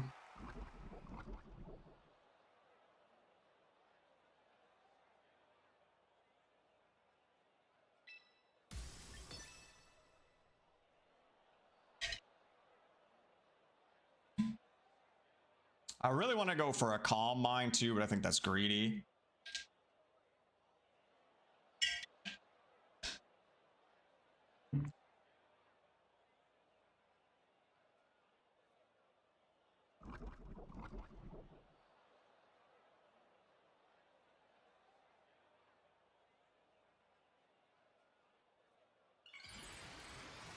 Looks like he's staying in.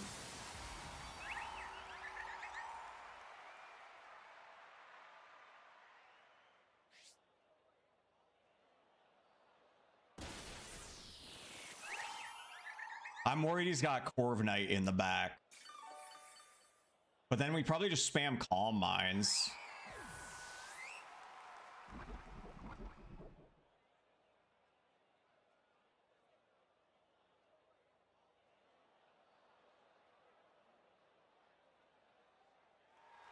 Dragonite, oh. Oh. Oh.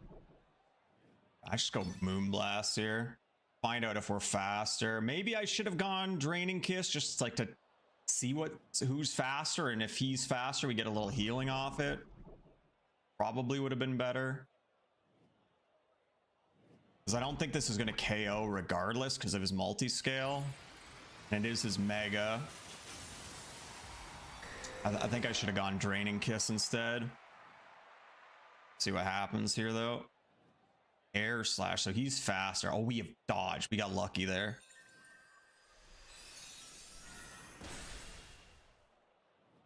I'm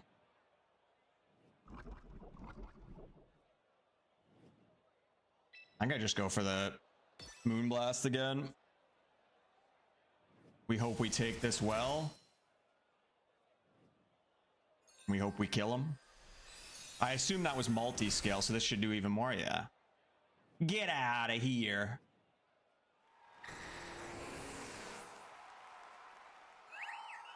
Take that, Boo-Boo.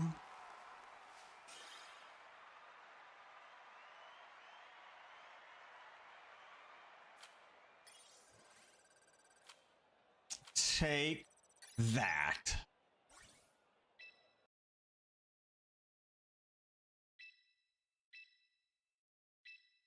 Or a Floette admirer.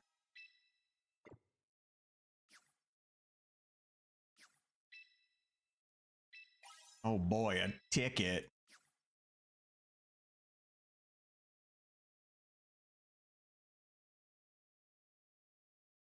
They're in the quarters for this tournament. Against these two water types, maybe choosing to wear them down a little bit more before actually trying to go for a knockout yet, which it does look like it's time to get against the Basculegion at this point. Yeah, I think this is going to be a really tricky situation, especially knowing that we have that Grimstar and our Chaludon in the back for William Brown. Now, one of the things is they're not rocking a Mega Evolution, so it's kind of in a difficult position. They've got the infestation up. How are they going to be able to navigate the pressure that Desu has put onto this battlefield? Seems like it's going to start by swapping out that Basculegion for a Chaludon, a relatively tanky Pokemon, but maybe not the ideal one to take Fire-type moves. Yeah, we're going to go ahead and see that Charizard is going to go for the Protect, while the Pelipper is going for a Hurricane once again, but it's targeted into that Charizard who just recently protected. The Toxapex is going to go for the Toxic, but guess what? Our Chaludon says, hey, that does not work on me. And kind of an interesting turn. We got the Basculegion out, we brought the Archaludon in, we've got the Citrus Berry going ahead and being gobbled up by the Pelipper, but the Pelipper is going to take so much damage just from the infestation and also that poison.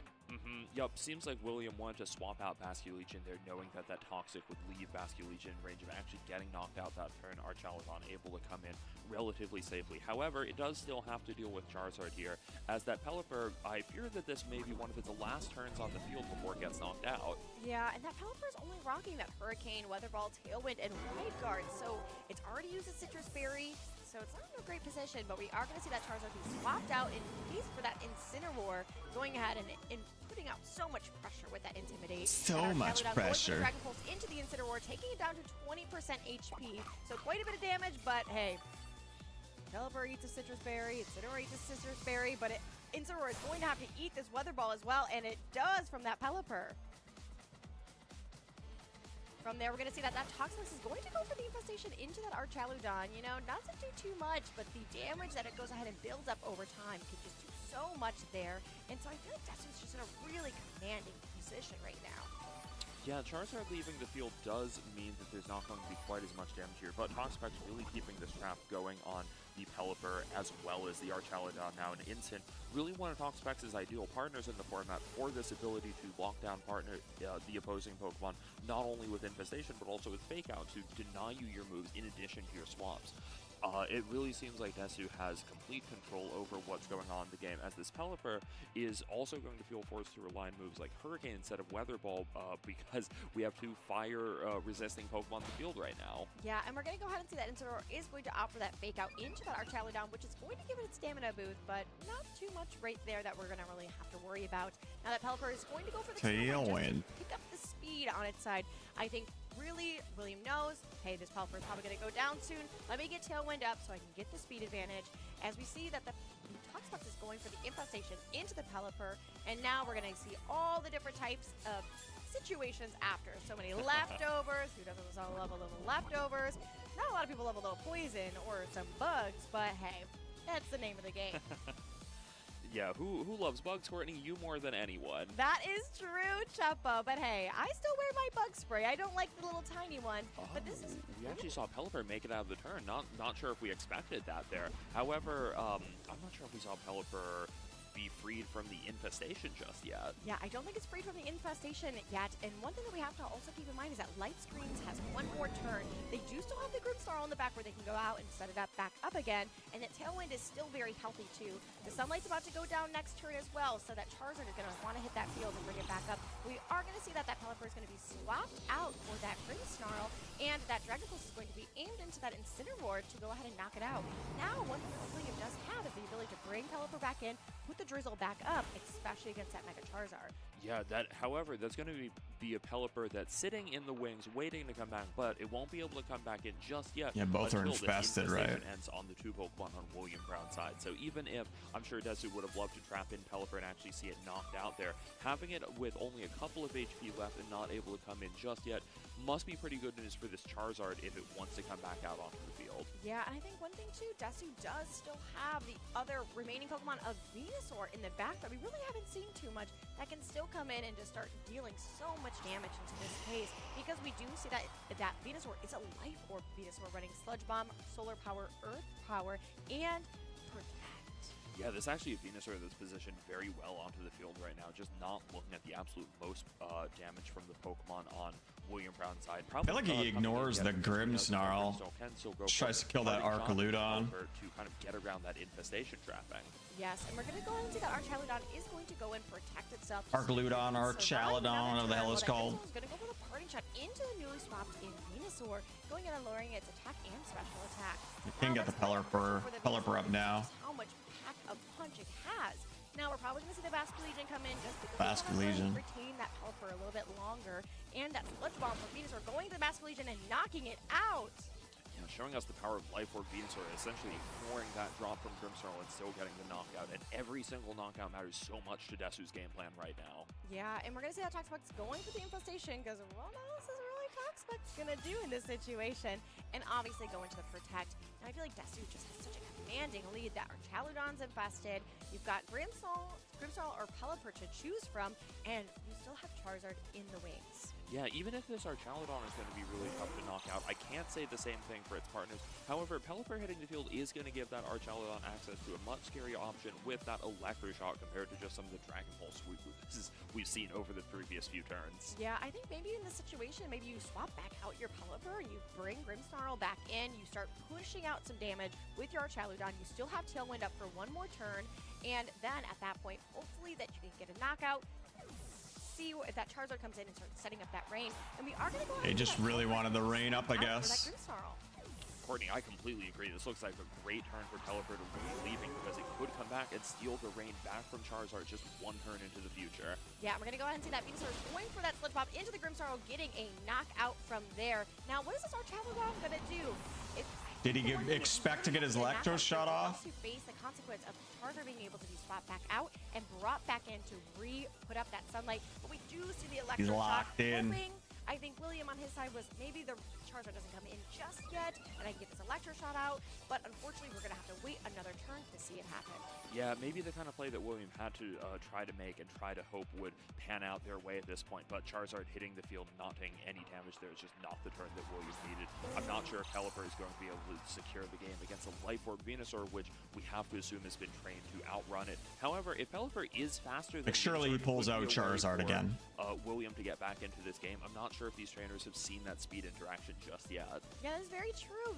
Yeah, Hurricane on that Venusaur could be pretty good. In the rain, Hurricanes love to wreak some havoc, but we're going to see that Charizard go back to its trainer and opt out for that Toxapex. Probably just protects with Venusaur. Oh, he actually goes for it. Okay, well, is going to land, we know what's faster. Knock it out, showing that Desu's Venusaur is in fact faster than the Pelipper. Now this Archaludon did boost up an Electroshot, so where is it going from now? But assume into the it was in the oh wow, 17 HP. Toxapex showing us why it is absolutely one of the bulkiest Pokemon in the format. No matter what that HP stat might imply, Toxapex's special defense, that is a lot more impressive, enough to take an Electroshock from Archaludon. However, the Charizard in the back more or less spelling doom for William at that point, giving game one of the set to Nico Davide Colnieta. Yeah, and I think that's one thing. I think William really understood, like, hey, these are the outs that I can play to. Let's hope that maybe Nico kind of has like a misstep and maybe keeps her Charizard in, and then I can get an Electroshot up. But I think, as we've seen Desu over and over and over again on these streams, it's just a dominant trainer and really understood, hey, if I can get rid of these different types of Pokemon, I can go ahead and secure this game, go into game 2, and maybe try to put the same pressure into there. We are in top 8, and soon it's going to be the end of this tournament. So I know both of these trainers really want to push it to the end. Yeah, Courtney, going into this next game, what kind of adjustments do you think we might see on William Brown's side, as they are the player that is going to have to come back from a deficit at this point? If I'm William, one of the first things I'm thinking about is whether it's the right decision to leave my Mega at home in this matchup. Yeah, I think you kind of need to bring your Mega in this matchup. I think it's one of those Pokemon, even though it is Charizard, I know we all kind of know that. Pelly is slow, 117 max Monas, 128 max Timid. And I Team think sheets what show the we realized natures is now. that Oh, okay. So the Vena player will know. Ah, okay. I wasn't sure if this was open We're sheeter. gonna go ahead and see or not. See if they've changed it up. Maybe they've kept it the same. I think We'll find out Tailwind soon. had just expired too. Let's see. It's going to be. It's hard to Grimsarl see and when, Oshawott on the leads for like, the William spectators and can't really Sam see that on stuff the either if you're not Desu. fully Seems paying like it's a pretty attention similar yourself basis and you to the miss start of it. the last game. Maybe a sign Tailwind that ended that both turn. players Okay. Are comfortable with their opening turns and the I chances still to think mix they need things to up make are it where gonna come with the future spectators can turns, if not see on like the all that front. stuff. And one thing I Like that'd be, always wish I guess had, they have the is battle see info up the there. I rest guess of they the could just so I can technically, see right? What's kind of going on? But I think once again, William, I think identifying They that just don't Grimsarl is really use the important battle in the info, sense I of guess. The different types of screens in the situation. But I think William really needs to respect the Toxapex. I think Toxapex just caused them so much pain in the first game that they need to be like. Because they were talking about not being able to see buffs and stuff a couple games ago too. Maybe they actually can. Sure, Twitch add-on could be Valve 2. And that for other esports? Oh, okay. Yeah, Toxapex seems super annoying. And as we know, one thing Archaludon loves is some rain. And we're going to see that special attack boost and the Electroshock going out into the opposing Toxapex, taking it down to 7 HP. Oh my god. That Toxapex, it is living everything. But the Incineroar is going to go for the parting shot onto that Archaludon and go back to its trainer. Wow, I still cannot believe how tanky that Pokemon is, but we are going to see the Charizard. That's still a big hit, though. On this side. Toxon is really hard to play around for sure. Going to put some toxic onto the Pelipper. Yeah, William really getting that turn right. Yeah, I mean, so much damage on this Toxapex. that was a good way to start this game, that's for sure.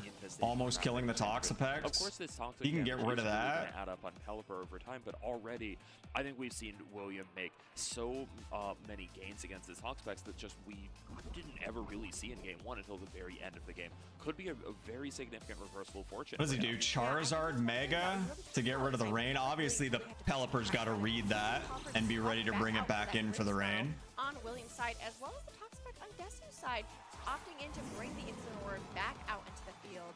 Now, we're going to get the Intimidate drop on both of the opposing Pokemon, and the Charizard is going to go ahead and Mega Evolve, making it A, Mega Charizard Y, and also B, a little bit sunnier outside.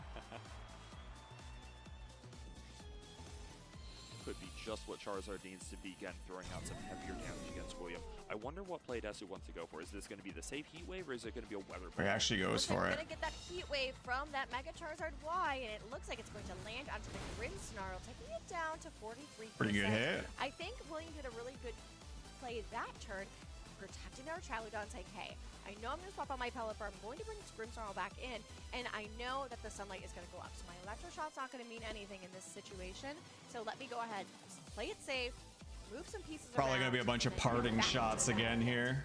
And I think William has enough health going on his side now. Type of team is Rain's hardest matchup. Beginning to click. Which one, the Toxapex one? Which is a strategy that it is going to be relatively hard for Desu's side to respond to, as we see a parting shot. Yeah, it come out. seems. Yeah. Oh, the other guy's. A huge momentum picker. We're gonna see the He's a little of both too. He's got a Charizard and Venusaur over there as well. Now, one thing to note is that Desu is I've been seeing that a bunch too. The kind of mixture of rain and sun. He can go and start moving that momentum, but we do see that our Chaludon going for the Electro Shot, going ahead and boosting itself a little bit back up. Because you can kind of do the rain thing for the first bit, build up your Electro Shots, doing a little bit of damage, and then down to 71. when the rain's gone, you don't really care because you already got your boost. Instant response with the parting shot of it. So trying to keep this Archaludon close. And then you just switch into Sun Mode. Archaludon is just Is this just going to be Charizard? really good. These players just having a total like I beat you, no I beat you, argument in response to the weather here. It's hard to say which player is going to get the better end. Some teams that can reposition, yeah. I think that's the important part is being able to reposition, right? Because Rain has no Drizzle Mega. You can only set up Rain through switching in Pelly or manual Rain Dance. Yeah. Charizard's Heat Wave, as with that Grimmsnarl at half HP, Grimmsnarl is not actually going to be able to come in on another Heat Wave at this point. No, not at all. And one thing, Chapa, I feel like I'm back in New Orleans with all this weather back and forth right now. But what we're going to see is we're going to see the Incineroar go back onto the field. Yeah, they're both just going to be repositioning, right? Which has always happened before Megaing, so Dark can intentionally not Mega and protect. Some teams with reasons to reposition, like Tox, Incid. Make it very easy to keep overriding the rain. Yeah, I could see that. Going to go ahead and knock out that Grimmsnarl. Easy connect on the heat wave. Like This you seems mentioned, pretty this big should be for enough to him. Get the knockout on Grimmsnarl. Getting that Grimmsnarl out so he can't easily swap that Pelipper in. 3 against William. Yeah, and we still haven't seen William's last Pokemon, but we are going to see that the Pelipper is going to return to the field. It's going to go ahead and set up the rain once again. And it might be getting a little humid out here, but we're just going to have to wait and see. The Electroshot now can go ahead and have a huge stake in this game. Is the Charizard going to swap back out into maybe Venusaur, maybe Toxapex? I think one thing. What does he do? Swap Charizard, bring in whoever, parting shot out, and bring Charizard back in again? Yup, Instin's Fake are going to be able to shut down one of Oh these no, Pokemon actually that's he not stays broken. in. How does William execute on this safe? I think that's good too. We're gonna go ahead and see that Archaludon Stops the itself a little bit, but the Pelipper going for Archaludon from- the Incineroar, which is going to be a super Oh, effective damn. move, and taking it out in a one-hit KO. Well, Yeah, Citrus very Plus you can't prankster parting the Incin because it's dark type. One-shot knockouts against fire types. As And you can infestation the Pelly too, so it can swap out. Giving Desu the chance to put Yeah. some back up. Oh my god, that Toxapex is so healthy Yeah, again. and I think Incineroar was a big Gotta play difference practically from the last game, perfectly, especially the yeah. ability to go ahead and start shuffling things Honestly, out, kind of like or even just swapping in stepped away from the rain Now team. this I tried it out a little bit and it was strong, but Venusaur returns to the field on it's that side. very, I feel like it's very predictable Preserve that Charizard because and you gotta win this weather. you can get war punished now. Is it gonna pretty be badly rain? Is by it gonna good be sun? You players. gotta figure that out. I really have to wonder what this last Pokemon on William Brown's side is. Like, if that's something like a Basculegion, which could get knocked out by something like a Solar Beam, or I wonder if it's something else like his own Venusaur, potentially a way to try and abuse the sun that Desu has actually been setting in this match. Yeah, but what I think it's a little scarier. Oh, there comes the Charizard. So he does have the sun mode as well. Go ahead and hit the battlefield as well. So it's going to be a little bit of some flying Charizards around here. The Archaludon is going to opt in for the Protect on its side, while the Venusaur is going to go for the Solar Beam. It's going to absorb some light, and where is it going to target into, Chubba? It looks like it's going to land into that Charizard on William's side and only do a little bit of damage. Yeah, if I have to have a Pokemon tanking a really powerful Solar Beam from Life Orb Venusaur, I'm going to have my Charizard, which is a 4x resist against that. I really like the reveal of the Charizard from William's side. That is a Pokemon that's going to be comfortable no matter which weather is up right now. However, it is also not, it doesn't mean the Archaludon is any more comfortable with what's going on the board right now. Yeah, I feel like Archaludon has just kind of been hanging out. Honestly, it's at 100 HP. It's kind of just relaxing a little bit. It hasn't been really seen as a threat from Desu's side. Now, one thing you could do is you could swap back in your Pelipper, get another Electro Shot out. So you're on top 500 on Showdown on 3 different accounts using Rain, and this match was the hardest. That and Sun with Wims. Arrow's fine. I'm running Rain Dance, Mousehold for that. I stabilize Grimmsnarl, Mousehold, and even Rain Dance Sneasler. So far, Mouse has worked the best for these matchups. Since they don't have Intimidate, Tailwind, outspeeds both Chomp and Zard. And one-shots Zard and Wims with Pop Bomb. Oh. Yeah, actually, the team I've been using for doubles actually has Sundance Whimsicott, or Sunny Day Whimsicott. Over here. The Charizard from Desu's side is actually going to opt to go first. And I really haven't liked Aerodactyl. Desu's is a little bit faster. Now William. It always just has felt bad for me. I've never really gotten good interactions with it. If you're enjoying Rain but feel discouraged, I'm always happy to help. It's been very fun for me, this regulation. It seems... Making sure that the Charizard doesn't go down to a weather ball, but also handing I don't mean it as a disrespectful thing, but it seems a lot like easier to play, which is nice. Like it's strong and not necessarily overly complex, at least the general basic Rain team. And I do really like Arch. He seems really strong no matter what. On William's side being changed out for the Archaludon once again. But it does seem easy to play around sometimes, unless you're doing stuff like you're doing, where you're doing a little more intricate versions. And that Pelipper is going to take a little snack, but it's still going to do so much damage. I don't know if I'm skillful enough for the more which is doing barely any in-depth stuff yet. That Pokemon is here to stay, and unless you can really get a super effective attack onto it, it's going to be really hard to take down, Chuppa. Yeah, Toxapex so resilient, showing up at around 75% HP after taking that Electroshot and being knocked deep into the red on the first turn of the game, really displaying the full power of that regenerator ability that it's known for. If you're Desu's side, I don't really see very much stopping this Charizard from just continuing to go for Heat Wave after Heat Wave. There's actually a Rain Mega now in Swampert. My opinion, Rain is a lot trickier to play against good players and quite convenient against players that can't handle Arcaluna. Yeah, that's honestly what I felt. The Weather Ball opting to go into the Oh Charizard my and taking it down to God. 1 HP. Weather Ball, not quite enough to knock out that Charizard. Infestation will be, though. I think even a 1 HP Charizard is okay, maybe able to survive. Yeah, that's how it felt. Like I was, but not the bugs coming. I was doing like just the basic Rain team. Just Swampert, Pelipper, Grimmsnarl, Arcaludon. That was like the core 4. That Mega Charizard, why I'm really excited. Going to go ahead and knock it out. I definitely felt like I was getting out positioned a lot. Both Pelipper and But when they couldn't deal with Archaludon, it definitely carried for me. Or the sun once again after this rain gets set up for Pelipper. Yep, Silver Line. Sometimes Mr. Bridge just solos and wins whole games. Yeah, he's crazy. And He's so William good. Having a decent amount of help on their side to work with. It's not like this Charizard is looking at the knockouts that it was a turn ago and it is going to have to consider swapping. Let's think about what this Pelipper could do to potentially take advantage of this, because we could see something like a Tailwind to make sure that William's Pokemon are Running Life Orb, Overquill actually dropped all the Grimmsnarl Sableye stuff. Oh, you're not doing the, what is it, the minimize Overquill stuff, I hope. But we do see the Toxapex is going to go for the Baneful Bunker, and they are Saw some pretty toxic teams using the minimize spam. Incredible. That's going to be targeted into the Toxapex, which has protected itself. Hurricane coming out from Pelipper to catch Venusaur as it comes in. Again, another knockout, another chance for one of these players to win the Weather War, and that is going to be Desu definitively winning the Weather War. Courtney, I want to talk about why I think Desu went for that play, and I think it's just to make sure that this Toxapex isn't actually taking an Electroshot in this game, making sure that with no rain up, Archaludon won't have any one-turn Electroshots pointed at it, which means Pelipper can always Baneful Bunker if it sees that charge up coming from Archaludon on the previous turn. I would 100% agree, Chuppa. That Pelipper infested right now? And I think it really just showcases saying, hey, I think it might be. Mine has Haze, and in a group shot, I have like 5 different replays of my Overquill hazing. They're boosted Overquill. Oh shit! What does Haze do? Clear all that? Right with my partner Pokemon, Charizard. I actually don't know what. We're gonna see that Charizard on Desu's side is going for the Weather Ball into that Archaludon, knocking it out, leaving Pelipper all on its lonesome. There's still so many abilities and stuff I need to figure out. Haze removes all stashes. Oh, okay.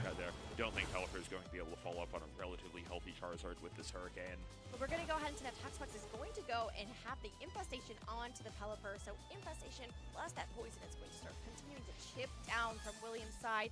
And it just doesn't look like it's a really great battle for William from here. I think that Charizard just exudes too much pressure in this situation. And with all the chip and how bulky we know Toxapex is, it looks like the game has ended. And Desu is going to be advancing into top 4. Yeah, really well played set from Desu, even in a matchup like this where both players had some similar resources on their side with their Charizard and some of its preferred partners. Desu really displaying mastery over that Pokemon. Courtney, I think Toxapex made Infestation look so good in that set.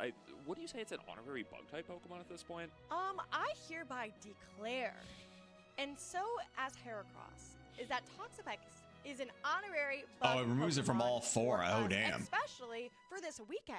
The amount of Toxapex that we've seen on stream has been so much, but I think we also I keep trying Toxapex teams, but they're just getting up to top 8, like it's strong, but it's so boring. And trying to find the lines to get I'm like I'm an aggressive player. I want to just kill stuff. So like playing with Toxapex, just toxic and infest, and then Baleful Bunker, Wide Guard. It's kind of boring for me. Yep. But it seems really strong. Well played game by Desu there. Seems like they're going to be our final player advancing into the top 4 bracket right now. And so they psych up, have 2 mons with like +6 defense and evasion, and then my Swift Swim Overquill instantly removes it all and they forfeit. I love it. Go grab a snack. We will be right back for top 4, and we'll see y'all soon. Don't tell me how to live my life. I don't want a snack. Guys, we are actually going to have a little bit of a delay before our next match. Courtney, we could talk a little bit more about what we can expect to see in these top I kind of do want a snack, so actually. on one side of the bracket, we have Desu, who you just saw win that match, facing off against Pato VGC, another top Italian player, using the same 6 Pokemon as them, showing why this Charizard and Toxapex combo is something to be feared in the current metagame. Well, I think, once again, that Toxapex is just causing so many problems throughout this entire tournament, but I think we also have to give our flowers to Charizard. I know we've all seen Charizard so much, but it just was showing just how much it can do into these matchups. And I think going through all of these different trainers and really showcasing just how much and how powerful it can be. Now, Garchomp is a Pokemon that we didn't see throughout the last 2 games, which I think is one of our top most used Pokemon as well. And so I think it's another Pokemon that we really have to start to respect. I know Desu is running a Choice Scarf variant of it, running that Earthquake, Rock-Side, Dragon Claw, and Stomping Tantrum. So it's just going to be a really difficult Pokemon to deal with, especially when you're looking at Venusaur and Incineroar and all those Pokemon in between. I definitely think Garchomp is a Pokemon that will have more of a chance to shine in some of these more traditional Charizard mirrors. I can see why you might want to leave it at home against Pokemon like Archaludon, Pelipper, Grimmsnarl. That's not going to be able to do quite as much to. However, I think in that Charizard mirror matchup that those Italian players are looking at in top 4, a Pokemon that I might expect to see Charizard shine. Courtney, I also want to talk about the other half of the top 4 bracket because it is show us the bracket. 6-mon mirror with the same team that William Brown had been using, not piloted by William at this point, but by Lexicon, VGC, and MyStars. That is going to be all teams in this top 4 featuring the Charizard and Venusaur combination. And here's the thing, trainers who are watching, we did not write this script. Let me just say that first here. If I wrote it, you would see a different Pokemon in this top 4 right now. But I think it's all just showing the dominance of these teams and the dominance of these cores. I think one of the Pokemon that I think, like I was saying earlier, I think with Lorcy, is that I never really expected, as such a young girl playing Ruby and Sapphire and Emerald, that Pelipper would have any competitive viability. And here we are, it's in multiple teams, and it's just truly just wreaking havoc throughout this entire tournament, Chubba. Yeah, Pelipper just a sign of like what a glow up a different ability can be for a Pokemon. I think Pelipper more or less disregarded in every competitive sense before getting that Drizzle, and then after getting Drizzle, more or less a kind of competitive mainstay in most of these formats where it doesn't have to compete with something like Kyogre. Can't exactly say that's a stronger Drizzle setter than Kyogre, but one of the only other ones that we have to look at alongside Politoed, of course. Wait, you're saying that Pelipper's not like Kyogre? Like, it's not a legendary Pokemon? Wait, what? They're both from Hoenn. I think that's about where the similarities end. Oh, well, I think Hoenn is legendary. So maybe kind of constitute under that. Tuff is like, get me off of the mic with her. But also, I think we have to talk about Basculegion. It is one of the Pokemon that we see over and over and over again. But it's fascinating how a few different Pokemon a few different trainers are utilizing the Pokemon. Some running Flip Turn, some running Protect, but all of them obviously running Last Respects, which is just such a strong attack. Yeah, think about the different ways that we can run that Basculegion. That's actually going to be one of the differences between Lexicon and how MyStars is running it, with Lexicon on that classic Jolly Choice Scarf adaptability set, and MyStars over on the Life Orb Swift Swim set. Courtney, I think one thing that's funny about how heavily used the Pelipper is in this format is how few of the Basculegion actually go with that Swift Swim, usually choosing to go with adaptability for the power boost instead. No, that is very true. I didn't even think about it on that side. And I think adaptability, we see that over and over and over again, but I didn't realize that MyStar is running that Swift Swim, which is going to be really well paired with the Pelipper on its team. Now, one thing also I think we've seen kind of over as well is that Venusaur has been brought quite often, also running Sleep Powder. And I know there's some trainers out there that love to clip Sleep Powder, but I think we've seen, especially in Rogov's match, is that sometimes it can give, but it can also take. So what are your thoughts on Sleep Powder, Cheppa? It's a really difficult move to feel forced to rely on with Venusaur. I can see why players like Desu are just foregoing the option entirely, focusing a little bit more on that, moves like Life Orb and Solar Beam instead. On the other hand, Sleep Powder is just so good when it actually works out for you. It's just such a big risk. Doesn't work for me. Of course, with Sleep no longer being able to actually disable an enemy Pokemon for 3 turns, it's only going to be 1 or 2 turns on your Sleep anymore. Just not the most impressive that the move has ever been, but still coming off that really impressive Chlorophyll speed stat that Venusaur is known for, I can absolutely see why these trainers are continuing to run it. Yeah, I know, and I'm so excited to see that. Now, kind of to take a breath away from this top 4, Cheppa, I know we've seen a lot of different Mega Evolved Pokemon throughout this tournament. What has been your favorite Pokemon to see that can Mega Evolve? Favorite Pokemon? I'm trying to think. I mean, I think Mega Venusaur is a really cool one. It's a little bit too bad that we don't have any Mega Venusaurs making it all the way to top 4, but I think a Pokemon that I wouldn't describe as flashy is just like it can take almost any hit and come back with that really strong grass, poison, and ground coverage in the form of Earth Power. Yeah, and I think something that maybe these weather teams could even consider running, maybe Mega Evolve your Venusaur in matchups where you don't have to rely on your Charizard as much. I really like that. See, for me, I think it's a toss-up between Mega Starmie, how we started the day, which is a Pokemon that we really don't see too often, except in Pokemon ZA. So it was really cool to see a Starmie really shine its bright little star there, but also I, once again, might be a little biased of yesterday, seeing Mega Heracross on stream as well. And not only that, but the shiny variant. It might be the only time we'll see Mega Heracross on a stream, but hey, I was really excited to see that. Now, talking about the Mega Evolutions and stepping away from that, talking about regular Pokemon, going throughout the entire tournament, is there any that surprised you? Any that really surprised me, I mean, kind of going back again, like in terms of not exactly how it's being used, but in terms of how popular it's been, I have to say Venusaur again. We're just seeing Venusaur really take over this tournament. I think when we were looking at the Top Cut usage stat, seeing that Venusaur was, I want to say maybe 4th. I feel like it's just because Venusaur is good in the sun, which is pretty common, and then really good against rain. At most tournaments leading up to this, Venusaur was a Pokemon that's like maybe around 10% usage.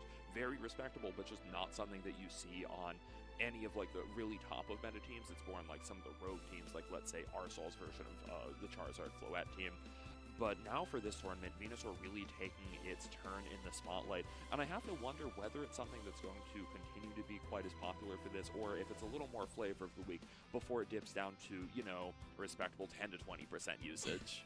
Yes, very true. Well, now, Cheppa, you talk about Venusaur a lot. So I just have to ask the age-old question. Bulbasaur, Charmander, or Squirtle? I think Charmander is my favorite of the 3, but it's funny because Leaf Green was my first game. I think the cartridge is just a little bit cuter. I totally agree, Cheppa, but what we also agree on is that we have to get into top 4, so we'll be right back to start our top 4s. Yep, get ready to talk to Jacob Scraw.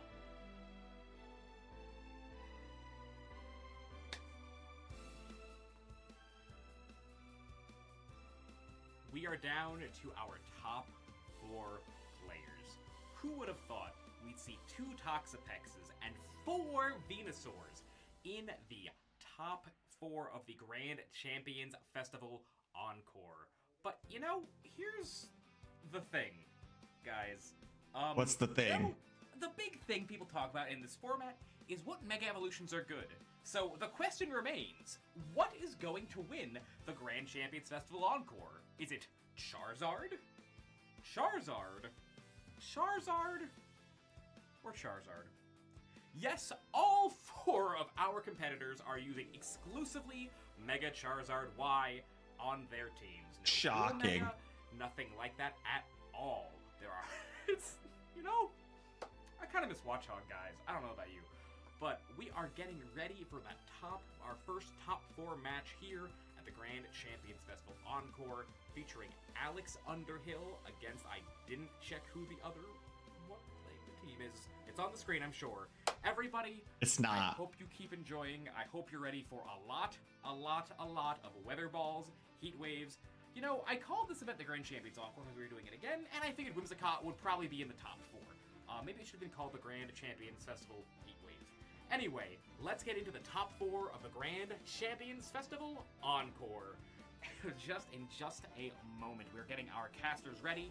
I believe we have Tyson and Courtney bringing you that first match of the top 4 before we go to Cedric and Cheppa, who are going to be closing out the rest of our event. And while we're here, I just want to give one more shout out to Open That Pack, They're the reason we were able to do something so big and so wonderful on such short notice after the first event. Everybody who's watching, Open That Pack, everyone in our support staff, our judges, our casters, our production team, thank you all so much. Now let's close out this event with a bang with the top 4 of the Grand Champions Festival Encore. Thank you so much, Jacob Squirrel, and I am so excited to be here. Yeah, I'm gonna go ahead feed the and cast beast top 4 match before of the this Grand starts. Champions Which Finals with it probably started soon, but I will be back shortly. Tyson, how's it going today? It's good. I mean, we haven't been on the mic literally all weekend. We finally get to do it in top 4 of all places. The first top 4 here of the Grand Champions Festival Encore. To be able to run it back here at this tournament here and already make it to the top 4 here, it's honestly been a blast. The games have been really exciting today, and we're going to get to see more of that Charizard rain action. Well, hey, and it is action indeed, let me tell you. Like I was just saying, a lot of the weather is going back and forth, and it's getting this place humid.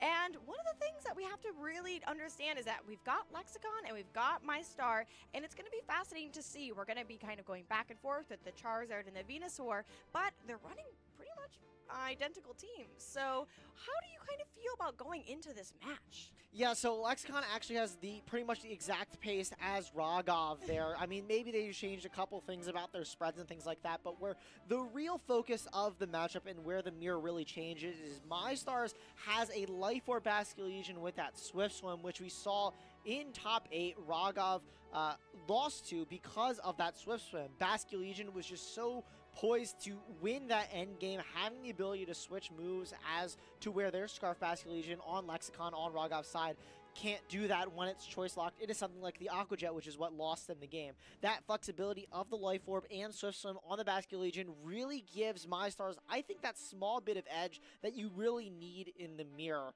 And I think especially with tournaments like these, and especially with Pokemon that are being utilized so much, is that these little nuanced changes really can affect the tides of the battle. And so having that Swift Swim ability compared to its counterparts that are typically running the adaptability allows it just a little bit of an edge, especially when you're facing that mirror. And so I'm really excited to see how MyStar is going to approach this match.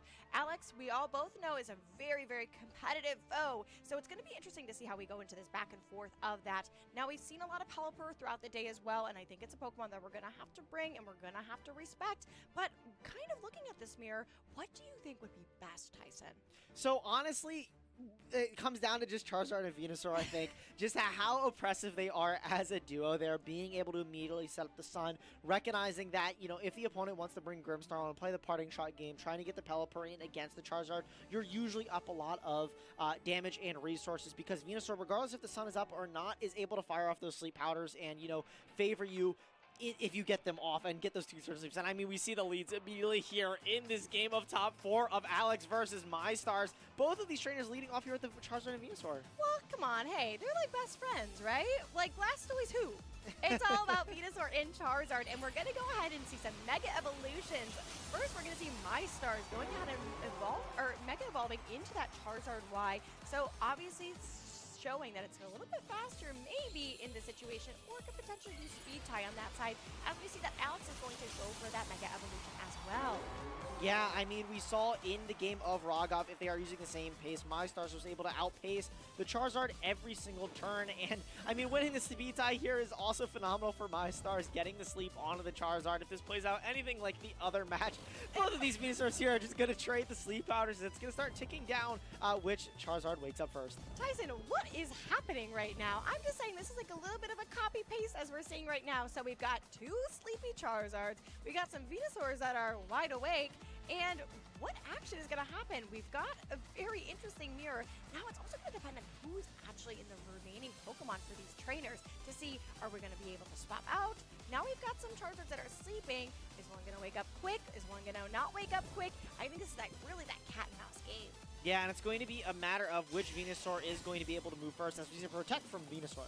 Yeah, and from there, we're going to go ahead and see that other opposing Venusaur is going to go for the Sludge Bomb into MyStar's Venusaur. So a little bit of not much happening, and we see the Charizards are going to stay asleep. So everyone's just kind of wants to just take a quick nap. Tyson's been a long day. They want to relax a little bit. It's sunny outside. Maybe get a little tan. And you know what? Hey, the battle will resume soon. Come on. Both of these Charizards here taking the 2-turn sleep, guaranteed to wake up next turn, is going to be phenomenal for Alex and MyStars here to be able to take a huge KO. Notably as well, Alex not going for Protect on the Venusaur, able to go for it this turn, blocking a potential Sludge Bomb and Heat Wave. Knowing the Charizard will wake up, you could protect your Venusaur and then go for a Sleep Powder next turn into the Charizard, knowing that it will guarantee wake up and you can put it to sleep next turn. Not even playing around with the sleep turns. MyStars taking that into account, preserving the Focus Sash on the Venusaur, swapping into the Pelipper to reset up that range. Yes, and it's going to go ahead and be a little bit humid out here as we see that Lexicon is actually going to swap out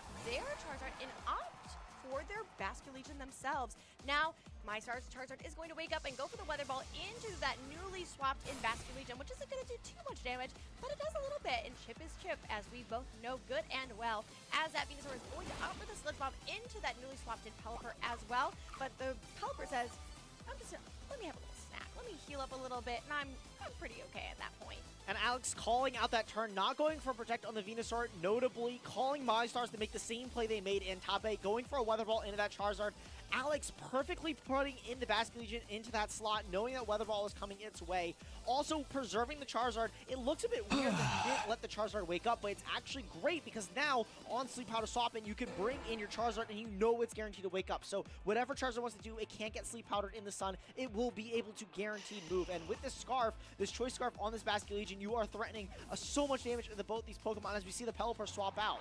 And it's going to be swapped out for that Archaludon. So we're going to see the 4 Pokemon that MyStars is going to bring, and the Basculegion going for a flip turn, returning back to its trainer and opting to go ahead and be swapped out for a little bit more. Archaludon, of course, getting its stamina boost, but now we're going to have to see is Lexicon going to bring back out their Charizard to go ahead and start setting up that weather again, or are they going to opt in for their own Archaludon instead? Archaludon here being a great swap in here to this Heat Wave.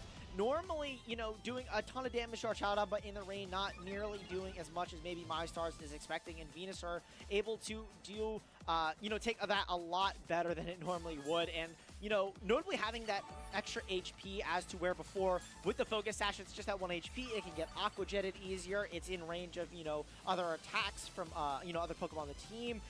Venusaur, though, be able to hang on and, you know, potentially eat another Heat Wave from this Charizard. Can fire off an Earth Power and Archaludon, even go for Sleep Powders and things like that. And I really think Alex has done a great job of positioning this Venusaur and this Archaludon now on the board where you can fire off an Earth Power or just an Electro Shot into the Charizard. Yeah, and we're going to go ahead and see that MyStars is going to opt to swap back in their Venusaur instead of their Charizard, really wanting to make sure that it is preserved.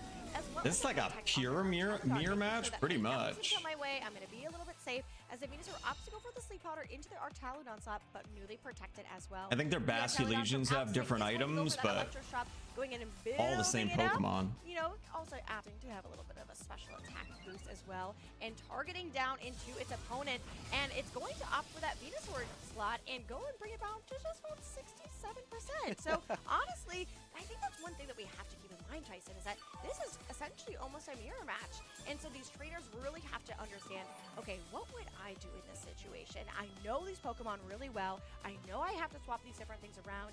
And I think they really know that they have to preserve their Charizard as much as possible. Yeah, and Charizard being a key factor here to be able to threaten those Heat Waves and Weather Balls into Archaludon. Really your main piece at removing it as well, assuming that Venusaur goes down at some point in the match to something like an Earth Power Sludge Bomb. Not enough there from MyStars' Venusaur is going to be hanging on, able to get that Sleep Powder onto the Archaludon is going to be so crucial now. Archaludon is going to be forced to take a turn of sleep here. We know Alex's Archaludon is going to be faster, and that +1 Dragon Pulse is enough to knock out MyStars' Venusaur and solidify the lead. What an incredible turn for Lexicon. Going ahead, I can't believe that Venusaur survived on that 2%.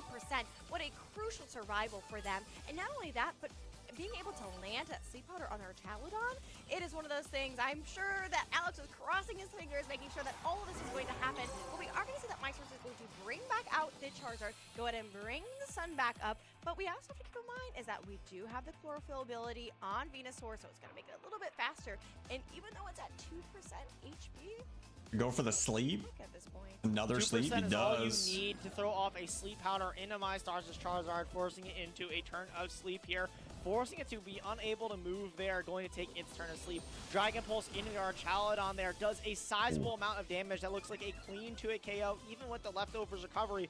MyStar's Archaladon does wake up though on the second turn and fires a Dragon Pulse of its own back into Lexicon's Archaladon, not doing nearly enough. You know, hasn't had really the turn to build up that Electroshot. That Venusaur is still kicking though. Like a 3-hit KO on Alex's side, and it's definitely looking more favored for Lexicon at the moment. Yeah, I feel like the momentum that Lexicon has is just pushing through so much, even though they have a sleepy Charizard in the back.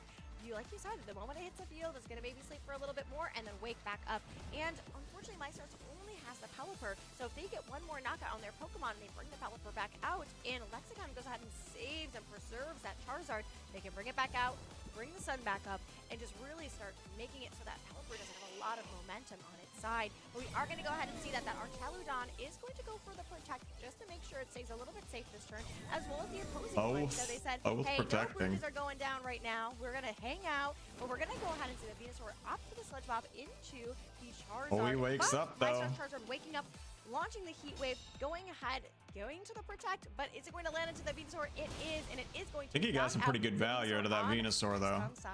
Finally removing the Venusaur is great for MyStars here. No more Sleep Powder is in play for either of the players here. I think a smart Protect as well from both of the Archaladons, recognizing that the leftovers recovery is going to matter in this Dragon Pulse endgame potentially from both these Pokemon, as well as living just a potential attack from the Charizard on the other side as well. But you're in a spot where if you are Alexicon, you can just bring in the Basculegion or Charizard of your own to start threatening damage. He's got to worry about his Charizard being asleep. Wake up this turn. So oh, it is? Or anything else to really threaten you anymore, you can safely. I guess his Charizard is fine. Threaten anything other than, you know, an Electroshot from the Archaladon. But I think Basculegion might be the safer bring in here. You could just go for a Last Respects into this Charizard, or just a flip turn into your own Charizard and try to play around it. MyStar still does have technically the weather advantage with Pelipper in the back, being able to bring it in and set up Electroshot whenever they want. Alex either has to make a call or wait for the Pelipper to, you know, safely play Electroshot. Yeah, but we're going to see that Alex is going to opt in to bring in their Charizard. And I think I agree with you, Tyson. I think that's kind of the interesting part about playing the Sun Rain too. If you're going up against another Rain team, you can just really loves you bring your Sun side, and still you bring Archaludon. If your Archaludon doesn't get Rain, you're probably still fine with it doing well outside of the Rain. But if they bring the Rain, you just get the bonus from it without having to bring your own Pelipper. It's just such a crucial move, especially right now. We are going to see you kind of get the benefit of both sides with taking it down and getting a knockout. Yeah, that's going to be absolutely huge. They're not opting to swap into Pelipper and fire off an Electroshot. Weather Ball of Alex Lexicon's own is going to fire off an Archaladon, and from that range as well is going to get a knockout. Both these Archaladons, which were normally the key piece to the matchup, are both going to be gone. But with it removed, no more Electroshot is going to be But now it's going to be permanent Rain. And Basculegion for Lexicon. And which I guess helps the Basculegion. I'm not really sure if MyStars has a safe way at dealing with this Basculegion. Pelipper left without Protect is going to have to take a Last Respects from this Basculegion, and Charizard without the Sun is going to be unable to, you know, knock out this Basculegion in this turn. Yeah, I think this is a really tricky situation for MyStars. They definitely have to focus down that the Basculegion on the one side and the Pelipper on the other. I think those are the only two threats on the field now. One thing we do know is that Charmander did not like being out in the rain, and I'm sure Charizard doesn't as well. But we're going to see that Basculegion going for the Last Respect into the Pelipper, knocking it out, leaving the MyStar only with their Mega Charizard Y. Yeah, you're really hoping there that maybe Pelipper hangs on by a thread, but that Sludge Bomb earlier in the game, and that's a huge reveal there. MyStars' Weather Ball not able to get the knockout on Charizard. That's huge information revealed. Weather Ball from Alex's, though, because of the range the Charizard was at, is going to be able to get the knockout. That was absolutely That's actually interesting, too. Because in Rogov's game against MyStars, it was a clean one-hit knockout, and that's what allowed the mirror Charizards in the rain, weatherballing each other. Not seeing that now that there's a potential to live, there is a huge gap in maybe what could happen as well. And I think that Basculegion was just a phenomenal end piece there that we saw kind of clean up in that end game. Sludge Bomb going into the Pelipper early, proccing that Citrus Berry, bringing it to the exact range where as Pelipper might have been able to hang on before. Both of these Pelippers on both trainers are modest, so they want to get as much damage from the Weather Balls and Hurricanes, so maybe they're not as bulky as the bold ones normally are to live a last respects. But, you know, if there's a will, there's a way. Pelipper doesn't have the worst defenses, so... It doesn't have the worst defenses, which is kind of crazy because it is a Pelipper. But one thing I think we also have to keep in mind, and I was talking about this with Chappa, is that how you train your Pokemon is so crucial, especially in these high-stake matches, and especially against a mirror match, because you kind of know your calcs really, really well, like knowing I can maybe survive this, I can maybe not do that. But Alex understanding, hey, even if I take this Weather Ball, I know I'm going to survive, which is something that makes a good trainer. That's kind of so crazy. Great, being able to He say, hey, I know assume he these things aren't sacrificed right, some and I know if I'm speed facing a mirror for a match, little bit especially of within our current bulk. meta game, hey, But, now I like, can survive a Weather Ball, and I can go ahead and having clean up the yours match. survive the Weather Ball Yeah, and taking absolutely. it I'm really first, interested to see how but having either yours kill parents are going theirs, to adapt. We kind of saw crazy. in Rogov set versus MyStars, for example, swapping out that Venusaur for the Basculegion instead, or excuse me, not the Venusaur, the Archaludon for the Basculegion, and instead having and opting in for that Swim without Life Orb, taking advantage of the rain in that way as well. But Archaludon, I mean, seemed to do great this game as well. You know, Lexicon kind of switched up the game plan, was able to play around that Weather Ball in the early game from the Charizard, which kind of gave him the advantage and let him go up a game. But let's see how both trainers changed up this game. Yeah, and we're going to go ahead and see that MyStars is going to go ahead and lead the same, as well as Alex going and leading with their Charizard and their Venusaur also in the same spot. So I think Apparently that this is maybe the I'm only gonna say, music they hey, like. I think I'm going to lead Charizard Venusaur. I think you should maybe lead Charizard Venusaur. I think it'd be kind of fun for us. I know it's fun for us casters to see on that side, but now it really depends on what Pokemon they changed up in the back, if they did. Yeah, and I don't know if it's fun for us necessarily. My heart stops a little bit when both players collect Sleep Powder, because I know if you do end up missing one, it could swing the game in the other player's favor. I mean, we see the Mega Evolution here from MyStars, once again confirming that it is the faster Charizard, which, you know, actually does matter a lot here, being able to be faster than Lexicons and play around that like that Weather Ball play is a very safe move you can go for MyStars here, though. You know, keeping in their Venusaur, Lexicon keeping in their Venusaur as well.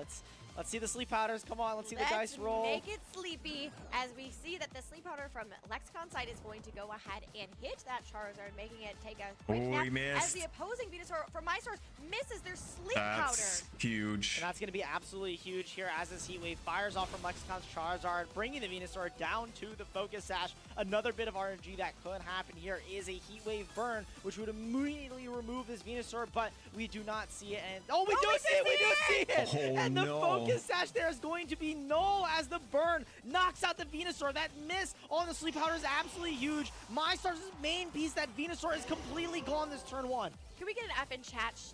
That's Can we get an F the in chat for that Venusaur? That's so sad to see, but we are going to go ahead and see that That's the MyStars is going power to of opt in to RNG. Bring in their Pelipper to start setting up the rain. MyStars in a really in a pickle right now. Not only is their Charizard asleep, but now they've got their Pelipper on the field against a Venusaur and a Mega Charizard Y. And even though it's raining now, the Lexicon has the ability to start swapping out their Pokemon as well. Yes, this Venusaur here is left unchecked here to click Sleep Powder by its lonesome, or even Sludge Bomb to get it in the Basculegion later in range of that last respects. What do you do, to finish it sleep off the later in Pelipper? the game. Charizard from MyStar's side, gonna though, say sleep the swapping out, not Pelipper wanting to and take Weather a Ball the Charizard. Basculegion, taking a page out of Lexicon's book, recognizing it Both as pull a it back. resist. Lexicon, though, swapping out their Charizard as well into the Archaludon, perfectly posed against the 3 Electric-type weaks, and Sleep Powder from Lexicon landing into the Pelipper on MyStar's side. This Archaludon looks perfectly positioned now to click Electroshot into the rest of this team. I'm just saying, whatever Alex used should go ahead and train up this Venusaur to make sure that it hits all of its Sleep Powders. Let me know, because this is crazy. This Archaludon is in such a incredible position right now. The rain is going, the Electroshot's ready to go, and guess what? That Basculegion and Pelipper definitely do not want to take it. Now, one thing we have to keep in mind, Basculegion from MyStars is running that Swim, so it is going to go very fast, but I just don't think it has enough damage output to go ahead and take out either of these Pokemon from outside. Yeah, without adaptability, Life Orb is a little bit of a damage multiplier, and you really rely on the Rain for your Wave Crashes to do more, and with only one Pokemon gone as well, Last Respects without the last adaptability is not going to hurt nearly as hard, and those stamina boosts are going to be that much better for Lexicon here in this game number 2. But Basculegion is going to swap for the Charizard to try a burn, a turn for this Pelipper to allow this Electroshot to be a 2-shot move for this Archaludon there. Sleep Powder failing. missed finally. Yeah, failing into the Charizard as it is already asleep. And actually, Oh, yeah. Alex locking in the Dragon Pulse there, not wanting to risk Electro Shot at all. Which I think is a really great play by Alex, but we're going to see that MyStar's Pelipper is going to wake up and opt for the Weather Ball into the opposing Venusaur, and it's going to go ahead and bring it down to 8% HP, so hanging on there to make sure it can stand another, turn. However, I think that was a really great play on Alex's part, going for the Dragon Pulse instead of going the Electro Trap, kind of knowing, hey, Charizard might come in and go ahead and start making it sunny again. So let me just make sure I can get a move onto this Pelipper as quickly as possible. Yeah, the Weather Wars here is kind of crazy. Might have been safe, even though it was a two-turn move. The Pelipper not having Protect there. If you always target the Pelipper down with Electro Shot, even if it wakes up that turn, you have Electro Shot into it that turn. And if Charizard wants to come in and set up that Sun, that means the only swap-ins you have for that Pelipper are either the Pelipper goes down or the Basculegion goes down. So even after that 2 turns, the Electro Shot is always getting a knockout there. Yes, Charizard removes the Sun, but your Charizard also goes +1 special attack. Now the Charizard has a potential to wake up on this turn for MyStars here and get a way back in the game. Sleep Powder, though, going off into the Pelipper, and Charizard taking the place of our Chaladon, recognizing that Weather Ball is a potential move from MyStars. However, it is going to take the 2 turns of Sleep and Pelipper its first turn as we start seeing, the game start to tick down when to its Sleep final turn. works, it is And nasty. that's the critical thing. I think that turn 1 really decided how this match was really going to go. It was at that point a really uphill battle for MyStars. Losing their Venusaur, which is such a pivotal Pokemon for these different types of sleep powders. Yeah, that sucks. He got the from here. he But missed the might be sleep down, and but then not lost the necessarily out. RNG and We got got two burned Pokemon. too. We know that Charizard is going to wake up, but we do see that Venusaur opting to go for the Sludge Bomb, allowing the Pelipper to survive on 3 HP and eat up their Citrus Berry, even though it's taking a nap. Hey, why not? But we're going to see that MyStar's Charizard is going to opt for the Heat Wave, going ahead and connecting onto both Pokemon, knocking out the Venusaur, and taking a little bit of chip onto Alex's Charizard. Charizard, they're going to have to take a little bit of damage from that Heat Wave on MyStars' side. Solar Beam, most likely doubling up into this Pelipper. Again, not having Protect is going to be unable to have to take this Sludge Bomb and Solar Beam combination, also covering for something like a Basculegion coming in on that slot. I think what, Lexicon has done a great job at doing is preserving this Charizard HP as well as the Archaladon, because now it is perfectly positioned to deal with the rest of MyStars' team. You do have to worry about Weather Ball still and this Life Orb Basculegion, but this Charizard here with the Solar Beam is perfectly, in a spot to deal with this Basculegion. Charizard, I don't think, is going to have enough momentum on MyStars' side to really deal with the rest of Lexicon's team and deal with the Charizard. You're going to need to get really, really lucky. You do have the speed advantage. If maybe you could get something like an Aqua Jet and Weather Ball double up in Lexicon's Charizard, that I could see being a way back in the game, but Basculegion being the last Pokemon for Lexicon here is looking really, really rough. Yeah, I think it is looking really, really rough for MyStars, but once again, down but not out. One thing we also have to keep in mind, though, MyStar is running, once again, that Smooth Swim and not the adaptability, which is going to cause us some issues from this side. But Last Respects, as we both know, is an extremely powerful move in this game. And so maybe we can get rid of that Charizard, like you said, maybe with an Aqua Jet, and then going ahead and doubling up from there. But I think it's going to be really critical, maybe a potential miss, we'll kind of see. But I think MyStar is really crossing their fingers to figure out and identify, how can I bring this game back? Because not only that, it's game 2, so if they do lose this one, they're out of the tournament. We do see MyStars opting to go for the Protect on their Basculegion just so that they can preserve it, while the other Basculegion is going to target into it. That's very surprising. Last Respects into that Protect on the Basculegion. Oh, this could be huge. From MyStars is I think he's Charizard still here is got going the, to be targeting into the Basculegion. Archaludon in the They back. survive, but no, this one gets knocked out by MyStars' Charizard, and that's a huge piece for Lexicon removed. And Solar Beam or Weather Ball here from Lexicon's Charizard not falling for that Protect is going to bring Charizard down to 35%. What an incredible one-hit KO. I think that was an incredible play by MyStars. Getting that Solar Beam, identifying, hey, I'm going to protect my Basculegion. I'm going to start pushing the pressure onto your opposing one. The Solar Beam, It was nice, hey, but I don't know how he's getting through He's this. going to get a one-hit KO. And now it's a really dicey game.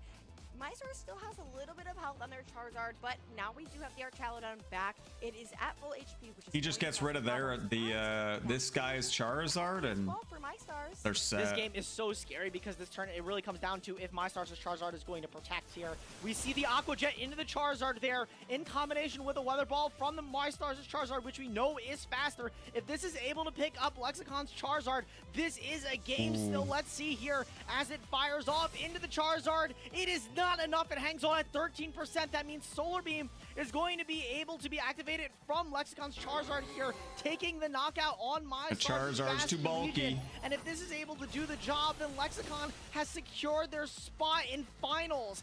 As we see it get the knockout on the Basculegion, confirming that it is, you know, game over for MyStars. What an incredible match. Oh, the Charizard survives on 4%. Don't get me wrong. This Charizard's not going to be able to make it out of this Archaludon and this Charizard from Alex's side. But what an incredible, like, play from that. I think that was really an incredible match between both trainers. I think Alex just really identified, these are my win conditions. This is how I'm going to actually optimize this. And I think, like you said, Tyson, being able to preserve your Mega Charizard Y and being able to position it correctly really allowed Alex to go into that game and exert his dominance. And now, I think going into the next round, which, which round is that? We'll play some of my own The games. other top 4 game? I'm just saying, but I mean, like, after that, like... The final? The finals. Come back to that when it's in the finals. Is this reset yet? No, 15 minutes.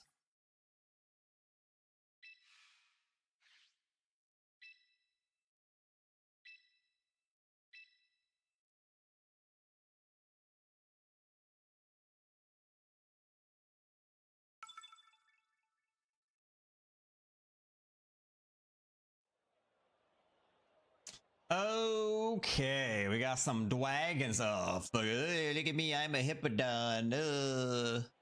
Look at me, Hippodon. Hippodon, oh my god.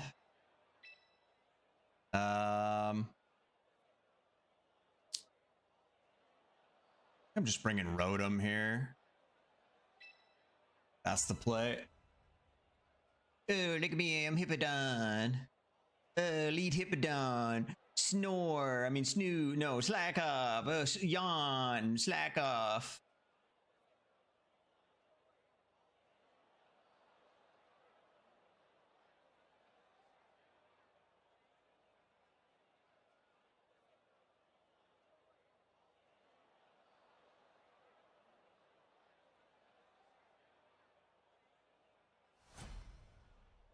See if they actually lead it. He doesn't. Okay. Which is pretty good for us here because we can Sacred Sword it. I don't know if he swaps here. Like, I'm wondering if I just Ceaseless Edge. Nah. Surely this doesn't KO me, right? He's fat. He must be scarfed. Okay. I thought I would outspeed him. He must be scarfed. Well, that's not good. He must also be scarfed.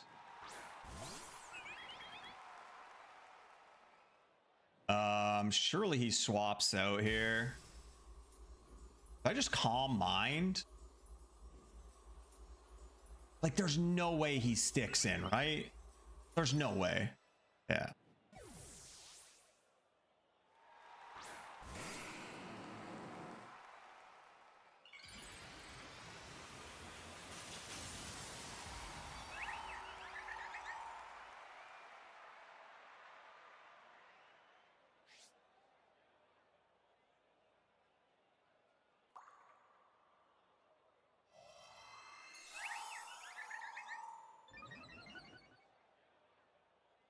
I don't know how this thing does against me. Not great, it looks like. Shit. Shit. I'm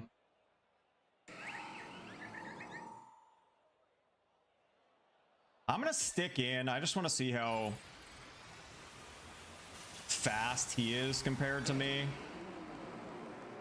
Maybe we need to switch into Rotom, but he is faster. Okay. So at least heal up a little bit of what we just took. But yeah, kind of sucks that free Calm Mind doesn't really do much for us because we do have to swap out. Yeah, a little unfortunate we ran into the Scarf Tie Dragon there. If it wasn't Scarf, we outspeed it and one-shot it. Oh my god, what is that damage?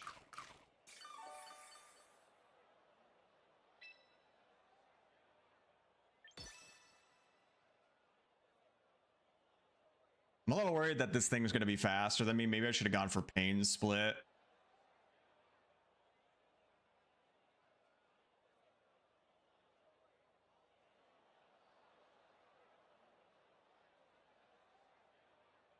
I didn't expect to get hit that hard. Oh, he actually pulls back. I drag in, okay.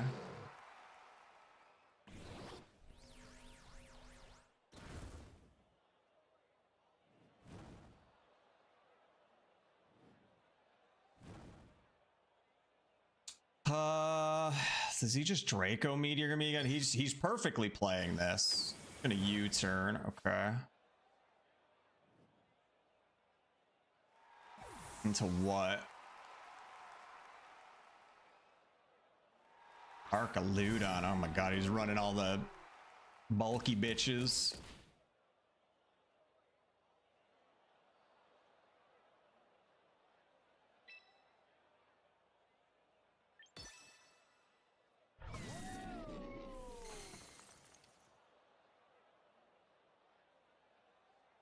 And I just hope our boy can like tank through all this. It's gonna be tough though.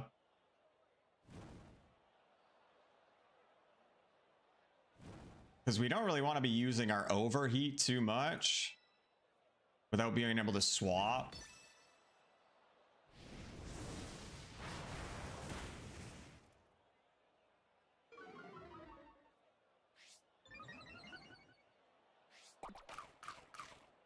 Citrus berry.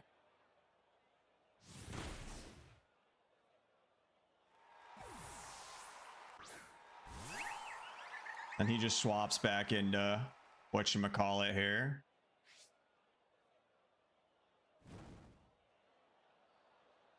I don't know how I'm going to deal with that Metagross is the problem.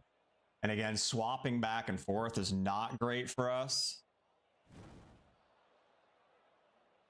I think I have to swap though.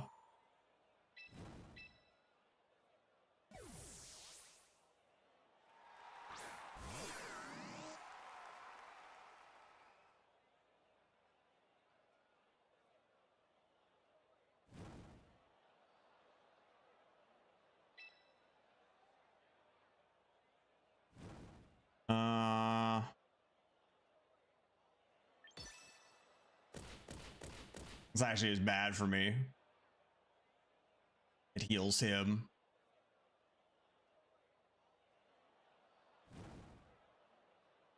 You're just gonna keep doing that? Just gonna keep spamming Mirror Coat.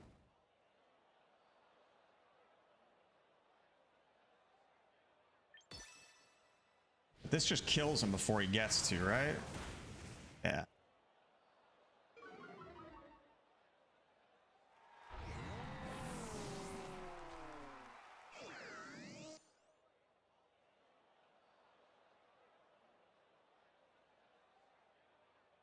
I need to, if I can deal with this Metagross,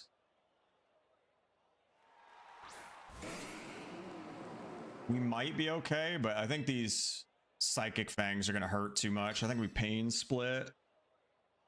Much as I'd like to, please tank that. Oh, of course not. Of course not.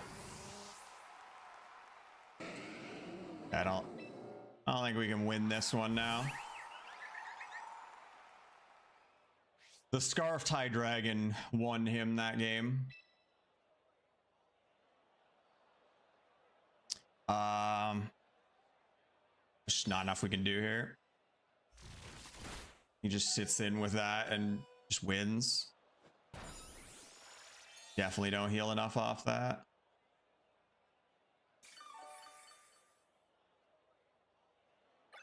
Let's get out of here. He won off the Scarf. Unfortunate. I mean, I guess I should have assumed it was a Scarf and just hard swapped into Floette right away. But now we know that Scarf Tie Dragon is faster than our Samurott. Yeah, if it's not Scarf, we just win that game easily.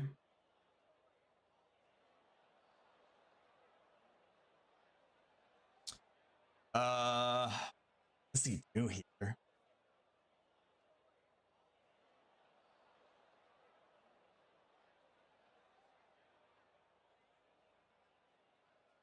We just do the same thing again, essentially.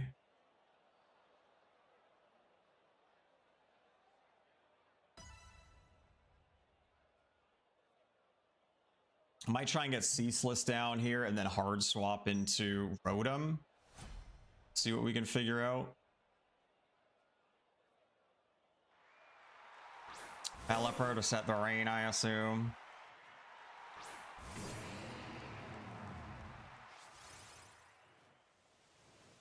I don't know if he U-turns here or what, but I'm gonna Ceaseless.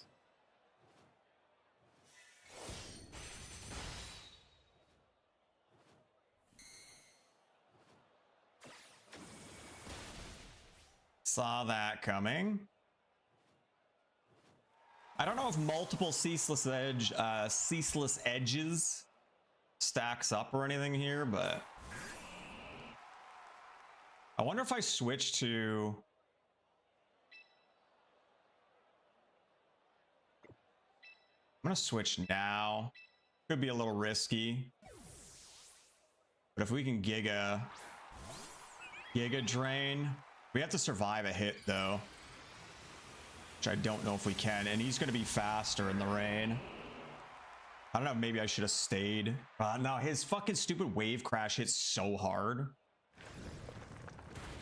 How does that hit so hard too? What the fuck? Odd.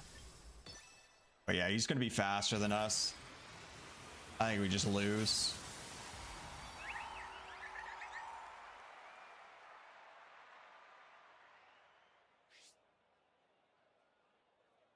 Wait, I should have just read the boring brain dead shit and played around that better. Him in here is just not good.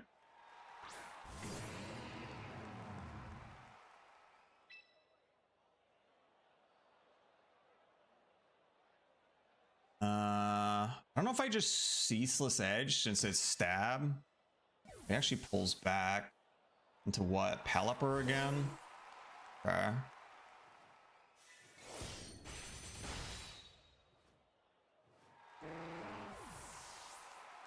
The thing is, we don't have ways to like delay turns, right? In the weather wars.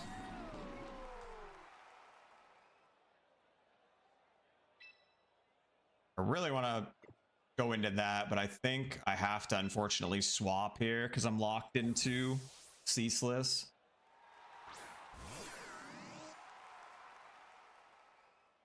Electroshot. My Samurott will destroy him, but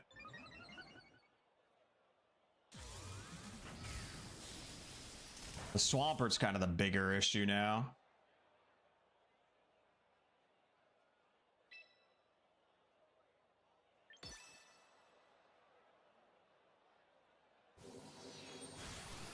So he is faster. That kind of sucks. I need to be able to tank a hit next turn, so of course it misses. Why wouldn't it? Should have just pain split it. I shouldn't have relied on the RNG. I need to survive this. Oh my god.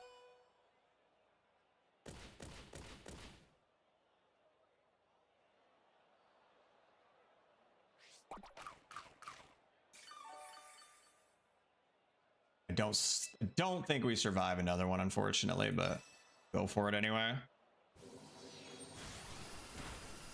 Oh my god, we did.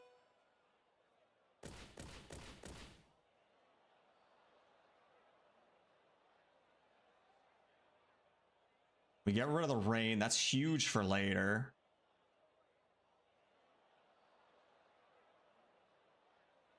I don't know if I go to for the Will-O-Wisp in case he swaps.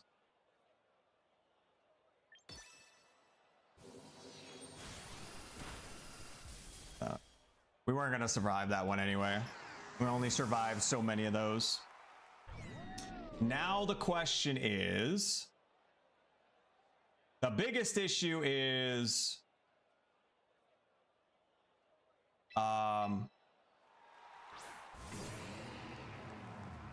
if our fighting is going to be enough against the Swampert.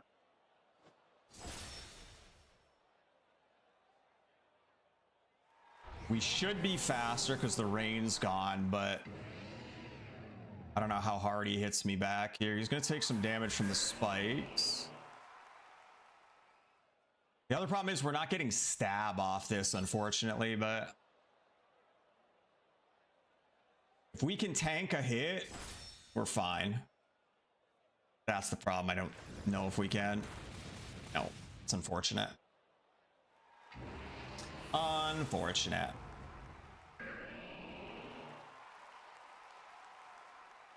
I'm a rain player. Bleh. Bleh.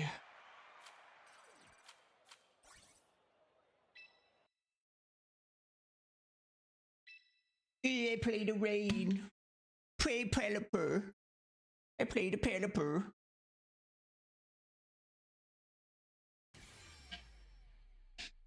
Yeah, it's more annoying in singles because you can't really deal with the weather as well. You can't like delay out the weather turns.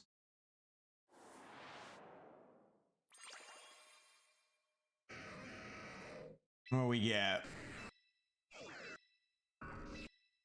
Just, I think it's just a titled couple titles.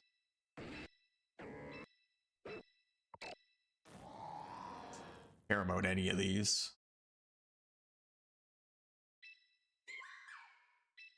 I don't care about any of them.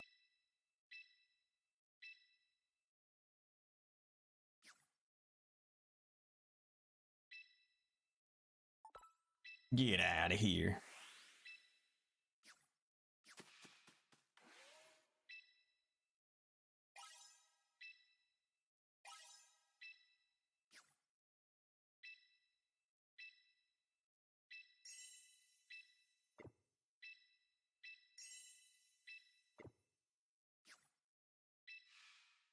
Ah.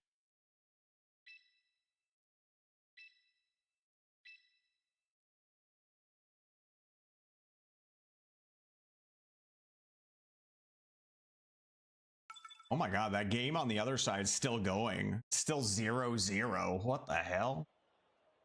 It's the Toxapex mirror on. What do they lead with here? I could see them leading with Garchomp to set up the spikes.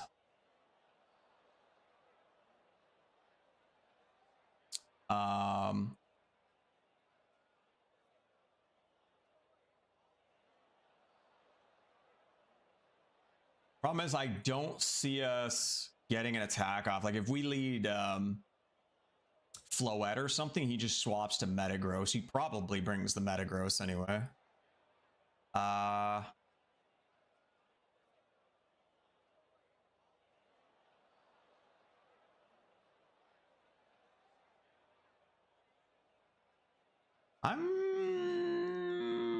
Do I risk it? Like she's good into both the she's good into the where is it? These two. I think we're just gonna lead this. We'll play it a little safer here. If it's a bad matchup, we can flip turn out.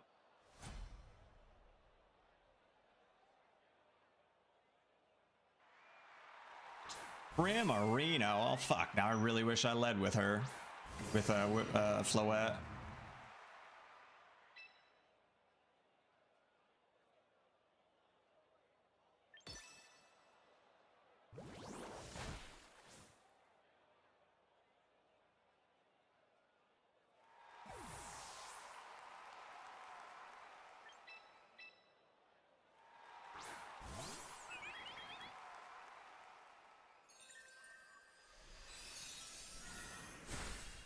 Oh, fuck, that hit harder than I expected.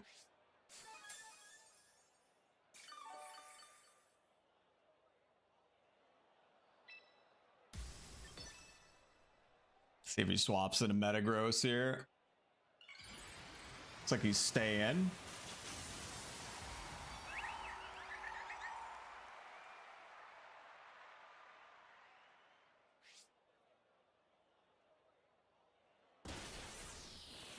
That did not hit as hard as I expected either.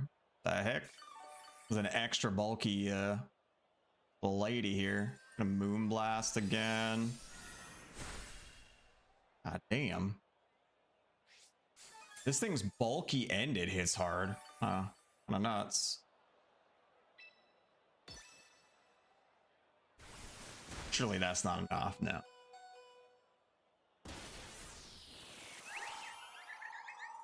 You do get a little extra chip in though.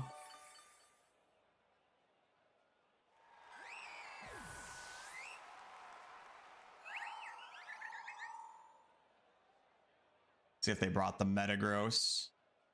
I very much expect that. Actually brings Charizard. I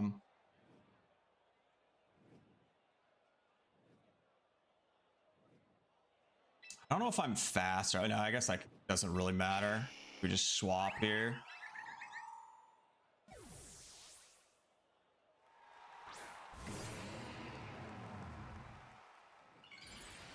There's Charizard Y. Let's go for Weather Ball, Heat Wave. Now it's not great against my Samurott here because it is sunny now. Oh, he's too smart for me. He's just fucking too smart for me. He's just way smarter than me. I guess I should have went Rotom, I guess. He's just too smart for me. He's just a meta slave over here.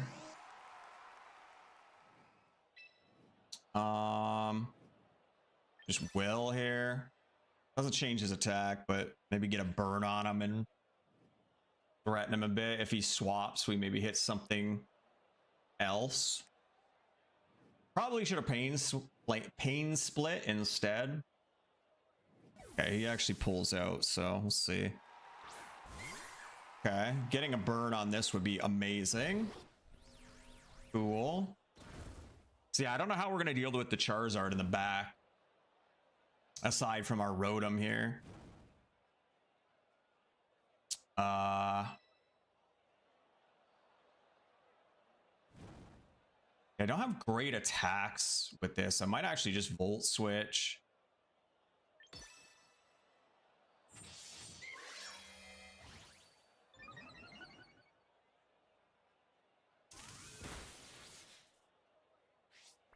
I need to preserve him for the Charizard. I think that's my only chance.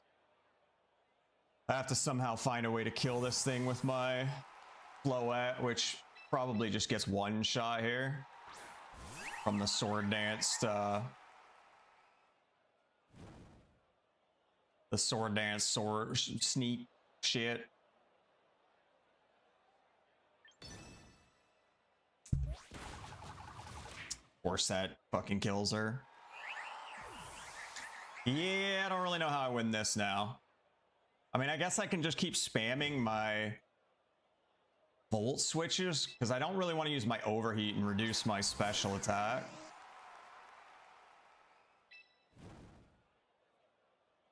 Pain Split doesn't really do anything here for me. See how bad this hurts. Should have Pain Splitted. And he crits, of course. Of course, of course.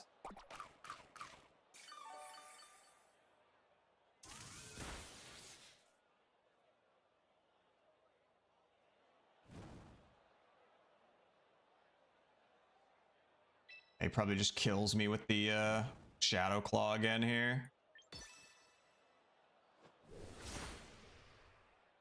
And my Pain Split kind of sucks here. I don't know why I didn't Volt Switch. I'm stupid. This is going to do no damage. Just kind of fucks myself.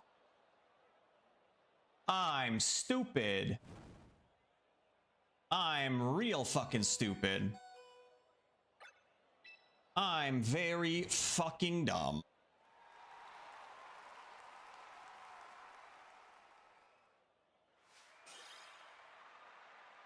I am extremely fucking dumb. I made two big mistakes there.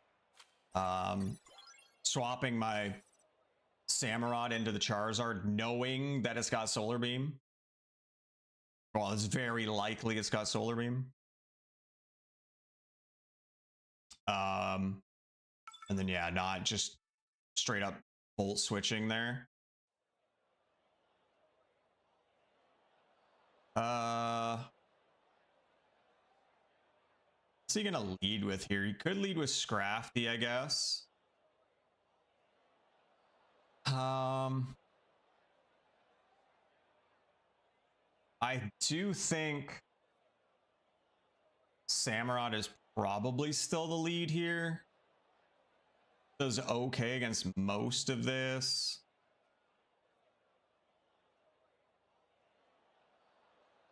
I think we just bring the same team again.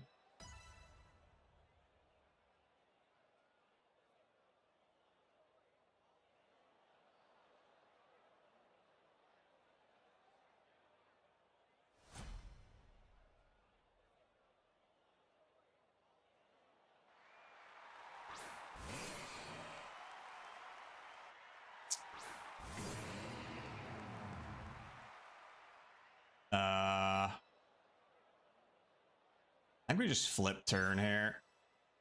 We bring out Rotom. Actually a pretty good hit.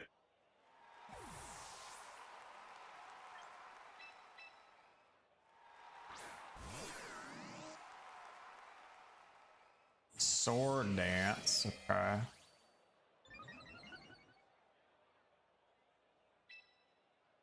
I don't think I risk the Will-O-Wisp here.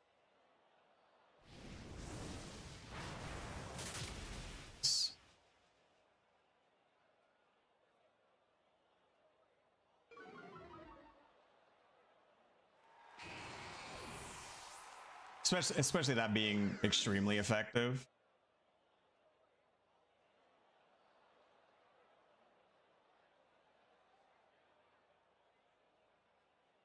Probably, I mean, I guess it depends on what comes out, but we probably Volt Switch here. Basculegion.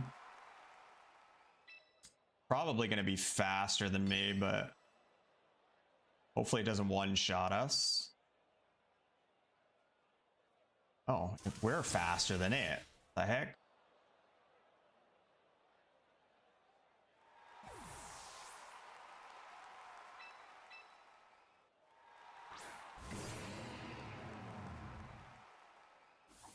Agility.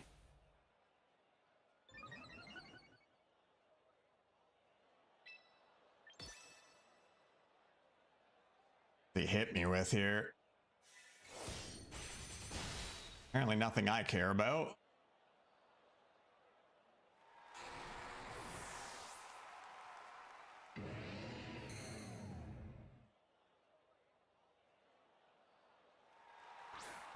His own Rotom.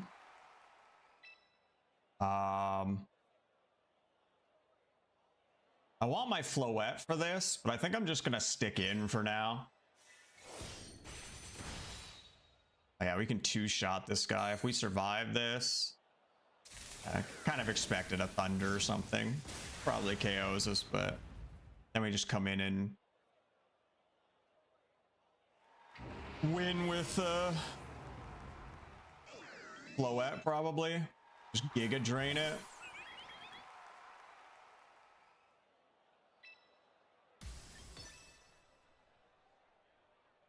I don't know if we're going to be faster, but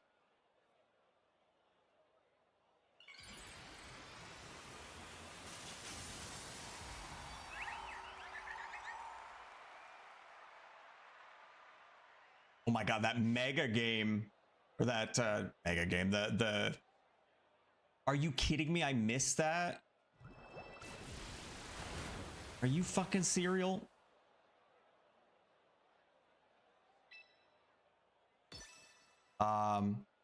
That Toxapex game, they just went to game 2. That shit is going forever. Yeah, that's still the semifinals. Yeah, it's still the same game. That's crazy. Not yet, baby girl. Not yet.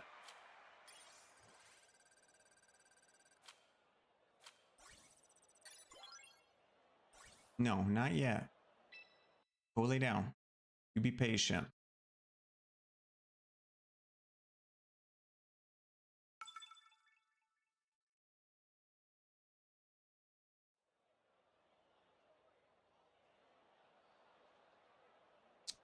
Oh boy, Hippodon. Yawn. Oh, look at me. I'm a yawner. I kind of want to bring Star Raptor here. I don't know if he'd be our lead. Like, he'd be great if they led with the Kangaskhan.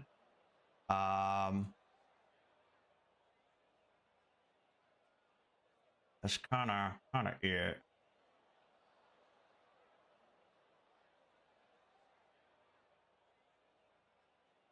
I mean, I guess he'd be okay against the Blaziken as well. But I think our Samurott just kind of answers more here. I don't think we need the Floette necessarily. Do we do? I don't know how big of a threat that Gardevoir is going to be. I don't know if I should bring Slowbro.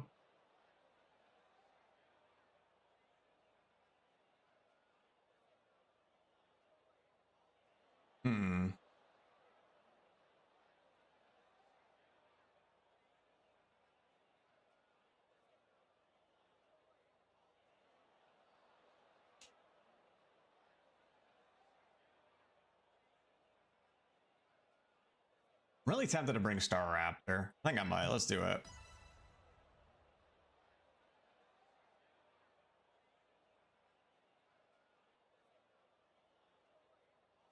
Might not be the play, but we'll see how it goes. Hopefully we get a good lead into our shocking. I do wonder if I stick in on this. Instead of flip turning here, we just Razor Shell.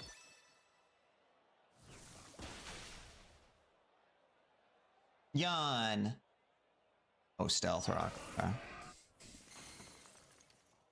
We flip turn now? Oh, we can't. Just kidding. We're Scarf.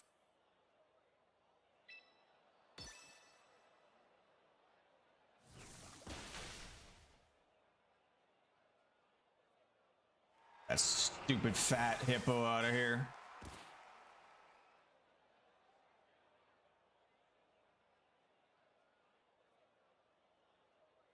Bringing Star Raptor into these Stealth Rocks was probably not the play.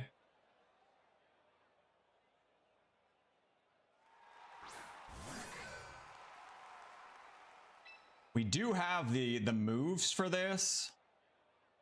Unfortunately, we're locked in. I think we swap here.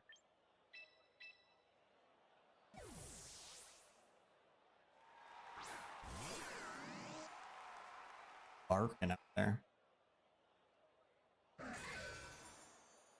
Just gonna set up walls. A big wiener. Let me just go for this. You're a loser.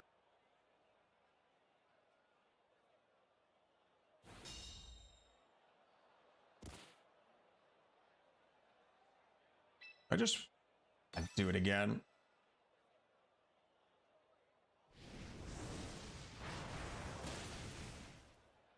Doesn't kill him.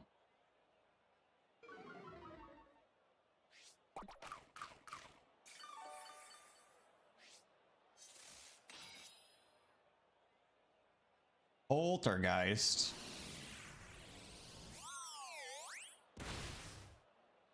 That does suck. He does hit it.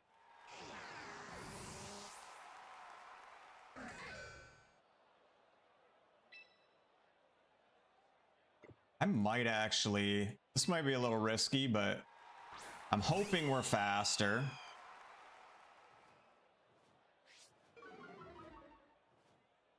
We can't fighting move, unfortunately, but just hit him with a blaze kick.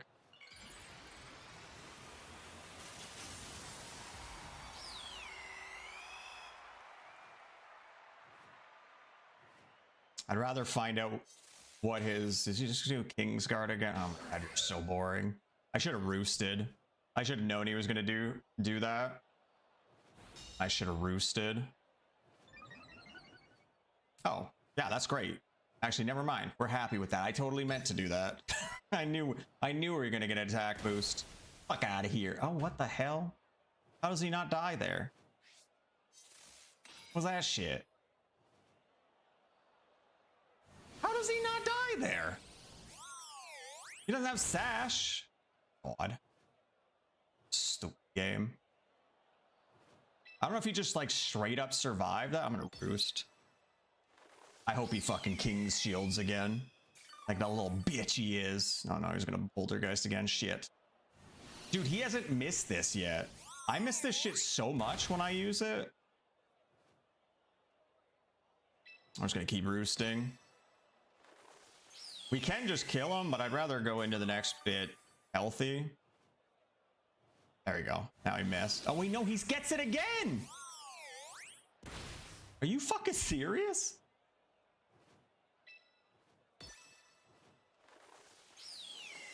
I could just kill him, but again, I'm waiting for him to miss.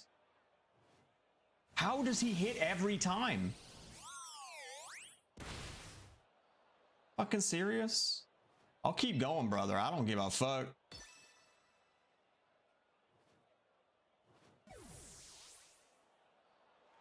Ah, that's why he was scared. You little bitch. Little bitch ass bitch.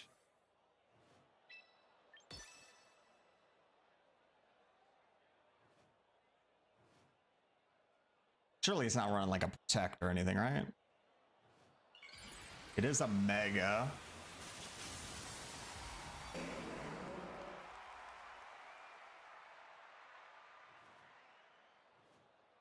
Go. Get out of here.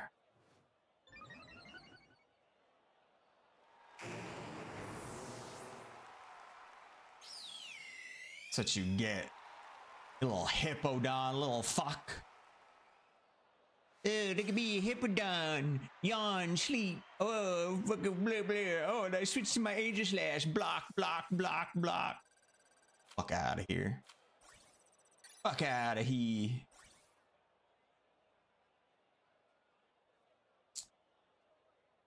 That other game's still going on. Might not get to see the final.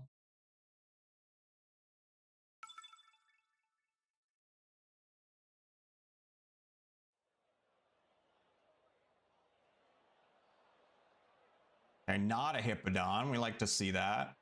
Now, we do have a Tyranitar and a King Gambit. That could be good for our Star Raptor if they lead that. They also could lead like the Rotom or something, and that would be less awesome.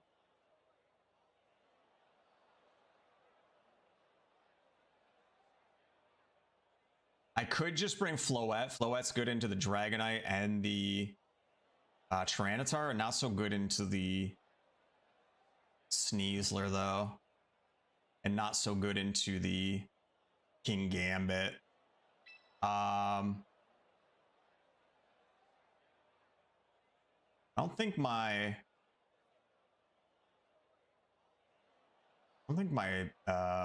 Samurott is necessarily good into anything here either. Garchomp could actually be a good lead, actually, now that I'm thinking about it.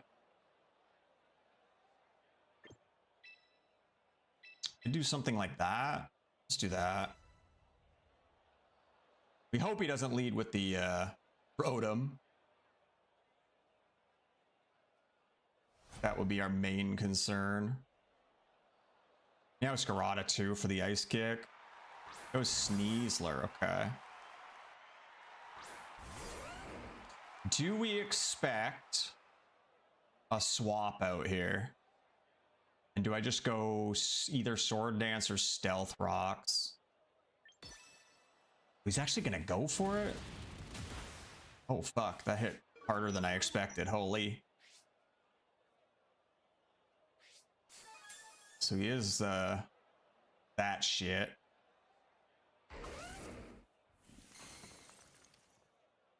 I wish I just earthquaked. I did not expect them to commit like that.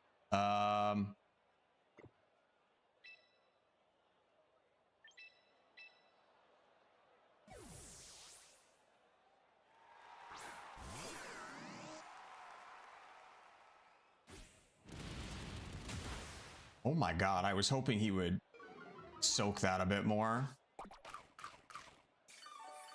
He absolutely did not. I don't think we survive a hit here. I'm just gonna spam that.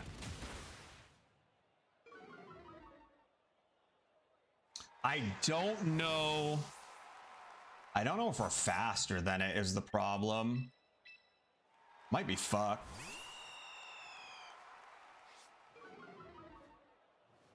Maybe not. We got a Brave Bird though. We hope that the attack reduction there is enough to keep us in it.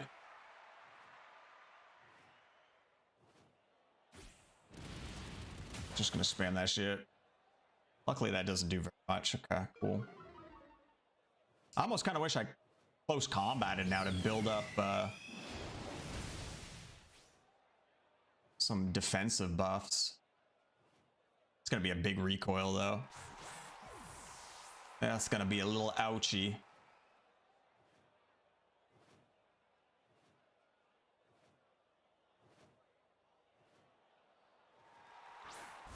Got his own Rotom.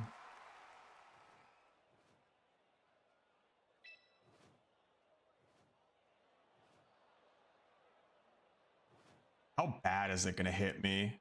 I have no defensive boost is the problem. He's just gonna thunder me. But does he just call my bluff on the swap here? Is he that big brained? Yeah, I think that was good no matter what happened there. Good for him, I mean. Problem is I don't think I take a hit very well here on the other side. Swap into. Not great. We do get speed though.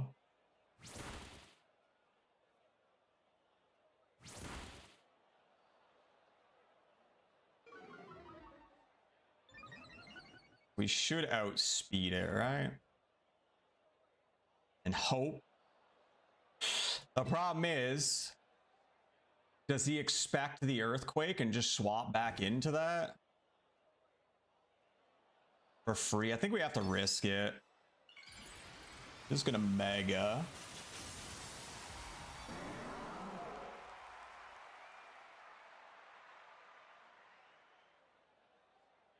You have to hope this kills.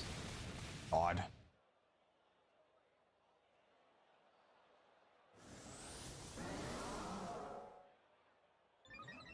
Okay, so we both have a speed boost now. Who's faster though?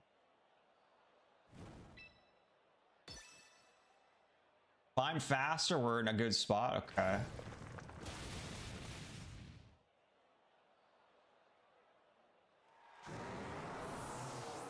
And then it's Rotom versus Rotom. I don't know who wins that.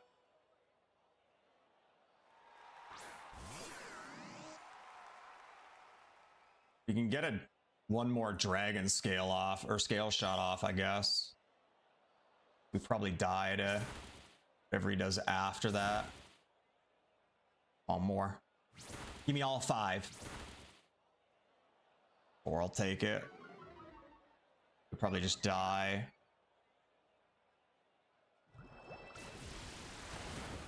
I think he's just better into me, right? His wash is better into oven. He's got leftovers. Oh wait, we're Star Raptor. Fuck. Forgot we're not Rotom. I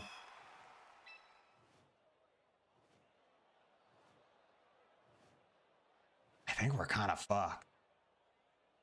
Unless this hits like ridiculously hard. Kind of have to go for it, I think. I don't think a Roost. Oh, he actually goes for... That might have just lost him the game. If he... Maybe he does... Maybe he only has Volt Switch. Like, we're just faster.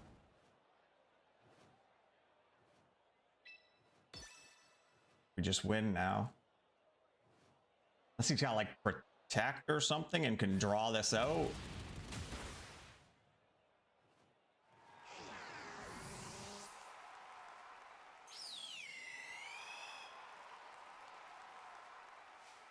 I think I flubbed a bit of that, but we got there.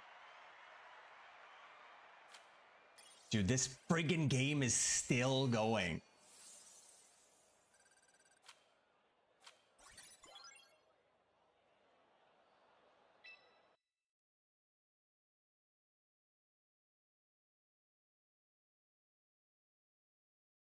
Shit is... And ensure that you would, you know, have more HP. But I think these Toxapex will probably be knocking each other out too, or one of them will be getting knocked out too. It's close though. Get to that timer. Yeah, gonna be a Baneful Bunker, just trying to hope that there's a close combat and you bait Pato or Desu into that. But it is. Oh, they're gonna go to game 3. Wouldn't you know? Even if there is a double protect, able to break through that. Because that other guy's gonna lose for sure. You're gonna be set up God. to execute on that Baneful or that Phantom Force and have the HP damage, the advantage in HP even more on your own top specs. Yep, Phantom Force, a unique move that takes a turn to charge up as your Annihilate escapes into the Shadow Realm before Wait, is it he? can go for that Protect breaking Phantom Force on the next turn.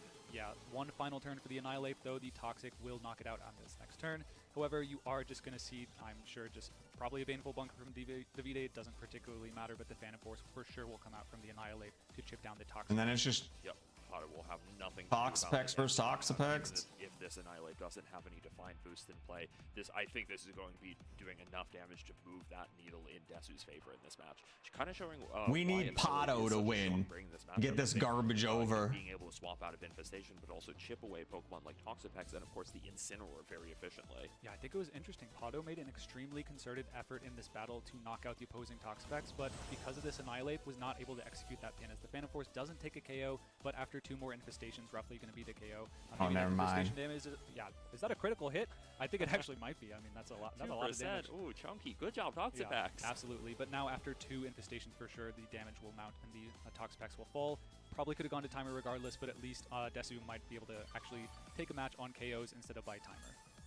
Yup, as we see both these Toxapex recover a... Look at the timer on that guy. Oh, this is why I can't play teams like this. So boring. Respectively. I just wanted to see if either one was running something like a minus speed nature, potentially to try and take that infestation damage later in the turn and be the second Toxapex knocked out if they were in an extremely close HP race. Not what we're going to see this game, but could potentially come up so boring. Yeah, absolutely. This game is over for Desu, whether it's by timer or this final turn of Infestation. Going to be the winner of the Toxapex. Of course, it is the shiny one, so exactly what you would expect, but it's an interesting choice. Pato stuck to their guns in this game too, went with the same Pokemon brings, but Desu switched to the Annihilate proved to be really effective. Yeah, when you're playing a mirror like this, it's always really interesting to see, like, you know, when your opponent mixes things up and you have to wonder, like, oh, does my opponent have such a great idea that I have to think about copying it myself for the next game, or am I going to stick to my guns and keep bringing the same 4 Pokemon that, you know, that Pato is using both? My God, so boring. So boring.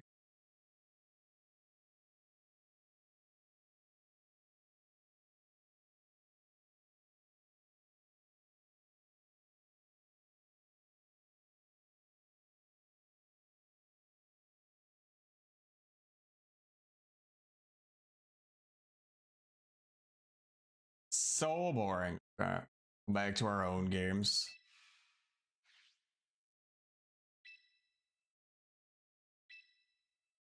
I love wasting everybody watching this tournament's time with my fucking shitty Toxapex builds.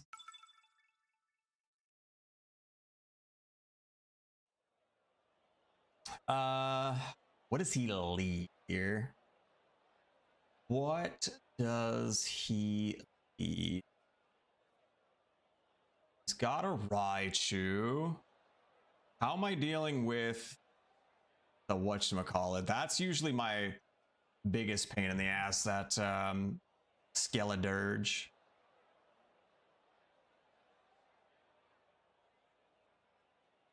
Like, do I go Garchomp? Garchomp helps deal with Garchomp helps deal with the King Gambit. It deals with the Raichu. It deals with the Skeledirge. It deals with the opposing Garchomp. Do I lead Garchomp though? Or do I lead Samurott flip turn if it's something bad for us? I think we do.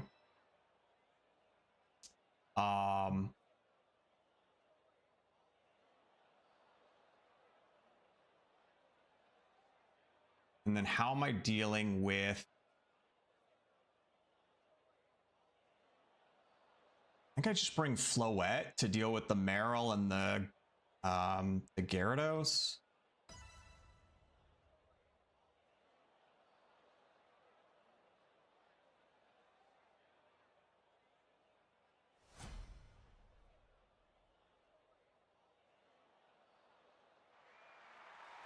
He leads with the Gyarados. How do I feel about that? Intimidate is annoying, but I think I at least hit him with one Ceaseless Edge. Get our spikes down. That was still chunky considering he knocked us down a bit. I am worried about that speed. I'm gonna stick in and hope we're still faster. You're not.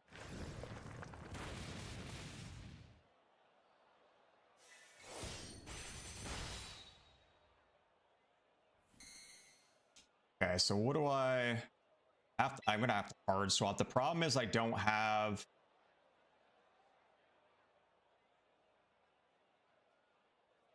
I think I'm gonna switch to Floette.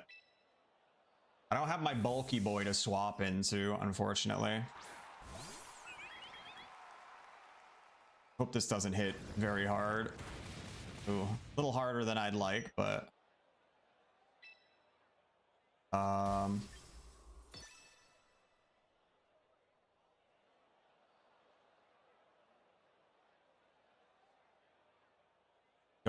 Don't think I'm faster because he did get the Dragon Dance off.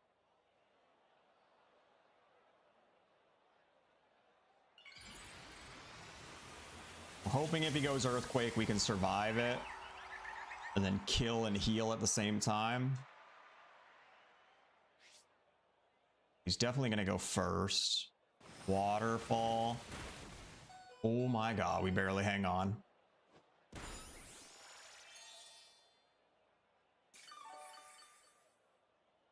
Oh my god.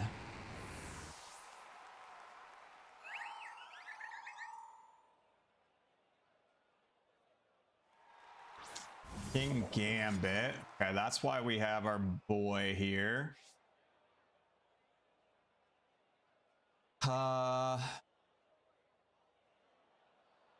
don't know if he goes like Sucker Punch here.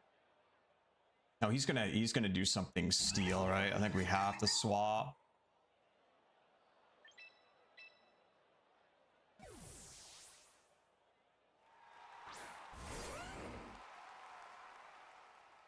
It's the Iron Head. Oh my god, what? That hit so hard. The fuck? I don't know if we're faster. Surely we're faster than a King Gambit, right? Might swap here. I wonder if I should have gone Stealth Rocks. I want to threaten the damage, though. He's going to Sucker Punch. course that's enough. Of course that's enough.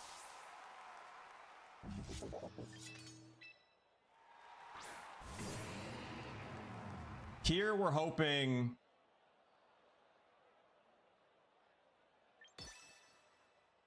We're hoping this is not enough. Okay. I was going to say, against Dark, it shouldn't be enough.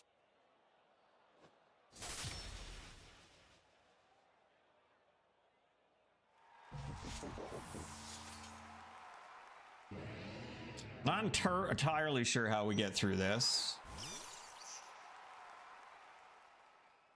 Raichu is unfortunate.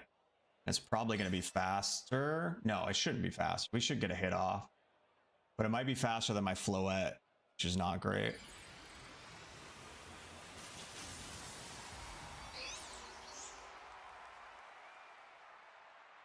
But they're usually pretty squishy, so we hope we get a great hit in here. Perfect. My boy, Samurott.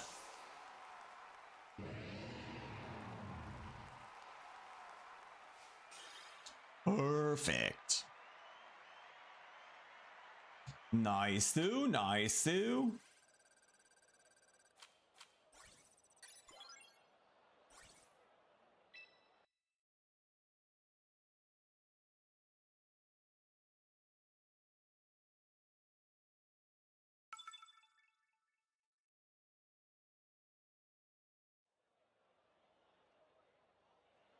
King Gambit again, Basculegion, Whims. This just looks like fucking almost big Zard 6. But they just brought to singles. I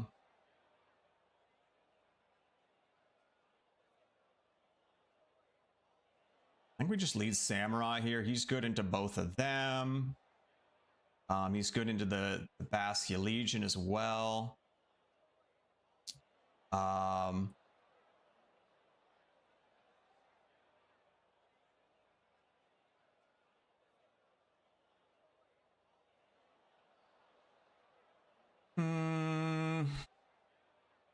think we have to bring our Slowbro.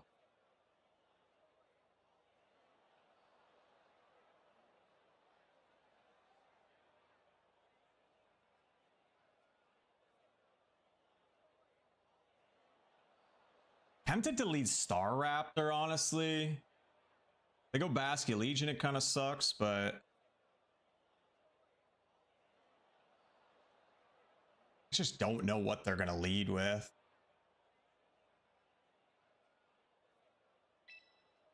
Just do this.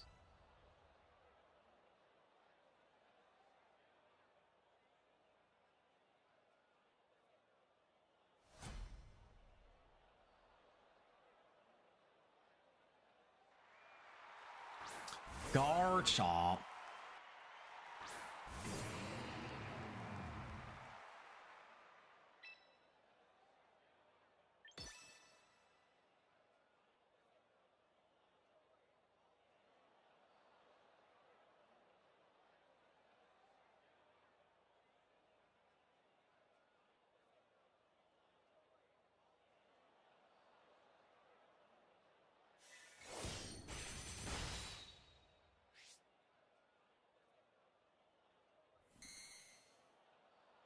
This Earthquake. Surely we tank it, right? Oh my god, we don't. Why did that do so much damage? I'm not even weak to it. Like what?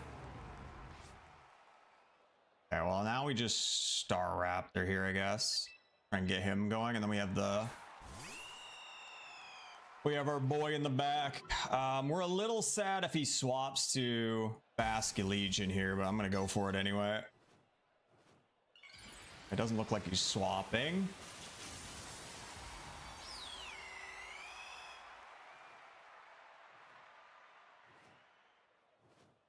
Oh, he's scarfed, isn't he? Oh no, he might just be fast. No, he's Life Orb.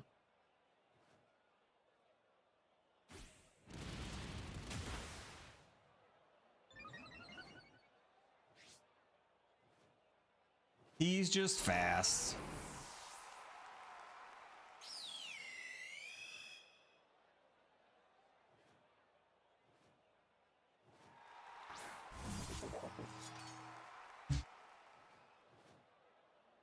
Oh, hey there, King Gambit.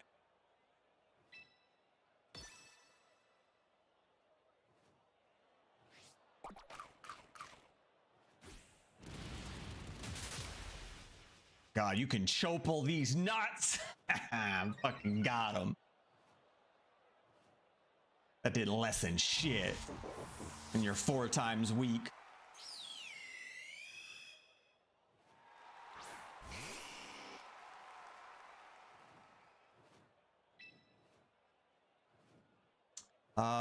Did I just Brave Bird here? Hope if we get killed on the return that our slow bro can get there.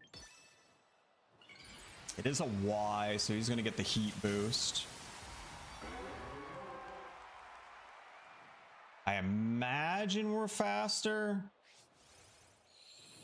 Again, this guy just looked like he was running a Zard 6 team, so I don't know if he really...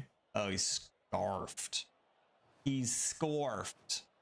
Wait, is he not? He was just bulky. Oh, well, shit. He was just bulky enough to live on 1. All right, little slow bro. I need you to be fast as fuck. You got double quick moves here. Both are 100% accurate too. There we go. Fucking bop. Get your ass out of here.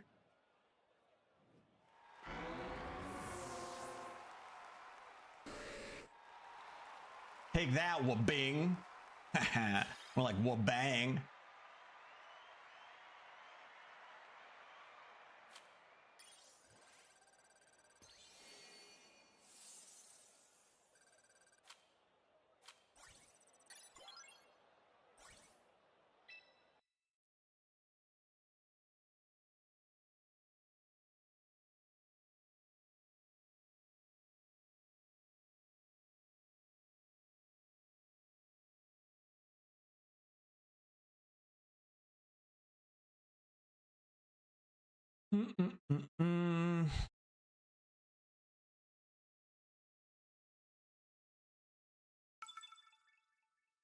Travis. What's Travis got? God, what does he lead with here? Garchomp, maybe?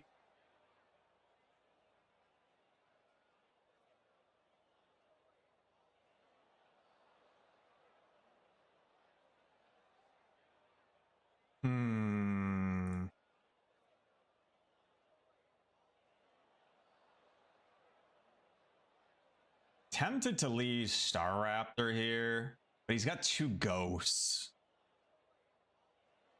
But does he lead with those ghosts? I think it's safer to lead Samurott here. Maybe have Staraptor in the back.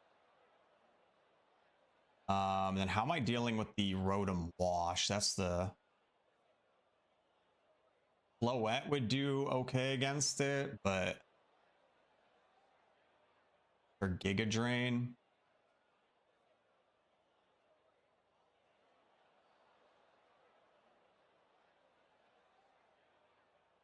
So difficult to deal with.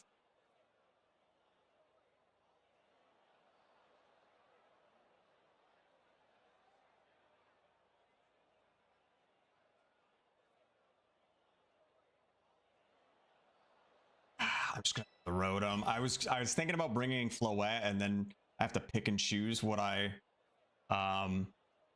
mega, but we'll just go with something that's a little bulkier to swap into if need be. He leads with Rotom. Okay.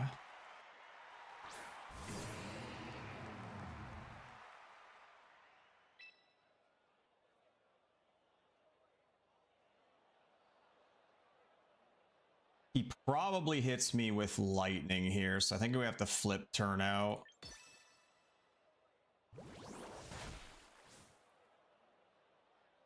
Lightning, thunder, whatever. Gonna hit me with one of those. I can't swap into our boy there either. Here goes Thunderbolt.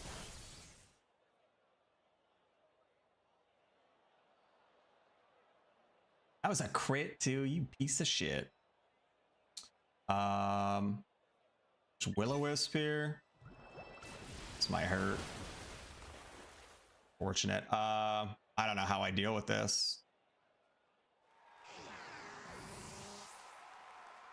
The Rotom Wash is just like a complete counter to all my shit right now. I should have brought the Floette. I should have relied on him and his Sacred Sword to do enough damage. I think I have to go Staraptor here. Because if he brings out the ghosts, I kind of need my Scarfy boy to put in work. We're hoping we're faster and we can at least get some defensive buffs here to soak these Thunderbolts.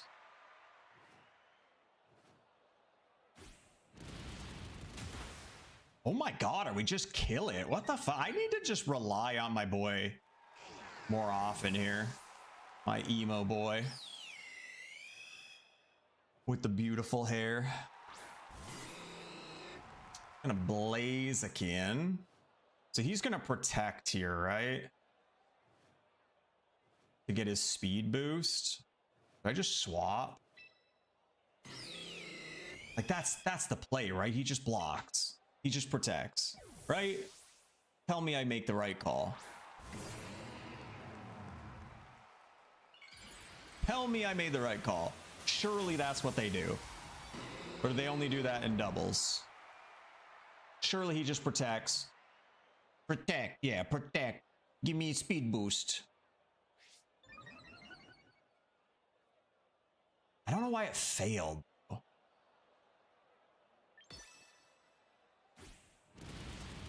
Gonna hurt, isn't it? Are you kidding? That one shots me? That's ridiculous. And that speed boost was enough to get around Scarf too. That's so dumb. That's so extremely dumb.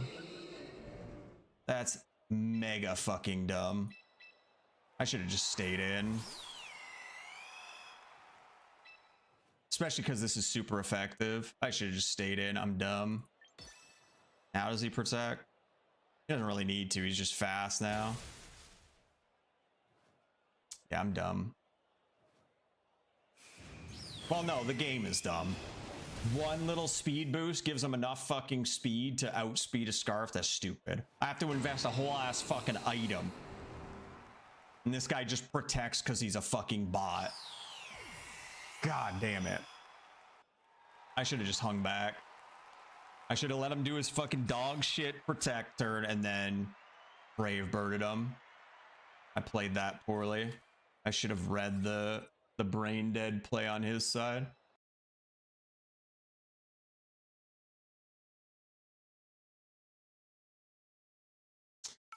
Freshman in the VGC seed. I hope it's going well for you, bro. It's all over the place. It's a roller coaster of emotions. There's just so much to learn, and there's so many times where I'm just frustrated because there's just stuff I don't know. It's been a whirlwind.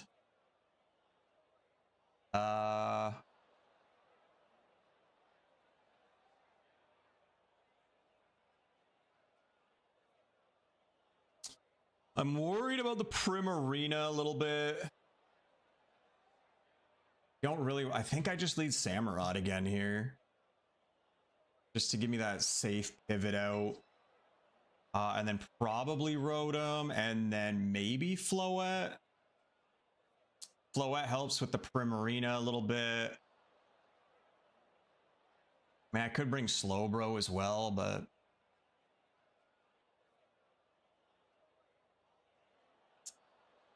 I go Floette here. There's just so much to learn in this game. There's so much. So many like minor little things too, like a couple EVs here and there completely change everything. It breaks my poor little brain sometimes.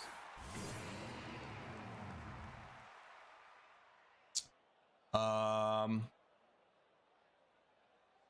really stay in on this, right? They get the 2 times fighting. I think we have to flip turn.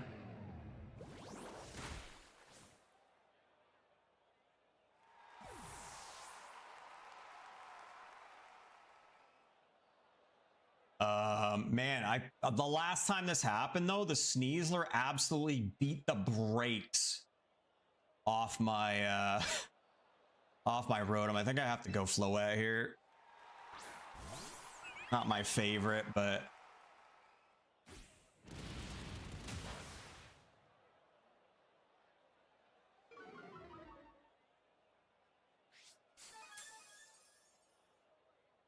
the other problem is it's got poison too, right?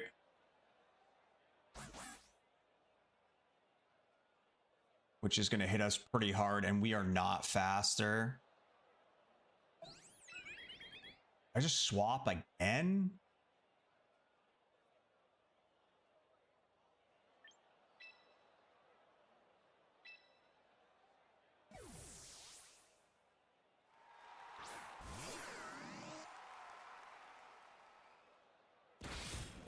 God, that hits so hard. I don't know how I get past the Sneasler with what we have right now.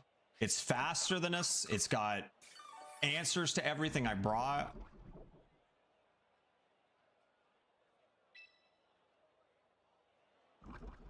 Like, we're just not going to get an attack off here. It's just going to kill us.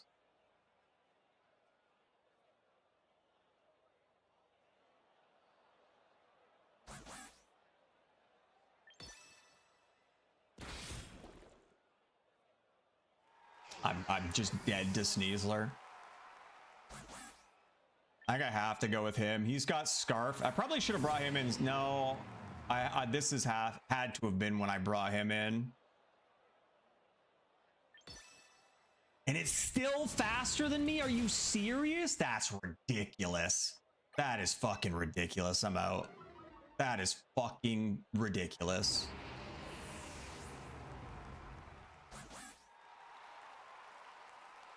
That is fucking absolutely ridiculous. I don't know how I counter that. I don't know what I do differently there. I just can't outspeed it. And everything I brought just did super effective damage to us.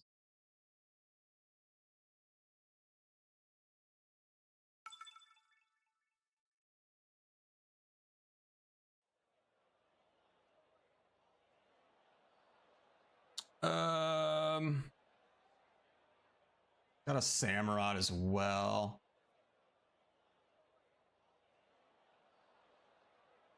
And I think we got to bring Rotom to deal with the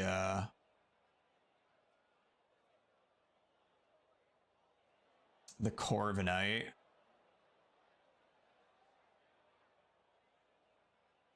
I think we absolutely lead with Samurott here. I think we've got pretty good matchups with most things.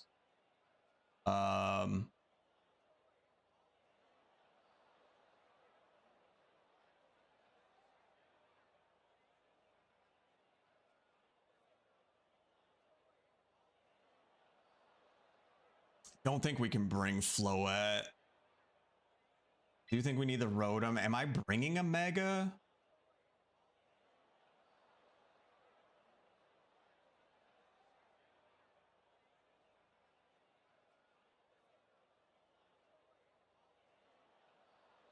Two Psychics against Staraptor is just kind of brutal, though. We might not be bringing a Mega here. I don't think either of ours are good into this.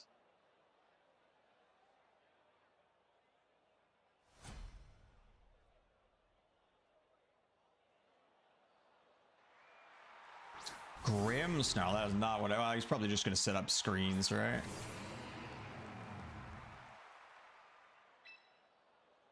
Mostly ineffective, kind of sucks, but it does get our spikes up.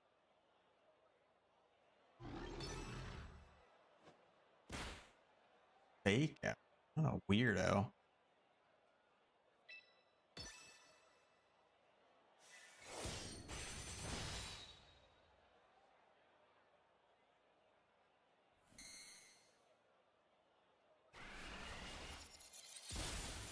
Jesus Christ. Okay, bro.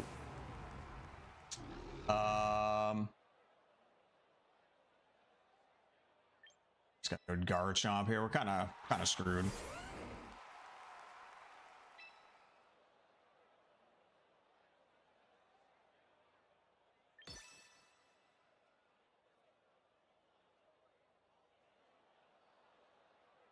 I don't know if I like this Garchomp setup. The sash, kind of weak.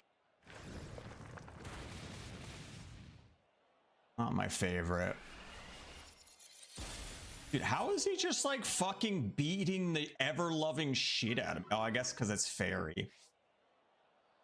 Duh. Alright, well, I'm pretty fucked here. He's got the sucker punch too, of course he does. Yeah, there's just too much to learn. I don't know if I can do it. You just have to be ready for 8 billion situations. And I don't know if I care about giving a Nintendo game that much of my time. You can do it, brother. I promise it's rough, but you can't. It's not that I don't know if I can, it's I don't know if I want to. I think I'd rather just play stuff that's not just... There's so much RNG and just like not even just normal RNG, but like randomness of what people bring and what they bring. It's just, I don't think I care about filling my brain with that much knowledge and supporting Nintendo in general.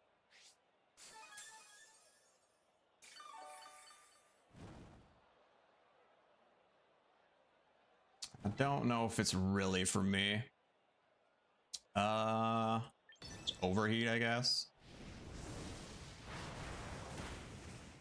God, that does absolutely nothing.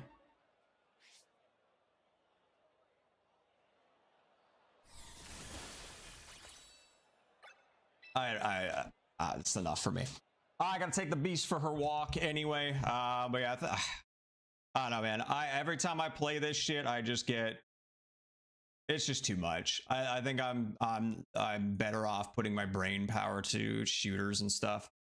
But we'll see. We'll see what happens. I'm gonna go take the beast for her walk. Probably be back tomorrow. Might play something different. We'll see. But thank you all so very much for watching. Have a good rest of your evenings. I'll catch you all next time. Bye.